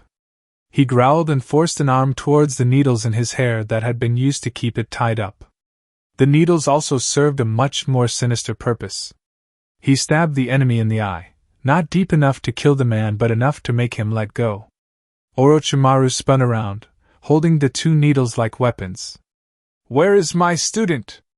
You're too late. By now that little leaf brat is long gone." The man spat at him, clutching at his eye. Orochimaru recognized him as one of the shinobi from the dining hall. He hadn't seen a village marking, but it didn't matter. "Why? Why did you take him?" "Because he's leaf." The word was said as though it was a poison in his mouth. "And we had a conflict of interest in our missions. Thanks for the scroll, leaf scum." Orochimaru charged the needles with chakra before flicking the needles at the enemy. He dashed away, not caring to even end the man's suffering, assured in his knowledge that he wouldn't be pursued. The room had been ransacked, his equipment bag still intact, the scroll still in place. Why? If they'd wanted the scroll, and sacked the room for it, why was it still there? Orochimaru threw on his gear, leaving the scroll as a problem for later. He could still track Nawaki's chakra if he hurried. He found the boy, not too far from the inn, still naked from the bath, shivering from the cold, and in a pool of his own blood. His hands and feet were tied, with several bruises forming on his body, the blood appearing to come from a stab wound in his leg. A cut tendon so he couldn't run even if he wanted to. Arrogant bastards had only cut one. There were 3 enemy ninja with him, digging through a bag they'd taken from their room. There were several items Orochimaru recognized as belonging to him or Nawaki, their enemy having seen fit to take those items as well, for whatever reason. A little medical kit was laughed at before being thrown towards Nawaki with a teasing jab that the boy looked like he needed it. Orochimaru had seen enough. He leapt towards the enemies, dragging them away from Nawaki so the boy didn't have to see the brutality he was about to inflict on the men. He killed them without mercy, without consciousness for their suffering, hurrying back to Nawaki only to see him in a half-seated position, the small medkit pried open and Nawaki shoving a familiar pill into his mouth. Orochimaru forced his fingers into Nawaki's mouth just as he was about to bite down on the poison tablet, feeling the teeth break the skin of his appendages and wincing. Nawaki screamed around the fingers in his mouth, not having realized who had stopped him, and tried to shove Orochimaru away. "Stop, Nawaki, stop it!" Orochimaru dug the pill from his mouth and threw it away, pulling the boy close to his chest as the boy wailed into his vest, finally realizing he was safe. Many leagues away from the inn, Orochimaru tended to Nawaki's injuries. He'd left the boy only once to get the remainder of their things from the inn, including Nawaki's clothes, as well as to summon a hawk and send it to Konoha with an update on their mission. Nawaki dislocated his thumb in order to escape the bindings on his wrists, his severed tendon the biggest concern Orochimaru had, as well as a few choice bruises that may indicate more serious injuries. Satisfied with the work for now, Orochimaru turned away from Nawaki, leaving the cave to find some fresh water for the trip back. He'd seen a stream on his way to the cave, and didn't expect to be long. Nawaki hadn't said a word the entire time, Orochimaru not daring to ask for fear of what the boy would say. As he exited, Nawaki finally broke his silence. "Ne-sensei, at least we still have the mission scroll." He turned to answer the boy, a smile of relief on his face, seeing Nawaki holding the scroll. "What was so important in this scroll that those guys wanted it anyway?" Orochimaru sensed the exact moment the trap triggered. He took a step forward just as the shock wave of a massive explosion slammed into his chest, and he was flung backwards. Present. When Orochimaru regained consciousness, he was in the Konoha hospital. Hiruzen said, fingers knotted together as his tone softened. Nawaki survived the explosion, barely, and at 12 years old he was told his career as a shinobi was over, his dreams of following in his grandfather's footsteps and becoming the Hokage gone as well. Tsunade was the one to get there first after receiving Orochimaru's message, throwing pieces of rubble haphazardly in her haste to get to her brother. When she found him, it damn near killed her. Jiraiya added. The sight of someone you hold so dear, looking like that, well, it changes a person. It wasn't long after that we were approached by the creature Zetsu. Hiruzen concluded. What he offered seemed the best option, after too many of our shinobi met fates such as Nawaki's. Some worse, some not as harrowing yet no less terrible. Naruto was silent, noticing that Tsunade hadn't said a word, but not requiring that she do so. I hear that you are married to Tsuchan. Naruto stated softly, with a genuine smile at the idea. Your fate, after the events of recent times, is to be sent to the Konoha orphanage. You will tend to the children there, while running a medic nin training clinic. Your days as an active shinobi have been ended. She stared at him with a wide open-mouthed shock. Naruto didn't give her time to reply, looking instead to Orochimaru. Your fate will be to join the research and development department. I'm sure you'll have a special knack for it. You will also no longer be an active shinobi. Jiraiya, your fate will be to take on a genin team. Train them, pass on your wisdom, and nurture them to be better.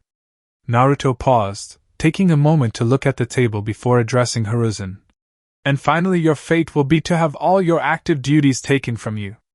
Your son will take over as the clan head, your contacts will be cut off from you so that you cannot influence outside events, while you remain in your clan compound for the rest of your days, and your job will be to train Konohamaru into an exemplary shinobi of Konoha. All of these fates were decided with great care. We do not wish our enemies to see a divided Konoha. We do not wish to let the enemy think we have weakness in our ranks, easily influenced members among our strongest. We also chose these fates to give you the opportunity to redeem yourselves, to fix your mistakes, to grow a generation of people who know better. Naruto stood then, moving to the doorway and leaving without another word, not bothering to close the door on his way out. So you don't think a sudden change in Hokage shows signs of problems in paradise? Madara questioned drily as Naruto hummed a silly tune, sitting atop his own head. Nah, I'm here. Naruto grinned. They can't see it as problems when the Shodai never retired. And you plan to resume your position? Naruto frowned. I have to. What kind of example would I be setting if I didn't? He grinned once more. Besides, my parents have decided to focus on their relationship. Should have seen Arashi's face when they announced he was going to be the next clan head instead of Kushina. Lucky for him, I'll be doing his training. You? Training people? It's laughable. Oh, come off it. You'd benefit from training a new clan head yourself. Naruto pouted, sending the laughing Uchiha glare. But not Itachi. I want that one for the next Hokage position. Oh? Why Itachi? Madara sat down next to Naruto, his interest piqued. Because he doesn't see the world as we do. He doesn't see the world as our enemies do. I think the new perspective will be good for the village, Naruto said, eyes distant as he surveyed the village below them. What gave you that impression, in all the time that you spent with him? Madara was curious. Itachi hadn't acted much throughout this whole ordeal, simply following orders. Not exactly Hokage material. Oh no. He's perfect. He never acted because he saw above the matter. Menma was too close to it because it was his family. Everyone else was too close to either side of the war, Naruto said. And he kept a very level head no matter what happened. I feel like that says a lot more than passionate, burning will of fires. After all, Hiruzen believed he was doing what was best for the village. Not to mention, Itachi's abilities will allow him to see through the attempts of Zetsu. It's safe to assume that the creature can live fairly long. We can't assume he'll be hiding forever. He'll have Menma at his side, of that I can assure you. The two are peas in a pod, Madara said. Oh, Menma's been having an identity crisis since finding out he didn't exist in my past. I give it another 2 days before he snaps out of it. Naruto chuckled. The blow to his ego might be good for him. He is a rather odd man, isn't he? Worse than Tobirama, Madara answered. Ah well. At least Tobirama grew out of it. Perhaps Menma will too. The two were silent for a moment, enjoying each other's company. Well then, Madara, it appears we managed to accomplish our dream, Naruto whispered. Yes. It's beautiful. Yes. We need to work on your seals, so we can ensure it stays that way. No. No. No. I've lived long enough. My time is done here, Naruto. I've done what I needed to do. Naruto didn't know how to respond. Madara was perhaps the only person who understood him in this world. Truly knew who he was. Don't fret, you'll be plenty busy in that Hokage positon. I've seen your father running around like a lost child some days. You won't even have time to miss me, Madara joked. Naruto tried to smile, tried to let the mood stay light. Sure. Konoha sure had grown bigger than we thought it would. And you still have Sasuke-kun. The brat tells me you promised to train him. Sasuke. Naruto sighed. A boy that in this world represented everything he never had, everything he could have had with his own Sasuke. You'll be okay. Madara squeezed his shoulder. Goodbye, old friend. Madara stood, dusting himself off before walking away. Goodbye, Madara. Naruto whispered, sensing the flow of chakra to Madara's seal stop, watching as the Uchiha disintegrated. I guess you're not giving me a choice. Oh, stop whining, I'm still here. Always will be. Kurama grumbled in his mind. Now let's go get some ramen. I know you want some. It's been nagging you all day. Naruto stood with a grin. Sure. I finally found Ichiraku's. Besides, you can't be all mopey when you meet with the other Kage a few days from now. Kurama continued. Yeah. That's true. I wonder how they'll take the news about my presence. Doesn't matter. Just use my chakra to force them into submission. Maybe. But at the end of it all, we'll make sure no one destroys what we worked so hard to create.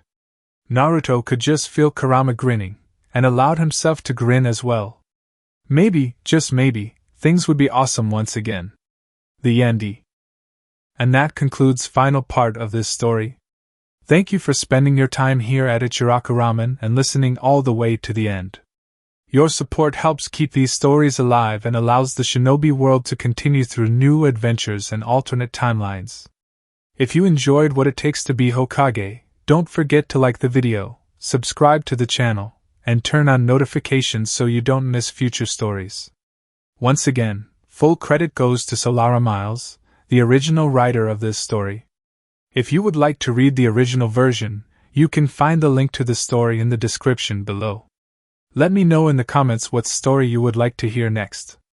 Until the next time, stay safe, and I'll see you again at Ichiraku Ramen.